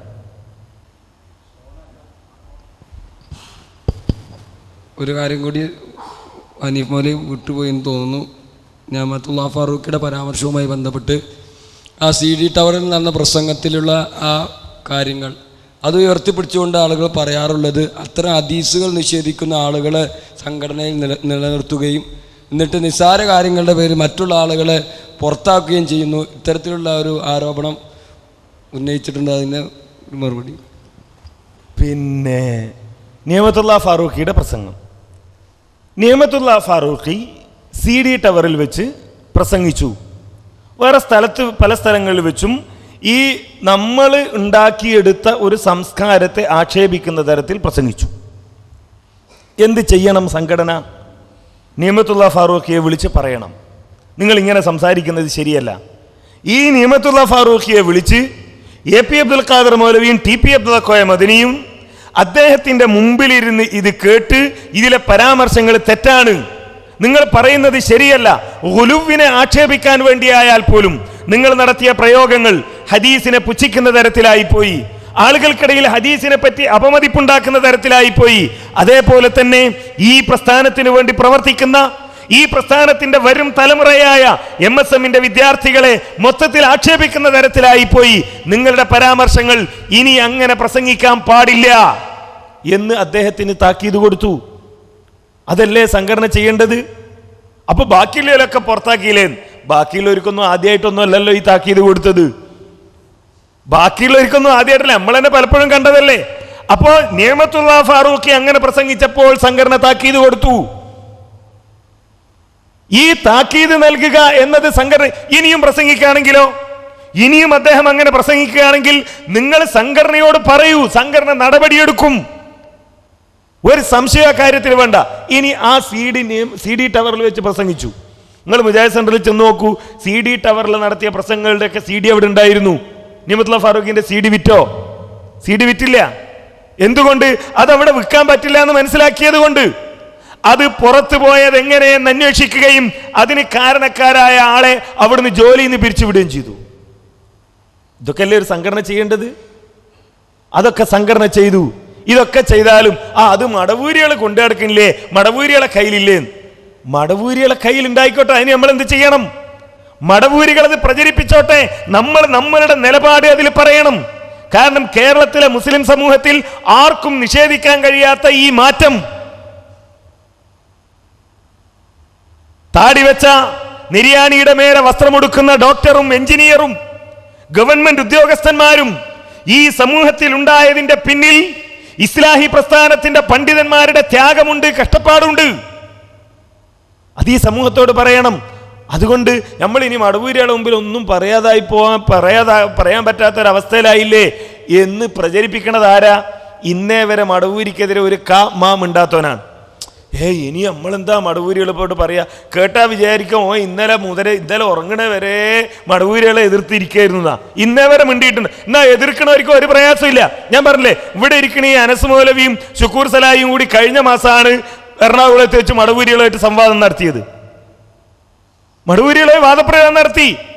ഇനി ഞാനെങ്ങനെ ഓല മുഖത്ത് നോക്കുക? ഇതുവരെ ഞാൻ ഓല എതിർത്തിട്ട് ഇപ്പോൾ ഈ CD ആയിട്ട് നടക്കില്ല എന്ന് അദ്ദേഹത്തിന് തോന്നിയിട്ടില്ല, പറഞ്ഞുകൊണ്ടിരിക്കുന്ന ഒരാൾക്കും തോന്നിയിട്ടില്ല. പിന്നെ ഇത് പ്രചരിപ്പിക്കണതോ, ഞാൻ നേരത്തെ പറഞ്ഞ അവനവന്റെ റൂമിൽ ലാപ്ടോപ്പും കമ്പ്യൂട്ടറും വെച്ചിരുന്നിട്ട് ആ ഗൂഗിളിന്റെ മലയാളം ട്രാൻസ്ലിറ്ററേഷൻ ഡൗൺലോഡ് ചെയ്ത് അടിച്ചു വിടുകയാണ് ഓരോരുത്തർ. ഓൻ്റെ തൊള്ളയെ തോന്നിയത്. ഓന് ഇൽമുണ്ടോ? ഇല്ല. ഓൻ ഏതെങ്കിലും പണ്ഡിതന്മാരെ കേട്ടിട്ടുണ്ടോ? ഇല്ല. ഏതെങ്കിലും പണ്ഡിതന്മാരെ പ്രസംഗം കേട്ടിട്ടുണ്ടോ? ഇല്ല. മലയാളത്തിലുള്ള ബുക്കെങ്കിലും വായിച്ചിട്ടുണ്ടോ? ഇല്ല. ഓൻ്റെ മനസ്സിലുള്ള ഫിത്നയാണ്. അത് മുന്നിൽ കണ്ടുകൊണ്ട് പ്രവർത്തിക്കുന്ന ആളുകൾ, അവരാണ് ഈ തരത്തിലുള്ള നുണകളൊക്കെ എന്ത് പറയുമ്പോഴും ശരി. നിഅമത്തുള്ള ഫാറൂഖി അങ്ങനെ പ്രസംഗിച്ചു നിൽക്കുക, അതിനെ സംഘടന ന്യായീകരിച്ചു എന്നും വെക്കുക. എന്നാ നമ്മൾ സ്വീകരിക്കേണ്ട നിലപാടെന്താ? നമ്മൾ ഒന്നാമതായി ശിർക്കിനെ എതിർക്കണം, രണ്ടാമതായി സുന്നത്ത് വിഷയത്തിന് എതിർക്കണം. ഇതോ ഈ ജബ്ബാർ മൗലവി ജബ്ബാർ മൗലവി അങ്ങനെ പറഞ്ഞത് ശരിയാണെന്നും ശരിയായില്ലെന്നും ഉണ്ടെന്നും ഉണ്ടില്ലെന്നും ഇല്ലെന്നും ഒക്കെ പറയാം എന്ന് പറയണവനാണ് നിഅമത്തുല്ലാഹി ഫാറൂഖി അങ്ങനെ പ്രസംഗിച്ചില്ലേ എന്ന് പറയുന്നത്. അത് ശരിയല്ല. നമ്മെ സംബന്ധിച്ചിടത്തോളം ഈ വേദിയിലുള്ള ആളുകൾ ഉണ്ടാകുമെന്നാണ് എൻ്റെ ഓർമ്മ. നിഅമത്തുല്ലാഹി ഫാറൂഖിയുടെ പ്രസംഗം പുറത്തു വന്ന ഉടനെയായിരുന്നു മഞ്ചേരിയിൽ ഒരു ഏരിയ സമ്മേളനം നടന്നത്. ആ ഏരിയ സമ്മേളനത്തിൽ നിഅമത്തുല്ലാഹി ഫാറൂഖ് സ്റ്റേജിന്റെ പുറത്തിരിക്കുമ്പോൾ തന്നെ അദ്ദേഹത്തിന്റെ ഈ വാദത്തിലെ അപകടം പറഞ്ഞുകൊണ്ട് ഞാൻ പ്രസംഗിച്ചിട്ടുണ്ട്. അതാ നമ്മളെ സമീപനം. അല്ലാതെ നിഅമത്തുല്ലാഹി ഫാറൂഖി ഒരു മുത്തും ജബ്ബാർ മൗലവി ഒരു അസത്തും എന്ന വിചാരമൊന്നും ഞമ്മക്കില്ല. എതിർക്കുകയാണെങ്കിൽ പ്രമാണങ്ങളുടെ അടിസ്ഥാനത്തിലല്ലാതെ ആര് പറഞ്ഞാലും എതിർക്കണം. ജബ്ബാർ മൗലവിയുടെ കൈ തോളിൽ കൈവിട്ട് അദ്ദേഹത്തെ ഇങ്ങനെ കെട്ടിപ്പിടിച്ചിട്ട് നിഅമത്തുല്ലാഹി ഫാറൂഖിനെ തള്ളുന്ന ഏർപ്പാട് ശരിയല്ല. സംഘടന സ്വീകരിച്ചതാണ്. ജബ്ബാർ മൗലവിയെയും എതിർത്തു, നിഅമത്തുല്ലാഹി ഫാറൂഖിയെ എതിർത്തു, KKPയെയും ചോദ്യം ചെയ്തു, ഇരുവേറ്റിയെയും ചോദ്യം ചെയ്തു. അതല്ലാതെ ഞമ്മക്ക് വേണ്ടി ഞങ്ങളോട് സ്നേഹം പ്രകടിപ്പിക്കുന്നവരല്ലേ നിങ്ങൾ തൊള്ളേ തോന്നിയൊക്കെ പറഞ്ഞോളി എന്ന് പറഞ്ഞു വിടുന്ന ഒരു ഏർപ്പാട് നമ്മളെ സംഘടനയ്ക്കില്ല. ഈ അവസ്ഥ, ഇത് സംഘടനാപരമായ നിലപാട് എന്ന നിലയിൽ നമ്മൾ മനസ്സിലാക്കണം. ശരിക്ക് ഇതേമാതിരി ഇന്നിപ്പോൾ നമ്മൾ വിഷയം മാത്രമല്ലേ ചർച്ച ചെയ്തത്, സംഘടനാപരമായി ഉന്നയിക്കപ്പെടുന്ന ചോദ്യങ്ങളും അതിൻ്റെ വിശദീകരണം ഞാൻ പറയുന്നു. നിങ്ങൾ ഇതേമാതിരി TPനെയും AP-നെയും മുഹമ്മദ് മദനിനെയും വിളിച്ചിട്ട് ഈ വിഷയങ്ങളൊന്ന് ചർച്ച ചെയ്യണം. ഈ പറയുന്ന നുണപ്രചരണങ്ങൾ അത് ഒരു കഥയില്ലാതെ ആളുകൾ പ്രചരിപ്പിച്ചുകൊണ്ടിരിക്കും. ഇപ്പോൾ നുണ പറയാൻ ഒരു പണിയുമില്ല. കാരണം എല്ലാ ഫോണിലും ഗ്രൂപ്പാണ്. 25-30 വാക്ക് ഒന്നിച്ച് SMS ചെയ്യുക. നുണ പറയാനുള്ള സൗകര്യം. 1000-2000 വാക്ക് ഒന്നിച്ച് മെയിൽ ചെയ്യാം. മദീനത്ത് ചെന്നിട്ട് പണ്ഡിതന്മാർ ചർച്ചയ്ക്ക് വേണ്ടി വെല്ലുവിളിച്ചിട്ട് ജമിയത്തുൽ ഉലമയുടെ KNM-ന്റെ നേതാക്കന്മാർ തയ്യാറായില്ല എന്ന് ബേജാറായിട്ട്. കാരണം ആ ജാതി ഇബ്നു ബാസും ഉസൈമീനിലൊക്കെ അവിടെ ഇരിക്കണത് കേട്ടാ എന്താ വിചാരിക്കുക? ഒരു മഖ്ലൂക്കോടെ ചർച്ചയ്ക്ക് വിളിച്ചിട്ടില്ല. ആരെയായി പേടി? ഈ ജാതി 10 ഫോട്ടോസ്റ്റാറ്റും എടുത്തിട്ടാണ് ഇത് വെച്ചിട്ടാണ് ചർച്ചയ്ക്ക് വരുന്നത്. ഇപ്പൊ ഈ ഘട്ടം ഇവരൊക്കെ പറഞ്ഞ് നിങ്ങൾ ഇതുമായി ബന്ധപ്പെട്ട് ജമിയത്തുൽ ഉലമയുടെ ഫത്വയെ എതിർത്തുകൊണ്ട് നെറ്റിൽ വന്ന ഒരു മെയിലുണ്ടല്ലോ. ആ മെയിൽ അയച്ച ആള് പറയുന്നതിനെ ഇയാൾ എതിർക്കണ കാണാം. യാസിർ ബിൻ ഹംസ എതിർക്കണ കാണാം. അതിൽ അൽബാനിയുടെ ഫത്വക്ക് KJU കൊടുത്ത അർത്ഥം തെറ്റാണ് എന്നാ. ഓനെ നെഹ്വും സർഫും പഠിപ്പിച്ച ആൾക്കാരിതാ ഇപ്പോഴാണ് അവിടെ പോയത്. എന്നിട്ട് ഓൻ എഴുതി വിടുക എന്ത്? അത് ജമിയത്തുൽ ഉലമ അർത്ഥം വായന വെച്ചേ ശരിയായില്ല. അതേ വായന യാസിർ ബിൻ ഹംസ വെച്ചപ്പോഴോ യാസിർ ബിൻ ഹംസ എന്നാ കുഴപ്പമില്ല. ജമിയത്തുൽ ഉലമ പറഞ്ഞാലോ ജമിയത്തുൽ ഉലമ പറഞ്ഞാൽ സ്വീകരിക്കാൻ പറ്റൂല. ഇതല്ല ശരി. ഇതാണ് ഇവിടെ നടന്നുകൊണ്ടിരിക്കുന്നത് എന്ന് പറഞ്ഞാൽ ഒരു കുറേ ആളുകൾ ഇങ്ങനെ ഓലൊക്കെ നമ്മൾ എതിർക്കേണ്ടതാണ് എന്ന് മനസ്സിൽ കണ്ടിട്ട് അവരെന്ത് ചെയ്താലും തെറ്റ് എന്ന് പറയുന്ന രീതി. ഓല കുടുംബത്തിൽ വല്ല കുഴപ്പമുണ്ടോ? ഓല് ജ്യേഷ്ഠനും അനുജനും തമ്മിൽ വല്ല പ്രശ്നമുണ്ടോ? ഓൻ്റെ ഉമ്മയും ബാപ്പയും തമ്മിൽ വല്ല പ്രശ്നമുണ്ടോ? ഓനെവിടെയെങ്കിലും പോയിട്ടുണ്ടോ? ഓനെവിടെയെങ്കിലും വന്നിട്ടുണ്ടോ എന്ന് പറയുന്ന ഈ ഒളിക്യാമറ വെച്ചിട്ടുള്ള ഏർപ്പാടാണ് ഇപ്പം നടന്നുകൊണ്ടിരിക്കുന്നത്. അത് ഇസ്ലാഹി പ്രസ്ഥാനത്തിൽ അനുവദിക്കാൻ പാടില്ല. അത് ചെയ്യേണ്ടത് വളർന്നു വരുന്ന തലമുറയായ നമ്മളാണ്, നിങ്ങളാണ്. ഈ പ്രസ്ഥാനം നമ്മുടെ മഹാന്മാരായ പണ്ഡിതന്മാർ തലമുറയായി ഏറ്റെടുത്തു വന്ന പ്രസ്ഥാനമാണ്. ഇതിൻ്റെ ആദർശത്തിന് ഒരു പോറലേൽക്കാതെ നിങ്ങൾ ആലോചിച്ച് നോക്കൂ. കൊട്ടപ്പുറം സംവാദം പരസ്യവേദിയിലാണ്. കൊട്ടപ്പുറം സംവാദം നടക്കുന്നത് പരസ്യവേദിയിലാണ്. ഇന്ന് ഒരാൾക്ക് തന്നെ 2-3 ലാപ്ടോപ്പ് ഉണ്ട്. മക്തബത്ത് ഷാമിലേൻ്റെ 3-4 വേർഷൻസ് ഉണ്ട്. ഇത് വെച്ചിട്ട് അത്യാവശ്യം രാഷ്ട്രീയ സ്വാധീനവും ഭരണസ്വാധീനവും അതും മുജാഹിദീങ്ങൾക്കുണ്ട്, ആളുകളുണ്ട്. ഒരു വാദപ്രതിവാദത്തിന്, പരസ്യവാദപ്രതിവാദത്തിന് തയ്യാറാകാൻ മാത്രമുള്ള സന്നദ്ധത നമ്മുടെ മനസ്സിലുണ്ടോ? ഇല്ല. എന്നാൽ മക്തബത്ത് ഷാമിലെ ഇല്ല, ഇത്രയധികം ആളുകളും ഇല്ല, സജ്ജീകരണവും ഇല്ല. അതിനെപ്പറ്റി AP പറഞ്ഞൊരു കഥ ഉണ്ട്. പുളിക്കലാണ്, പുളിക്കലിനടുത്താണല്ലോ കൊട്ടപ്പുറം. സുന്നികൾ പ്രചരിപ്പിച്ചു, ഇതാ വഹാബികളെ കേന്ദ്രത്തിലാണ് വാദപ്രതിവാദം, എല്ലാവരും വരണം. മുജാഹിദീങ്ങൾ പറഞ്ഞ എന്താ? പുളിക്കലല്ല, അവിടെയുള്ള ആളുകൾ ഉണ്ടാവുമല്ലോ. പുളിക്കക്കാർ വിചാരിച്ചെന്താ? എന്തായാലും വാദപ്രതിവാദം, അതിന് പുറത്തുനിന്നൊക്കെ ആളുകൾ വരുമല്ലോ, നമ്മൾ പോയിട്ട് ഇടങ്ങാറാക്കണ്ടെന്ന് പോലും വിചാരിച്ചു. വാദപ്രതിവാദത്തിൻ്റെ ആദ്യത്തെ ദിവസം വെള്ളത്തലയൊക്കെ ഇട്ടിട്ട് കുറേ മൊയിലാമാരും അതിൻ്റെ ഇടയ്ക്ക് ഒരു 10 മുജാഹിദീങ്ങളും. ഈ ഒരു സമൂഹത്തിന് മുന്നിൽ ഈ ആദർശം പറയാൻ നമ്മുടെ പണ്ഡിതന്മാരെ പ്രേരിപ്പിച്ചത് ലാ ഇലാഹ ഇല്ലല്ലാഹ് എന്ന ആദർശത്തിൽ അല്പം പോലും വെള്ളം ഞങ്ങൾ കലർത്തിയിട്ടില്ല. ആരുടെ മുമ്പിലും ഈ തൗഹീദ് പറയാൻ കഴിയുന്ന രൂപത്തിൽ പരിശുദ്ധമാണ് ഞങ്ങളുടെ ആദർശം എന്ന വിചാരമാണ്. ആ സമൂഹം മരിച്ചു തീരുന്നതിന് മുമ്പ് നമ്മുടെ ആദർശത്തിൽ വെള്ളം കലക്കാൻ ആരെങ്കിലും ശ്രമിക്കുന്നുവെങ്കിൽ അതിനെ തിരിച്ചറിയേണ്ട ബാധ്യത നമുക്കാണ്. കാരണം ഇനി ഈ തൗഹീദിന്റെ സന്ദേശവും ഏറ്റെടുത്തുകൊണ്ട് ഈ സമൂഹത്തിലേക്ക് നീങ്ങുകയും അത് പഠിപ്പിക്കുകയും ചെയ്യേണ്ടവർ നമ്മളാണ്. അതുകൊണ്ട് തന്നെ ഈ വിഷയം പഠിക്കണം, ഇത് മനസ്സിലാക്കണം, നമ്മുടെ മനസ്സിലുള്ള തെറ്റായ ധാരണ തിരുത്തണം. ജിന്നിനോട് സഹായം തേടുന്നത് അനുവദനീയമാണ് എന്ന് ലോകത്ത് ആര് പറഞ്ഞാലും അള്ളാഹു പറയാത്ത, അള്ളാഹുവിന്റെ റസൂല് പറയാത്ത, വിശുദ്ധ ഖുർആനിന്റെ പിൻബലമില്ലാത്ത, തിരുസുന്നത്തിന്റെ പിൻബലമില്ലാത്ത, ലോകത്ത് കഴിഞ്ഞു പോയ ഒരു പ്രവാചകന്മാരുടെയും മാതൃകയിലില്ലാത്ത ഒരു കാര്യം അനുവദനീയമാണെന്ന് പറയാൻ ഒരാൾക്കും അവകാശമില്ല എന്ന് തിരിച്ചറിയാൻ നമുക്ക് കഴിയണം. ഹാജറുള്ള ജിന്നി, ഹാജറില്ലാത്ത ജിന്നി, വന്ന ജിന്നി, പോയ ജിന്നി, കാണുന്ന ജിന്നി, കാണാത്ത ജിന്നി, അള്ളാഹിന്റെ റസൂലിന്റെ അടുക്കൽ വന്നിട്ട് ആ ജിന്നുകൾ ഇസ്ലാം സ്വീകരിച്ചത്. പറഞ്ഞോ ജിന്നുകളെ ഞാൻ യുദ്ധത്തിന് പോവാ, നിങ്ങളും കൂടി ഒന്ന് ഒപ്പം വരണം? പറഞ്ഞോ? എന്തേ പറയാതിരുന്നത്? ഹയ്യാണ്, ഹാളിറാണ്, ഖാദിറാണ്, സഹായം തേടിയാൽ കുഴപ്പമില്ല എന്ന് പറയുന്നവർ മറുപടി പറയണം. നമ്മൾ ആലോചിക്കണം ആ വിഷയം.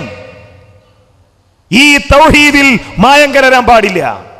ഈ തൗഹീദിൽ മായം കലരുമ്പോൾ നഷ്ടപ്പെടുന്നത് നമ്മളുടെ അമ്നാണ്, നമ്മുടെ സുരക്ഷിതത്വ ബോധമാണ്.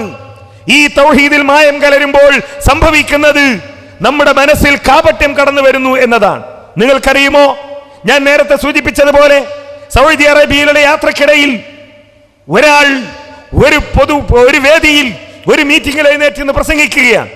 എന്നെ ഈ പണ്ഡിതൻ, ആ കൂട്ടത്തിൽ ഉണ്ടായിരുന്ന അബ്ദുറഹ്മാൻ സലഫിയെ ചൂണ്ടിക്കാണിച്ചുകൊണ്ട് പറഞ്ഞു, ഇദ്ദേഹം എന്നെ മുശ്രിക്കാണ്, നീ മുശ്രിക്കാണ്, നീ മുശ്രിക്കാണ് എന്നെ പറ്റി പറഞ്ഞു എന്നാണ്. എന്നിട്ട് അദ്ദേഹം ചോദിച്ചു, കള്ളു കുടിക്കാത്ത ഒരാളെ കള്ളുകുടിയൻ എന്ന് പറഞ്ഞാൽ എത്ര വിഷമം ഉണ്ടാകും? കേട്ട ആളുകളുടെയൊക്കെ മനസ്സിൽ ഒരു വികാരമുണ്ടായി. എങ്ങനെ അയാൾ അങ്ങനെ പറഞ്ഞത് ശരിയായില്ലല്ലോ, ഇയാളെ മുശ്രിക്കെന്ന് വിളിച്ചത് ശരിയായില്ലല്ലോ. യോഗത്തിന്റെ അവസാനം ആ പരിപാടിക്ക് നന്ദി രേഖപ്പെടുത്തിക്കൊണ്ട് പാലക്കാട് ജില്ലയിലെ പറളി സ്വദേശിയായ കബീർ സലഫി കരഞ്ഞുകൊണ്ട് എഴുന്നേറ്റ് നിന്ന് പറഞ്ഞു, ഇല്ല, അങ്ങനെ പറഞ്ഞിട്ടില്ല. ഈ സംസാരവേളയിൽ ഞാനുണ്ടായിട്ടുണ്ട്. നേരെ മറിച്ച് ജിന്നിനോട് സഹായം തേടാം, അത് ശിർക്കല്ല എന്ന വാദം നിങ്ങൾ പറഞ്ഞാൽ നിങ്ങൾ മുശ്രിക്കായി പോകുന്ന, ജനങ്ങൾ മുശ്രിക്കായി പോകുന്ന അവസ്ഥയുണ്ടാകും. ശിർക്കിലേക്കാകും ഈ സമൂഹം എത്തിച്ചേരുക എന്ന് മാത്രമാണ് പറഞ്ഞത് എന്ന് അദ്ദേഹം വിശദീകരിച്ചപ്പോഴാണ് ആളുകൾക്ക് കാര്യം മനസ്സിലായത്. എന്തുകൊണ്ട് ഇത്തരമൊരു നുണ പറയേണ്ട അവസ്ഥയുണ്ടായി? മനസ്സിൽ നിന്ന് ലാ ഇലാഹ ഇല്ലല്ലാഹ് നഷ്ടപ്പെട്ടു പോയി. എന്തുകൊണ്ട് പലരും നുണപ്രചരണങ്ങൾ നടത്തേണ്ടി വന്നു? ഈ തൗഹീദ് കൊണ്ടുണ്ടാകേണ്ട അമ്നും ഈ തൗഹീദ് കൊണ്ടുണ്ടാകേണ്ട തസ്കിയത്തും ആളുകളുടെ മനസ്സിൽ നിന്ന് നഷ്ടപ്പെട്ടു പോയി. അതുകൊണ്ട് എന്റെ പ്രിയപ്പെട്ട സഹോദരന്മാരോട് എനിക്ക് പറയാനുള്ളത്, ഈ വിഷയത്തിൽ കൃത്യമായ നിലപാട് സ്വീകരിക്കാൻ നാം തയ്യാറാവണം. കാരണം നാം തൗഹീദിന്റെ ആളുകളാണ്. ആ തൗഹീദിന് വിരുദ്ധമായി ജിന്നിനോട് സഹായം തേടുന്നത് ശിർക്കല്ല എന്ന ഒരു വിശ്വാസം നമ്മുടെ മനസ്സിലുണ്ടായാൽ, അത് ഹറാമല്ല, അത് അനുവദനീയമാണ് എന്ന ഒരു വിശ്വാസം നമ്മുടെ മനസ്സിലുണ്ടായാൽ, ആരുടെ മുമ്പിലാണ് പ്രിയപ്പെട്ടവരെ എഴുന്നേറ്റ് നിന്ന് തൗഹീദ് പറയാൻ നമുക്ക് കഴിയുക? അതുകൊണ്ട് ഇത് നാം വിശ്വസിക്കണം. ഈ വസ്തുത ആളുകളോട് പറയണം. ഞാൻ നേരത്തെ പറഞ്ഞല്ലോ, ഇപ്പൊ പലരും ചോദിക്കണ്, ഇതെന്തിനാ ഞങ്ങൾ ജനങ്ങളോട് ഇങ്ങനെ പറയണെന്നാ. ആദ്യം ജമിയത്തുൽ ഉലമ ഇത് പറയണ്ടെന്ന് പറഞ്ഞപ്പോ അത് കിത്മാനുൽ ഇൽമാണ്, ഇൽമു മറച്ചു വെക്കലാണ് എന്ന് പറഞ്ഞ ആളുകൾ ഇപ്പൊ ജമിയത്തുൽ ഉലമ ഇത് പറഞ്ഞ ആളുകൾക്കൊക്കെ ബോധ്യപ്പെട്ടു എന്ന് തുടങ്ങിയപ്പോ തിരിച്ച് നമ്മളോട് ചോദിക്കുക, ഇതെന്തിനാ ഇങ്ങനെ ആളുകളോട് പറയണത്? ആ ഇൽമു മറച്ചു വെക്കരുത് എന്ന് വിചാരിച്ചിട്ട് തന്നെയാണ്. ഇൽമു മറച്ചു വെക്കരുത് എന്ന് പണ്ട് AP പറഞ്ഞല്ലോ ഒരു കഥ. എന്ത്? പിന്നെ കോടതിയിൽ വാദിക്കാൻ വേണ്ടി ചെല്ലുകയാണ്. അപ്പൊ ഇയാൾ പൈസ വാങ്ങിയിട്ടുണ്ട്, മറ്റൊരാളുണ്ട്, അത് കിട്ടാത്തതുകൊണ്ടാണ് കേസ്. വക്കീൽ പറഞ്ഞു രക്ഷപ്പെടാൻ ഒറ്റ വഴിയേ ഉള്ളൂ, ജഡ്ജി എന്ത് ചോദിച്ചാലും പേ എന്ന് പറഞ്ഞോളാം. അപ്പോ ജഡ്ജി ചോദിക്കുമ്പോഴൊക്കെ ഇയാൾ പേ പേ പേ എന്ന് പറയും. ജഡ്ജി പറഞ്ഞു കേസ് കൊടുക്കും, ഇയാൾക്ക് നിങ്ങളല്ലാതെ പൈസ കൊടുക്കുവോ ഈ തലേമ്പാലില്ലാതെ പേ എന്ന് പറയുന്ന ആൾക്ക്? ഇയാളെ വെറുതെ വിട്ടു. പുറത്തിറങ്ങി വക്കീല് കോട്ടൊക്കെ ശരിയാക്കിയിട്ട് റെഡിയായില്ലേ, ഞാൻ പറഞ്ഞ വളവുങ്ങൾ പലിച്ചത് കൊണ്ട് കിട്ടിയല്ലോ, അതുകൊണ്ട് ഫീസ് എടുക്കുന്നുണ്ട്. പേ ഇതേമാതിരി ഇത് പറയരുത് എന്ന് പറഞ്ഞ ആളുകൾ ഈ പറയരുത് എന്ന് പറഞ്ഞിട്ട് പറഞ്ഞപ്പോൾ ഇപ്പൊ നിങ്ങൾ എന്തിനാ പറയുന്നത്? അതിന് മറുപടി പേന്ന് മാത്രമാണ്. നിങ്ങൾ പറഞ്ഞു തന്നതാണ് എന്ത്? പേന്ന് പറഞ്ഞോളണം. ആ പേയാണ് ഇപ്പൊ നമ്മൾ പറയുന്നത്. അതുകൊണ്ട് ഈ അടിസ്ഥാന വിശ്വാസത്തിൽ അടിയുറച്ചു നിന്നുകൊണ്ട് നമ്മൾ പ്രവർത്തിക്കുക. അള്ളാഹു നമ്മെ അനുഗ്രഹിക്കുമാറാകട്ടെ.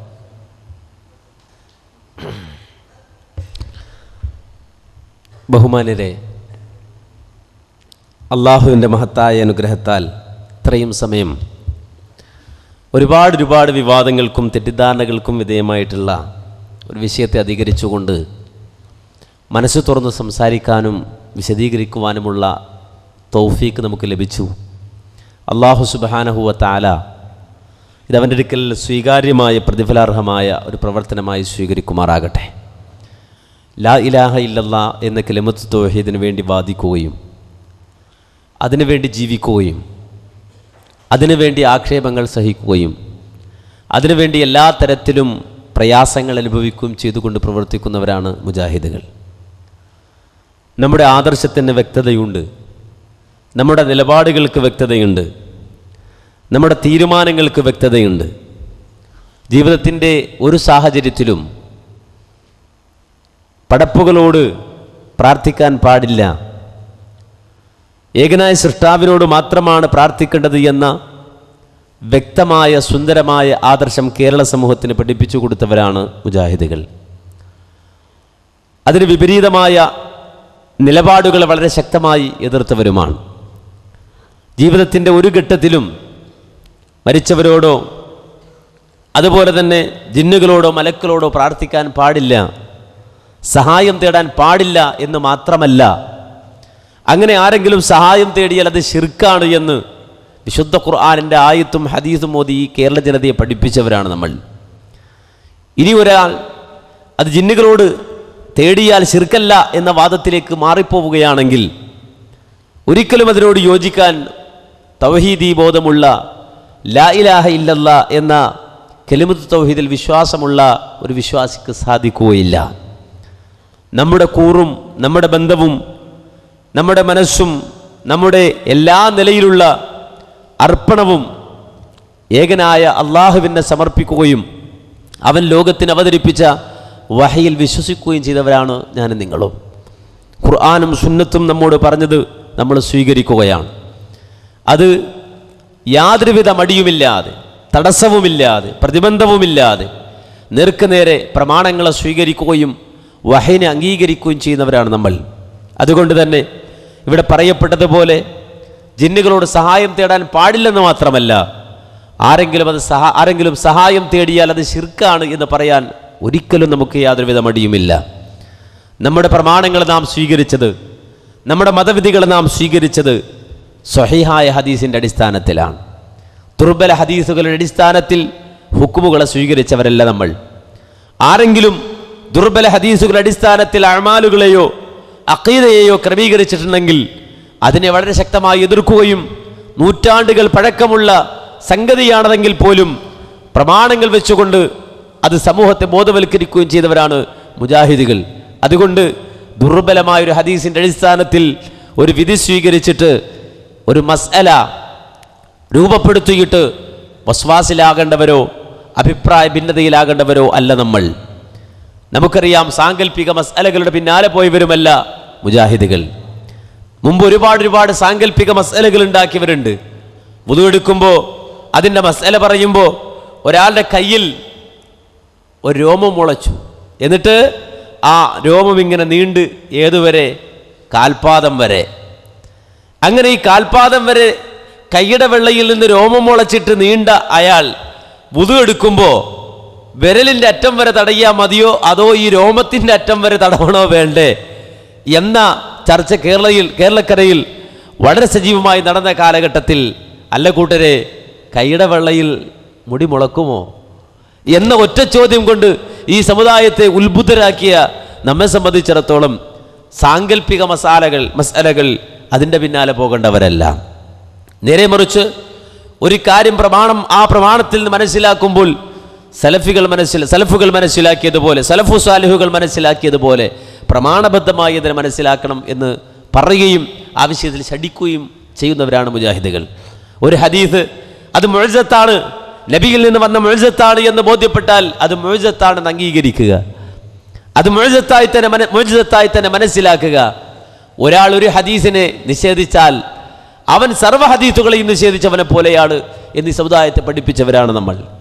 അതുപോലെ ഒരാൾ അല്ലാഹുവിൻ്റെ റസൂലിൻ്റെ ഒരു മുഅ്ജിസത്തിനെ നിഷേധിച്ചാൽ അവൻ മുഴുവൻ മുഅ്ജിസത്തിനെയും നിഷേധിച്ചവനെ പോലെ തന്നെയാണ്. നമുക്കറിയാം, ലോകത്ത് കഴിഞ്ഞു പോയ മുഅ്തസിലികൾ അവർ 3 മുഅ്ജിസത്തിനെയാണ് നിഷേധിച്ചത്. റസൂലുള്ളാഹിന്റെ 3 മുഅ്ജിസത്തിനെ നിഷേധിച്ചവരാണ്. ബാക്കിയുള്ള മുഅ്ജിസത്തുകൾ അവർ അംഗീകരിച്ചിട്ടുണ്ട്. പക്ഷെ 3 മുഅ്ജിസത്തിനെ നിഷേധിച്ചത് മുസ്ലിം ലോകം ഒരിക്കലും അത് കുഴപ്പമില്ല എന്ന രൂപത്തിൽ കണ്ടിട്ടില്ല. അതുകൊണ്ട് തന്നെ നമ്മെ സംബന്ധിച്ചിടത്തോളം നമുക്ക് വളരെ വ്യക്തമായ നിലപാടുണ്ട്. നമ്മൾ സലഫികളാണ്. സലഫികൾ ഈ സമൂഹത്തിനിടയിൽ പ്രവർത്തിക്കുമ്പോൾ ആ സലഫി സമൂഹത്തിൻ്റെ സംഘടിത ശക്തിയെ ചോർത്തിക്കളയുവാൻ വേണ്ടി, ഇല്ലാതാക്കാൻ വേണ്ടി മാന്യ സഹോദരങ്ങളെ പലതരത്തിലുമുള്ള പരിശ്രമങ്ങൾ നടത്തിക്കൊണ്ടിരിക്കുന്നുണ്ട്. ഇത് പറയുമ്പോൾ ഇതിൻ്റെ നസീഹത്ത് മനസ്സിലാക്കാതെ, ഇതിൻ്റെ ഗുണകാംശം മനസ്സിലാക്കാതെ ഇതൊക്കെ പൊളിറ്റിക്സ് ആണെന്ന് പറയുന്ന ആളുകളുണ്ട്, ഇതൊക്കെ പൊളിറ്റിക്സിൻ്റെ ഭാഗമാണ് എന്ന് പറയുന്ന ആളുകളുണ്ട്. രണ്ടാമതായി പറയുന്നത് ഇതൊക്കെ ആദ്യം മനസ്സ് മൗലവിക്ക് അംഗീകരിച്ചാണ്. ഏത് ജിന്നോട് സഹായം തേടാന്നൊക്കെ അംഗീകരിച്ചാണ്, ഇപ്പോൾ മാറിയതാണെന്നൊക്കെയാണ് വളരെ ശക്തമായി പ്രചരിപ്പിക്കുന്നത്. ചില ഡോക്യുമെൻ്ററികൾ മാറി വിതറുകയാണ്. ഇതുവരെ തൗഹീദിൻ്റെ ഒരു പ്രസംഗം നാട്ടിൽ കൊടുത്തിട്ടില്ലാത്ത ഒരു ഡോക്യുമെൻ്ററി ആയിട്ട് നടക്കുക. പണ്ടൊരു ജിന്ന് സി ഡി ആയിട്ട് നമ്മുടെ മടവൂരുകൾ നടന്നിരുന്നു. ഇതുപോലെ ഇപ്പോൾ ചില പ്രത്യേക കേന്ദ്രങ്ങളിൽ ഇറങ്ങുന്ന ചില പ്രത്യേക സി ഡികൾ, അതിന് പ്രത്യേകമായ SMS വരും, പ്രത്യേകമായ അതിൻ്റെ ലിങ്കുകൾ അയച്ചു കൊടുക്കുന്ന സംവിധാനങ്ങളുണ്ട്. അങ്ങനെ ചില സി ഡികളൊക്കെ പുറത്തിറങ്ങാം. അതിലെന്താ ഉള്ളത്? അനസ് മൗലവി പ്രസംഗിക്കുന്നു, ഹുസൈൻ സലഫി പ്രസംഗിക്കുന്നു, അബ്ദുറഹ്മാൻ സലഫി പ്രസംഗിക്കുന്നു, ഹനീഫ് കായക്കൂടി പ്രസംഗിക്കുന്നു, ജബ്ബാർ മൗലവി പ്രസംഗിക്കുന്നു, സക്കരിയ സലാഹി പ്രസംഗിക്കുന്നു. ഇവരൊക്കെ ജിന്നോട് സഹായം തേടാം, അത് ശിർക്കല്ല എന്ന വാദമുള്ളവരാണ് എന്നാണ് വരുത്തി തീർക്കാൻ ശ്രമിക്കുന്നത്. മാന്യ സഹോദരങ്ങളെ, ജമാഅത്തെ ഇസ്ലാമിക്കാരോട് CD ഇറക്കി. ആ CDയുടെ പേരെന്തായിരുന്നു? ഇവിടെ തോൽക്കുന്നത് ഇസ്ലാം. ആരാ പ്രസംഗിച്ചത്? മുജാഹിദ് ബാലുശ്ശേരി. ആരാ പ്രസംഗിച്ചത്? സക്കരിയ സലാഹി. ആരാ പ്രസംഗിച്ചത്? അബ്ദുറഹ്മാൻ സലഫി. ആരാ പ്രസംഗിച്ചത്? ഹനീഫ് കായക്കുടി. ഇതൊക്കെ അവസാനം ഇത് കണ്ടു കഴിഞ്ഞാൽ എന്താ? ഇസ്ലാമിൻ്റെ ശത്രുക്കളാരാ? ഈ പറഞ്ഞ ആളുകളാണ് എന്ന് വരുത്താൻ വേണ്ടിയിട്ട് ജമാഅത്തുകാർ CD ഇറക്കി. ആരുടെ ക്ലിപ്പാണ് ഉണ്ടായിരുന്നത്? തലയും വാലും മുറിച്ച് മടവൂരികളും ഖുറാഫികളും യൂട്യൂബിലിട്ട ക്ലിപ്പുകളൊക്കെ വാരിപ്പെറുക്കി ജമാഅത്തെ ഇസ്ലാമിക്കാർ കുട്ടയിലാക്കി. ഇവിടെ തോൽക്കുന്നു ഇസ്ലാം. ഡോക്യുമെൻ്ററി ഇറങ്ങി. പ്രസംഗിച്ചത് മുഴുവനും ആരാ? മുജാഹിദ് പണ്ഡിതന്മാർ ഇല്ലേ? അപ്പോൾ ഡോക്യുമെൻ്ററി ഇറക്കിയവനെ സംബന്ധിച്ചിടത്തോളം എന്താ ഉദ്ദേശിച്ചത്? ഇവർ ഇസ്ലാമിൻ്റെ ശത്രുക്കളാന്ന് വരുത്തി തീർക്കാൻ വേണ്ടിയാണ്. മാന്യ സഹോദരങ്ങളെ, യഥാർത്ഥത്തിൽ അതാണോ സത്യം? ജമാഅത്തുകാരൻ പറഞ്ഞതാണോ സത്യം? ഇവിടെ തോൽക്കുന്നു ഇസ്ലാം എന്ന CD ഇറക്കിയിട്ട് ജമാഅത്തെ ഇസ്ലാമി പ്രചരിപ്പിച്ചതാണോ സത്യം? അല്ല. അപ്പോൾ തങ്ങൾക്ക് അനുകൂലമായ അജണ്ടകൾ ഉണ്ടാക്കുന്ന ആളുകളെ വ്യക്തമായി നമ്മൾ തിരിച്ചറിയേണ്ടിയിരിക്കുന്നു, അന്വേഷിക്കേണ്ടിയിരിക്കുന്നു, കാര്യങ്ങൾ വ്യക്തമായി മനസ്സിലാക്കേണ്ടിയിരിക്കുന്നു. ഇതൊരു വാശിയുടെ വർത്തമാനമല്ല, ഇതൊരു വൈരാഗ്യത്തിൻ്റെ വർത്തമാനമല്ല, ഇതൊരു പൊളിറ്റിക്സിൻ്റെ വർത്തമാനമല്ല. നേരെ മറിച്ച് നമ്മൾ ഉൾക്കൊണ്ട ആദർശം, ആ ആദർശം ഒരുത്തൻ്റെ മുന്നിൽ അടിയറ വെക്കാൻ നമ്മൾ തയ്യാറല്ല.